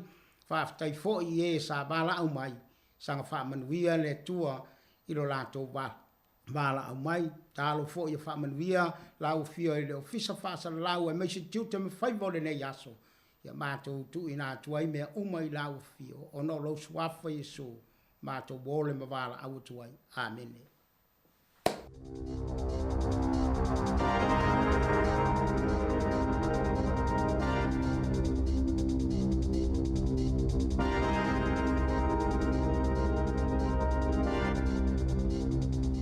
Toe whaatalo whaatol whapoponga o telefon me le si ufonga le lau mua mo le nei vahenga o le awa uli. O le si itio le tau le swau u whaatasi e mai si tau ua whai e se whaiungal company wa alele le ene usila e si i le tau o lātou pāsese na tau le company o le taimi nei ua whaaluaina le tau e utuai wa alele moni whainga malanga i au kilani ma Los Angeles i Amerika. Nailo le tau sanga i lua filua sfulu ma ualu fo ilunga i si tau pia na sauno le pulesile Craig Foreign. wo whaatasi ma le to tele o tangata fia maoni awa noa i whainga malanga, ma ole alua i fo i ilunga ma le tau o pāsese, pe afua i le tūlanga ma sani. O lo tau mawhai le kampani i le mea ngata ilo la tau mawhai, ina ia whaapau le tau o pāsese, wasilia ma le selau wafe leo whainga awa noa malanga, e lalo i folta i selau tā la mo tonu la New Zealand, mo le isi tolu masina o lo manai. O le ua toi whaapopo i ai maisi awa noa malanga i whaas fulu afe, ia la tau malanga i fafo, a matatu le masino i o lai. O le whautuanga le pule sili, tau mawhai e tau mamao mai matai me pito to o tele tangata malanga ai. Ia malanga ili o ngā tutono le aso, po o le waifo i o taimi o lo o tau ngofi ai fio inga. E to o lua afe lau whainga luenga na toi whainga luenga, e le tau sanga talawai. O lo sa ili se isi to afe se lau inai masino o lo manai, e se fulu iwa malaiwa alele whaavao malo i fafo. I o lo malanga i aile eni usila le taimi nei, ai si tia le luas fulfitu i le masina fau. E to ono afe se lau tolu sifultolu lau whainga o tangata fauna whaamaoni ale COVID-19. Pei ona iei whaamaumau al matanga alwenga o seifua malolo ina mō lea soana nafi. E to olua sifultolu i se tangata o whaamaonia ua maali liu a oa afie le vairusi. Maana maali liu umai tutono le lua sifulfaitu la mua atu. Mai le taime na whaalaulua ina ile ripoti o ana nafi. E to tolu se lau fitu sifulfitu tangata o lo tau fie i whale mai o afie le vairusi. E au fie le to fitu i potu mo ngā seti ngā ina. Wa atone i aile to afe tolu se lau whaas fulvalu o tangata ua maali liu i tutono New Zealand a o afia ile COVID se fuluiva. Wa tofia nei le tamai tai pula le to malo mana le sunga ya Barbara Edmonds e avea matai tai fono le komiti fa parlemene o mata optautupe ma le fofuanga tupe fa alu ale malo New Zealand o le komiti e va ai bisinisi maulato so tanga i polisi taul tamau ainga matulanga tau tupe o la fonga o tupe maua te unga tupe supa aniweta inisiua o le whaatinonga le malo i tupe mafuafuanga i tupe fa alu. Fata sema le so enga o tusi po fa maunga o tupe e ta wa tele le tofinga tai fono ma le lau tele le komiti fa parlemene o tupe mafuafuanga o tupe fa alo ona o le komiti lea e ilo ina le paketi le malo mai atangia mai o le sunga Barbara Edmonds o le ulua i Pasifika ua ia o mia le tofinga tai fono o lea komiti tele i totono New Zealand. Sa ia tau avena le tofinga o le sui tai fono talu mai le tau sanga ilua whelua sfulu ma ua ta ua le ono mea o le se e mai o le tamai tai whaipule le tai fono pe a fua ilona sila fia e le ngata o le tula fono ai wha pia fua ima polisi tau i la fonga e tu sai ma pe pau wha matalanga le malo. O lo loma se wha atalatanuanga le tamai tai whaipule i lunga o le si ufufonga o le laumua. O le suinga o le tau, o se tasio mata upuna la walunga i whaatala noanga le afionga le tamaita i pale mia o Samoa. Fia me Naomi mata afa, ma le tamaita i pale mia o New Zealand Jacinda Ardern. Ina ua whaafeiloa ia loa ia le malo New Zealand i totono le laumua Wellingtone i le asoa na nafi. O le ulua ia siasinga wha le malo le tamaita i pale mia o Samoa i totono New Zealand. Ma ua whailonga i nā loa ia le whainga wō. Po le whainga pa anga malo e lua mai tau sanga e tele ua tua nai. Na fofola e ni usila la kapeta mumu le fionga fia me. A o whaafeiloa ia e tangata whenua. Si singa o le tanga vai o Samoa. Ma ia asia ili tu la i whaaloalo le malo si anga whaafita ni usila. Ili whailoa inga whesanga i ma Ardern. Na sauno ai fia me, o se taimita ua fo ile nei, e wha amanatu i nei le whianga ingo le whainga wo ile aso momo au kuso. Pe a o ina to e tatala tua o i wha le malo Samoa, mo whewa inga le lalangi, na ia to ina tua i masevala au lia wha apitoa. Mo le tamaita i pale mio New Zealand, e malanga tua i Samoa e pati patia le ono sfultau sanga, o le whianga inga i le vao malo e lua. Na ia whailoi fo i lea solo whaataunu ualo i ele whona malo le Pasifika le Pacific Islands Forum i le vao lea so sfulma le lua ma le sfulma le whao lai i suba. Ele ia ini whaatala noanga masaina e whaatatau ni tūlanga whaamile teli pe o na sauno le palemia o Samoa lea sa whailoi lea nganga fia o le palemia o New Zealand.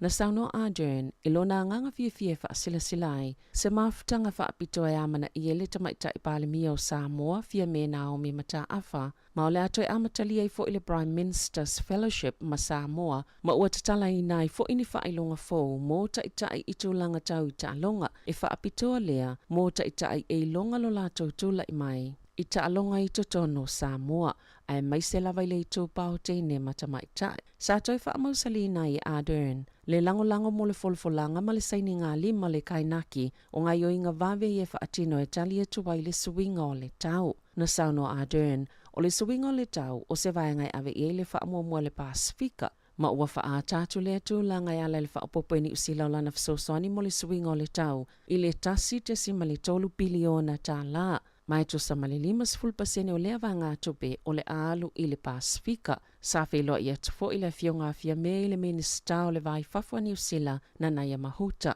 Whape ma le minista o le suinga o le tau James Shaw. O se taso vaenga o le asia singa le palemi o Samoa o le whelo inga lea matangata whainga luenga whaavai taimi Hawke's Bay. Ina ua mai e una whaasilsila ila na whainga malo, se ilo ilonga i lea polo kalame, ma whaititia whainga malanga se ia o ina mai a le ilo ilonga. O le afiafia na nafi sa hatali malo i le mamalo Samoa, o lo o alala ma papa a au i Wellington, i le palemia tamaita i mo Samoa, sa whaatau uina i le maota, o le Ioane Vito i Newtown, a o le asoi whaatasia toa i le tatalanga, o le ofisa fau o le komisina sili o Samoa i New Zealand.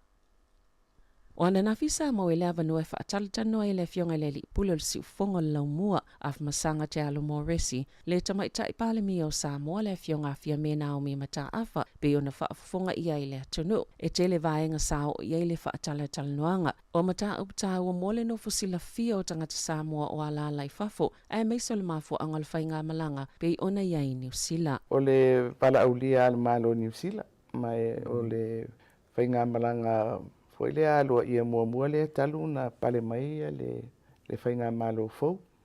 Sa o wi mai le paiaso la i le sa, ia matou momoe, ia matou au ai le sauninga au kilani. Whailunga ino le fua. Ona whao ai le on matou malanga i fiti, sa whai fono, le fono la ititi ata ita i le Pasifika. Ia matou toi fo i mai ai le asolulu. Ia o whai inisi tapenanga i lunga.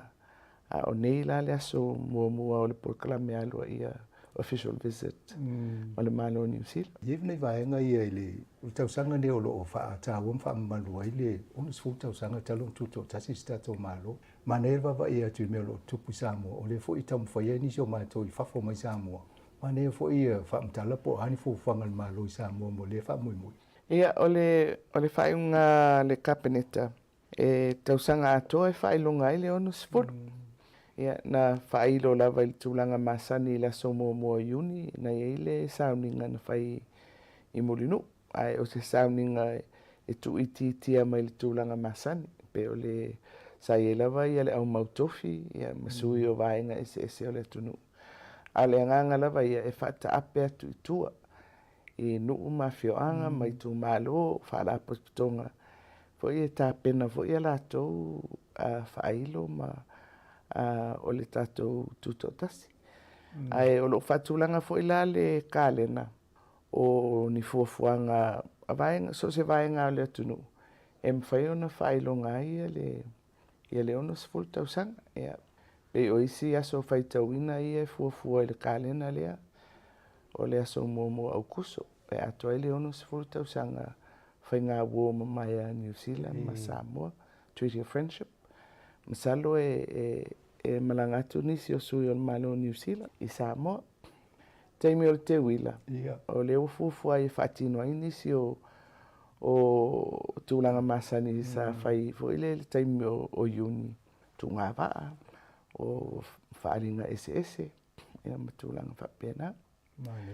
Ia e tere fo i potopatonga tā ua pe o kalesia. Ai mesela le oto e tatala ia le tātou whaalmalu. Ia le e whakasai ia le ua tonu e whaauau ia September. Ia le fontele. Ia pe o isi tuai ngā whaatasingal na fo ile e mwhai fo i o na whataauai ia le ono sefulu tausanga. Ia ai maise o le manatu au tū fo ile o le whalau ma le whatuatua. O nisi o vaenga safia mo o iei se fina ngalo le tamaitai palimia. O se tūlanga ua iei ngā luenga whaatino a le whainga māloina ua tūlai mai. I le tūlanga o te tele lawa ia awhamasanga.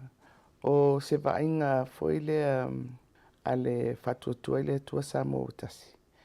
Fo ile o le whainga mālo e mana o foi le tu ina tu le tama ainga ngalue I tonu le tunu investment in communities yona vainga ese le ufai pisinisi pisinisi titele pisinisi laiti pisinisi feololo tangata taito tasi le ufai fatoanga ia o le tatou atina e fo i o tangata tafafau pei o vaenga ia o le aunga ale na o le vaenga ale fast mo mia le ngalulu e o vaenga ese o le atunu mo le to e fafo I mai o le tūlanga tau atina ia mai se afianga o le COVID mai si le fia o le na pale mai matou ia iulai o le tausanga la po te atu le teimi e masani ono whaanga solo I le whatatia o talo le tupe e masani ai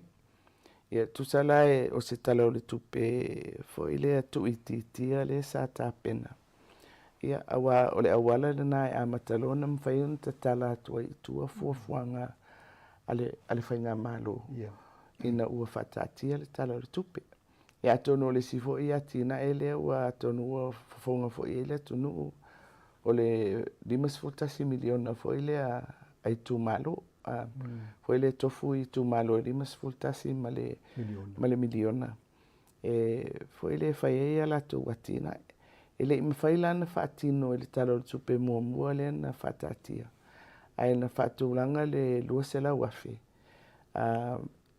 fai ma awala amatona tapenai o le talo tupe la le o fanga solo nei mo le tausanga fo lua tolu le la o tu ulo e tonu le miliona tala le mo tu malo te le ala tapenanga e fai ai ia wai foi le taulava ona manino ia awala foi le fanga yo e le tu nga tupe I tonu le tunu ia o le nganga lava ia foi le tu watu I tu malo ngalue ina la to tu lilo ni si o tulanga olo ave ele lato famomo le afionga le tamaitai palemi o Samoa fia mena o mi mata afa mo I latou ele I whaafonga I le whaatalanoanga o lo mawhai ona maualona atoanga I lunga le upenga tawhailangi le Facebook ma le YouTube a le Samoa Capital Radio po o le si ufofonga o le laumoa I Wellington. Tala fawia ma le si ufofonga le laumoa mo le nei vahenga o le awauli.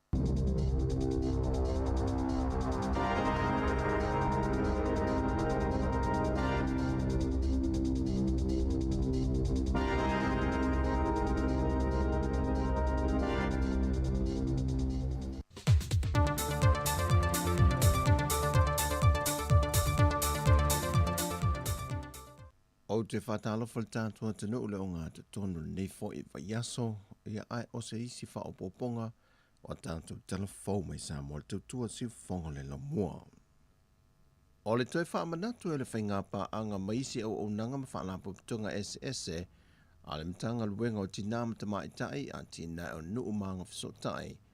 E toi wha manatu ma wha malo sia e le whenga inga wha wao malo na o sia e tafi e sea e whainga wha I longa tangata e whaasanga I tina mata mai tai. Ai whata waina le ai atu tusa ma le whaasohi no tiu te mga luenga mta whinga. Ia launga ta sia I tu pai lua o ta mai tai maa li. O lea whenga inga whaavao malo ta awal si doas na sai nia I Samoa. Ma whaavai inga mai le tausanga e awhi se lau iwa se fuluma le lua.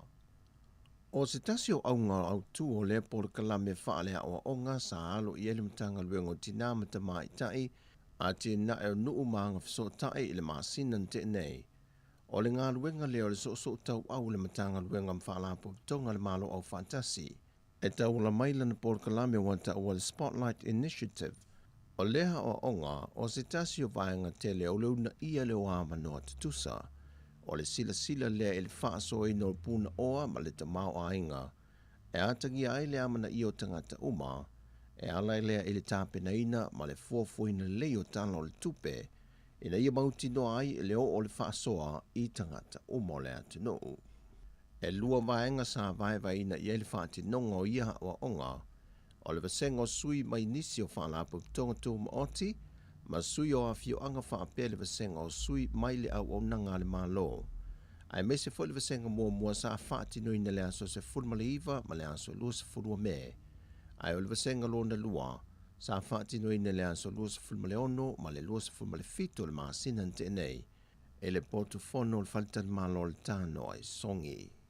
O le nei por kalame wha lea o onga whaata se ma le tu whaata si o le komiti wha pitoa, sa whaatau teia lea e le TNT Consult, le ana taita ia le konsale, ia tupu i matangi palantina to e lupe, whaapea ma le konsale wha wao malo sa nga lue mai lava, i lunga o upenga ta whai langi.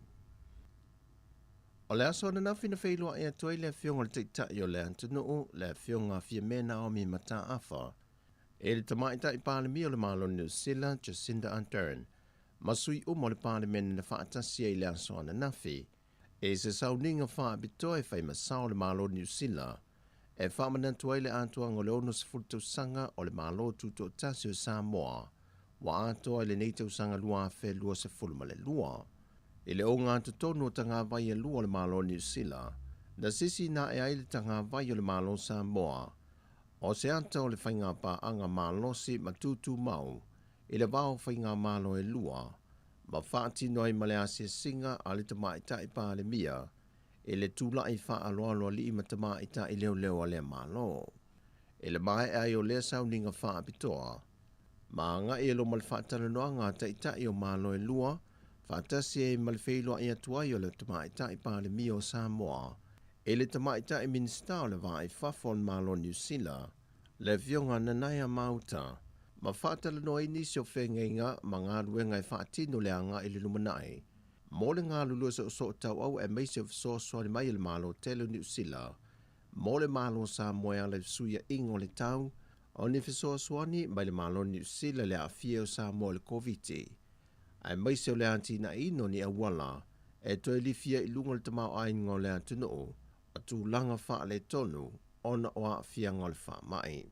O se teimi o le reva yaso, e tu ua el tamai tai pāne mea New Zealand, ai malanga i Afrika mo isi fo i fōn tanga wha wao malo, ma toi taliu mai ai le antuno. O le vai aso nei na wha tino ai se sauninga wha apitoa, o le tufa ngā wha ai lunga, o le tauvanga alo ma whanau i kolisi mau le lunga e le vasenga se fulma le lua ma se fulma le tolu, e au fia i kolisi le malo, kolisi e kalesia, ma kolisi tū ma oti. O le aunga ma le wha moe moe o le neipor kalame wha tauvanga, o le wha lau i loa ina le ma le wha ata wei no to mai maanga wa au lo i alo ma whanau, e na ia mawhai o na tapu e ina, ma ia o ina ma au sia i alo ma whanau, e ala i mata aupu tau matata ese, o lo oa o ina i te tonu a onga.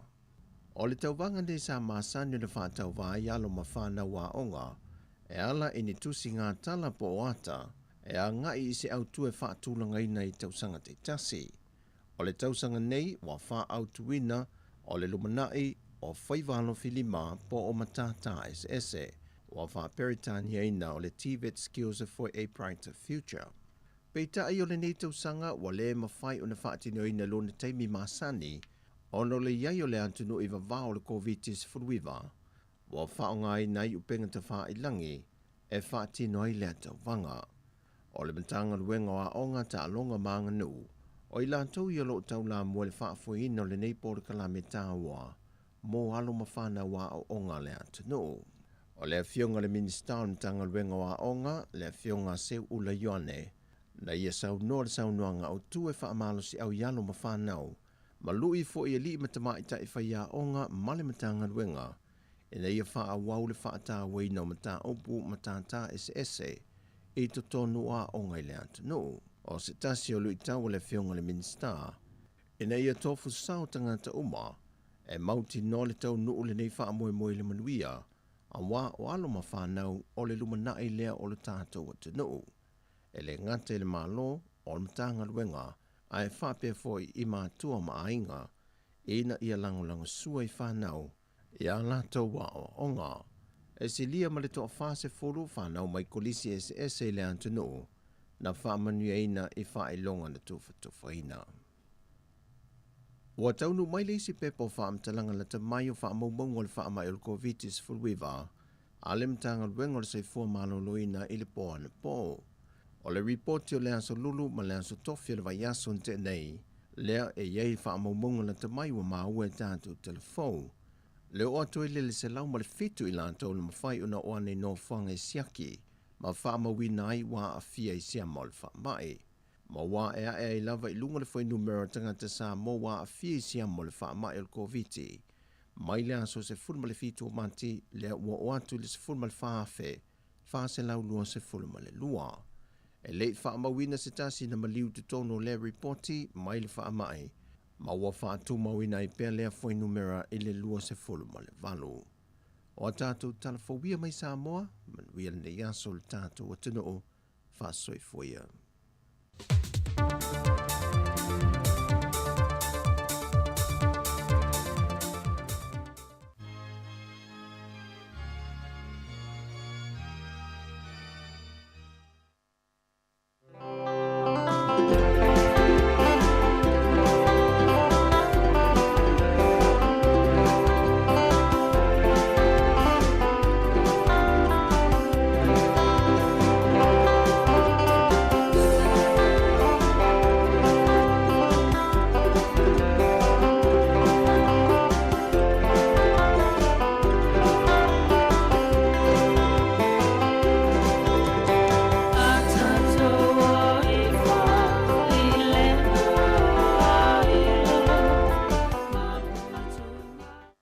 Ia fa malo atu le ua 2 minute te 8 i le tautua al siufonga lau mua i le nei. Vaenga o lawa uli. Ai whate atu atatu whasisilanga nei whamun mole. I le awa tele mal whaaloalo e wala au atu ai i le paia ma le mamalu o le mawhitanga whaife au so o whaatasi a Wellingtone, Porirua ma le Hutt Valley, whapea o tau whaletua. O le a whaatau no uina le tātou whaamawaenga malana fionga i le komisina o Samoa, Honourable Papali'i Leasi Scanlon, malana masiofo i le aso lulu o le aso luas fululuo Iuni i le itu lae ono i le afiafi. Whaialea i le e kalesia e whakasa Cannons Creek i Porirua, tuatusi whaiai tasi, Castor Crescent, Cannons Creek i Porirua. Taluaiona o taimi ma wanoa o lana fionga ua le mawhai ai ona whataunuina i le aso wharaile aso se fulufitu e pei ona sa fufuaina ai ma le whaaloalo lava whaafetai sainia i le laulau a fono. Nisina o whaasisilanga ia wawhale no sila fia foi o le malo le atunu. Awana ingalo le au linei ia le olam whaiona mai mua ia tātou i lunga le Facebook ma le YouTube o mawala manoa e whaasa lau sao mai ai il tātou tautua i el wha moe al komisina maununga Samoa le wala tatalaina i le mauta i apol whale o Samoa i Wellingtone i le awa o li nei pe ao le te ao le awhasfulua po le itu lai tasi ia mwhaiona nai mafuta mai le sunga ia Murray, sunga ia Tufue ia manisi le tātou ofisa i tai Wellington nei au li ai whamalo atu. Malo lava le on sai fo inga luenga whaftai fo ili nofta pua i mai fo i ia nei tatu ta matina matutua ia leono mafuta mai tutono mauta malawa whaftai le mafuta mai au ina atu tatu whafifianga so i fifiloi ia mai malua i fo i lau whafunga anga nei au li.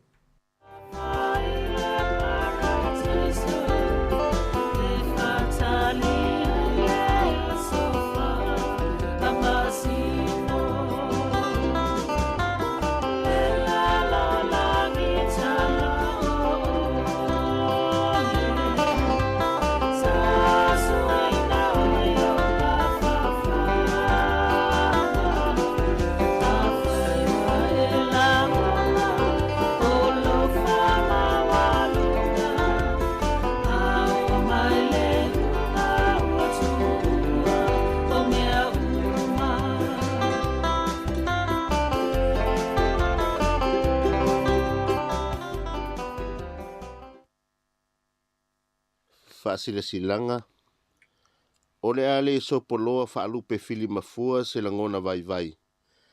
Ai o le a se i o u se e ifo i le vai paua malo. Se i mata afa tu umuringa o fausanga o le vaatele i o pa ia whaalanu ngata Samoa. e amata mai i le ite o le malama i le matasaua. Se ia suruia le whaitutoa o le maota o nā whanua, o ala o manu e le uia. O le paia lava lea i a inga ma o lātou tama, ai tainane le paia tele i a pule matua i tu au ma la taua a inga le tai ma le va au fonti. O tele tala leu foi i au paia wha le atua, au wale au whaingaluenga tutofi a le atua. Wha ta alolo ia, ma ta oto wha la au mamafa u paia, o le la au taia e leo ia i matangi, tu lo ia. Ai ua lolo matau ama se leo vai o le fono faufautua sa moa i Wellingtone.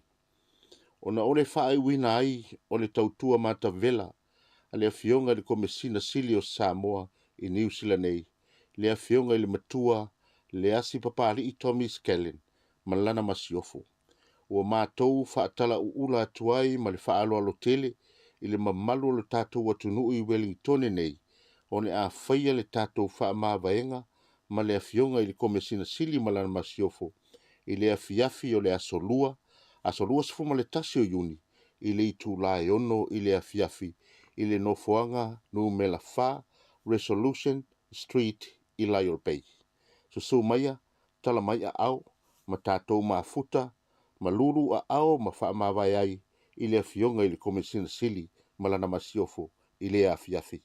Wha awhetaitele, sai nia le taitaifono, i le laulau a fono, a le fono faufautua a Samoa i Wellingtone. Paftai.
olo fa fome pele tautua le si fonga la mo nei taimi o le uli ya le lo ma nga lo tu lua tu malto fine an fa solo ya wa fo il tatu tautua o le nei fo ya uli ya pe fo ona fa le tai ona leila o le taimi o le uli nei ya ona fa fonga le tunu ya I tatu tautua le o le I Wellington ya le nisi o tatu o fainga luenga ya wa fo I le fa sala wina tu sao o le talalo ina o le official hai komisina sile Samoa I Wellington nei ya o le ua mafuta mai ia tasi o tatou sui va salau tala fatu fue ma lo lava le pa malos patalo fatu tasi mal fa ponga le tuno mo sfoto fine ana ma lo poi ia le tautua le yas malulu ia patalo fatu le malo le tuno ma lo sui fo menia tai ma lo fa tai ya fue ya le tau na I Wellington nei taimi oi se le tau le Wellington o ka se mata o fie ia ele malo si le ngi civili e malo le ngi civili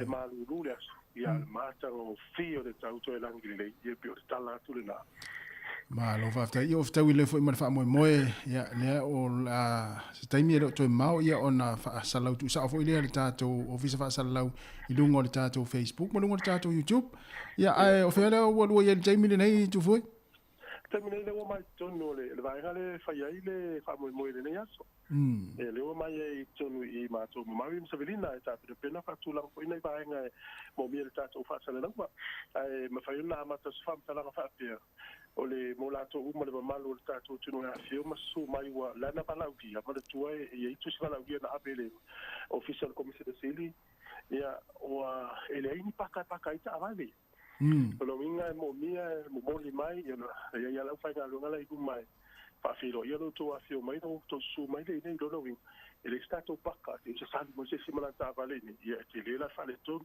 mai se paka la tala ta te paka I ona el so vale mai le fa vale fo ya engal sa dunga e la wala na sa wa Aurora Street ya te sa uno papelet sa mai poli lua sa uno nga vale ile le afenga le afe ia James Cook Hotel Tana nga vale a tu lo ta vale fa sang sa James Cook Hotel da to nga vale lo le ele le vale sa lo to se la mita e sta ma lo wala na to nga vale fo ia la sa wa lo le dunga ya ele le vale sa wa sta ma lo ele numero tasi a Wesley Street ngalo angi ngia to tanga va yo sa mo New Zealand ya ona fo ile na tamala tu e do man fa na fa filo yo lo to a fio musu mai ona winga la ya fa pe manatu su esa paka ile ya ma le su ile lo ile fa ile se paka ile ile sa we paka ya pe o si ta va ngata ua tas ma lo va tai ya we ya o la se mai tau ile taimi nei wa mata ona nga solo tu ni se tatu tinu fa mo mo yo o le ala o le o mato ba futa nei ma ni so le tunu na bala o ia fa mo mo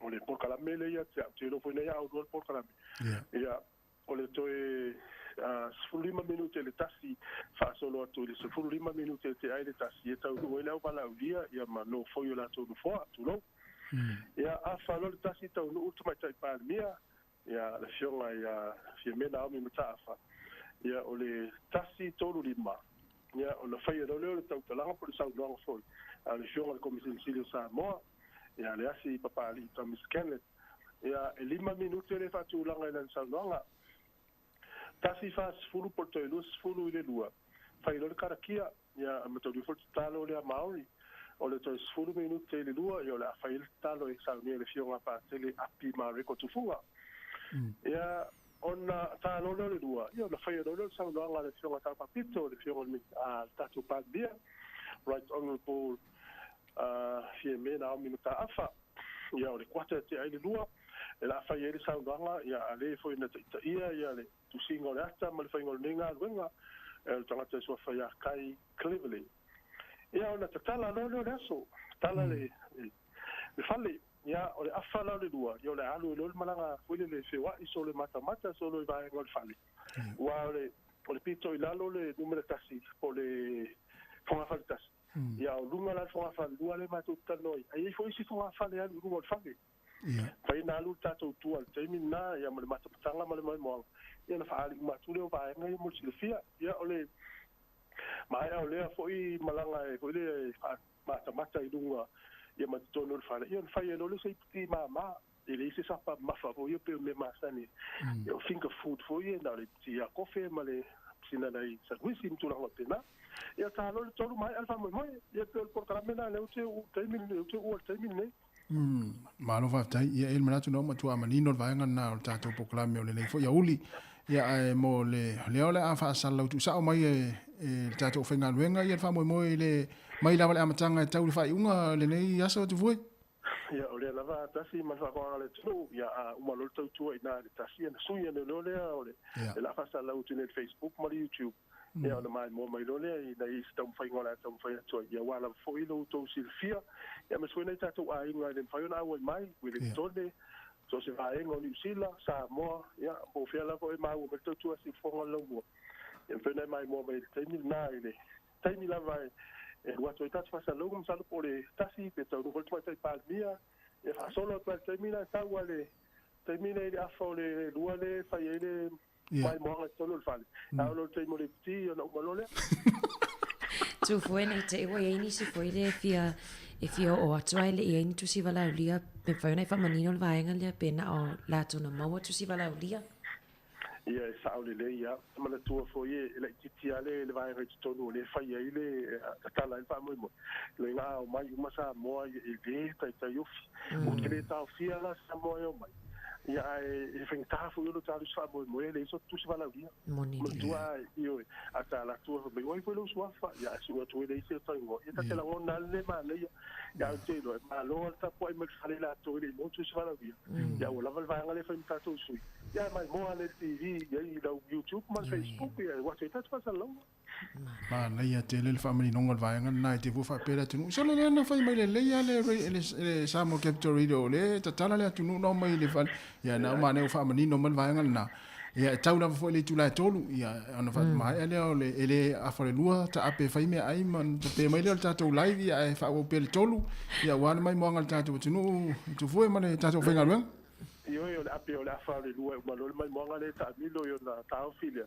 ia le ti ia mo la wala dia ma to ia ide ia io ma lo to ma nei fa o pe se le fenga le puti ta to fa mo se mai ale ia na fa mai afa ai ma lo ta to fenga wenga ia ma lu ala so mai so check da mai so wo se la e fai ya sto no fale ia le mas fata la ia le mane ia ma fata ia lo winga la le sta de ia ma to wito ia mo la to fa ia tau ma lu titi ia mo to ia ma no fa tai ia ole ata to filonga na ipea wa fo ile tatu to tu mai nai Wellington ia Emmanuel le fa mo le fo ia ole tu foi ia o le ia fa foi tatu tu no malang mai ia fai mali mai o pole mai fa walu sa ninga sa teliti o le lati mai wa basa ninga mata le to no fa ia ma ne foi le tu te mi lotu tatu foi de mo tala ni tu to tu mai fa ka vale ia fa mo sa le mo sa ninga ia foi uma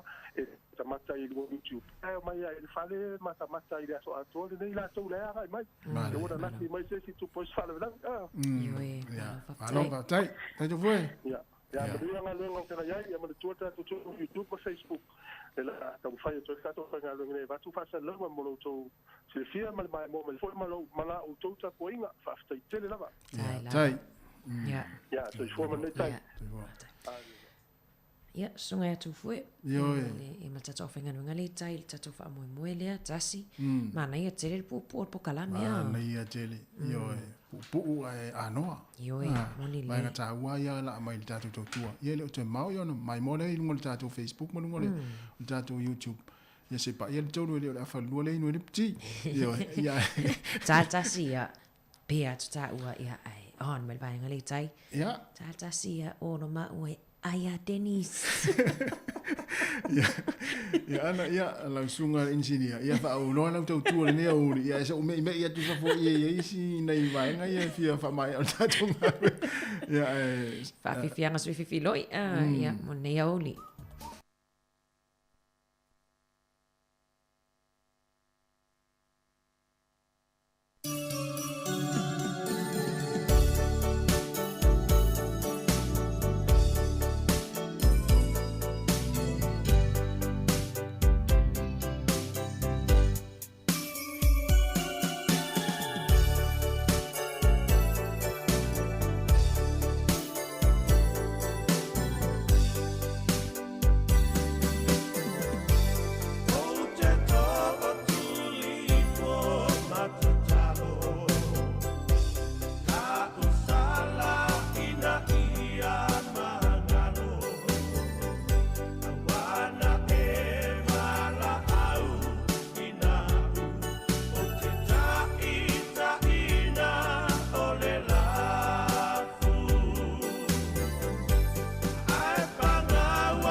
Ia o toi sfulu mal fa minuti ona tali o li tulai tasi.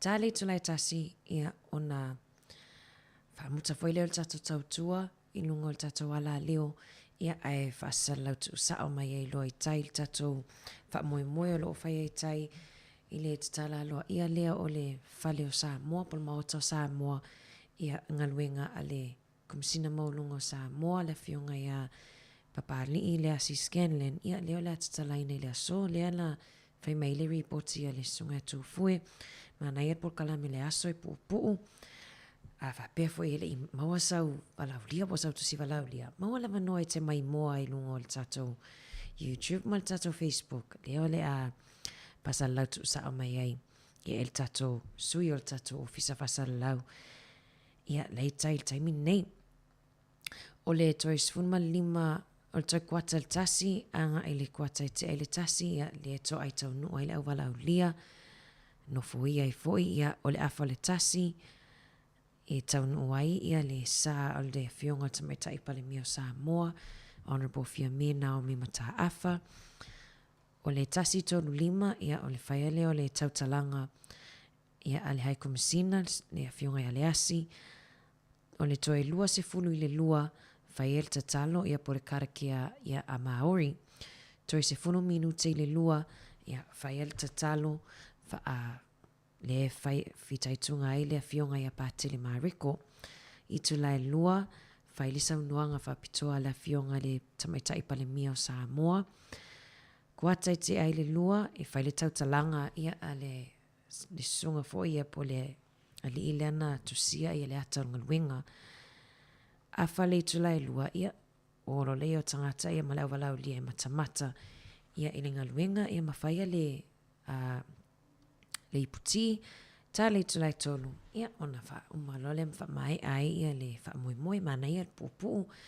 ia mana ia foi fa pe foi lia wa e fa le tfa funga mai lungo le o tono lausa ia fai mali o lo ia lava le taimi le taina le tulai tasi ia lo fa te le lava pukalame ia o to uma lava manuia foi fa moi moi fianga i foi il tato tonu ia ai mese foi la na fionga ile komisina maulungo sa moa ile so wato e sfumatasi minuti tali tulai tasi awina tu pia fa fifianga su fifiloi tali tulai tasi e fa muta tatu tautua ia ai mawelava noa mai moa no Facebook ma le YouTube fa pia foi lea ele ia lava sa Facebook po sa YouTube mana ia foi faile i fa nau i fai fo lau Facebook page ia po lau YouTube foi ia ete mai moa ai ia il tato fa moi nai le so pa vi fianga mal mai ta ia eki so a Houston mal is singa o tupulanga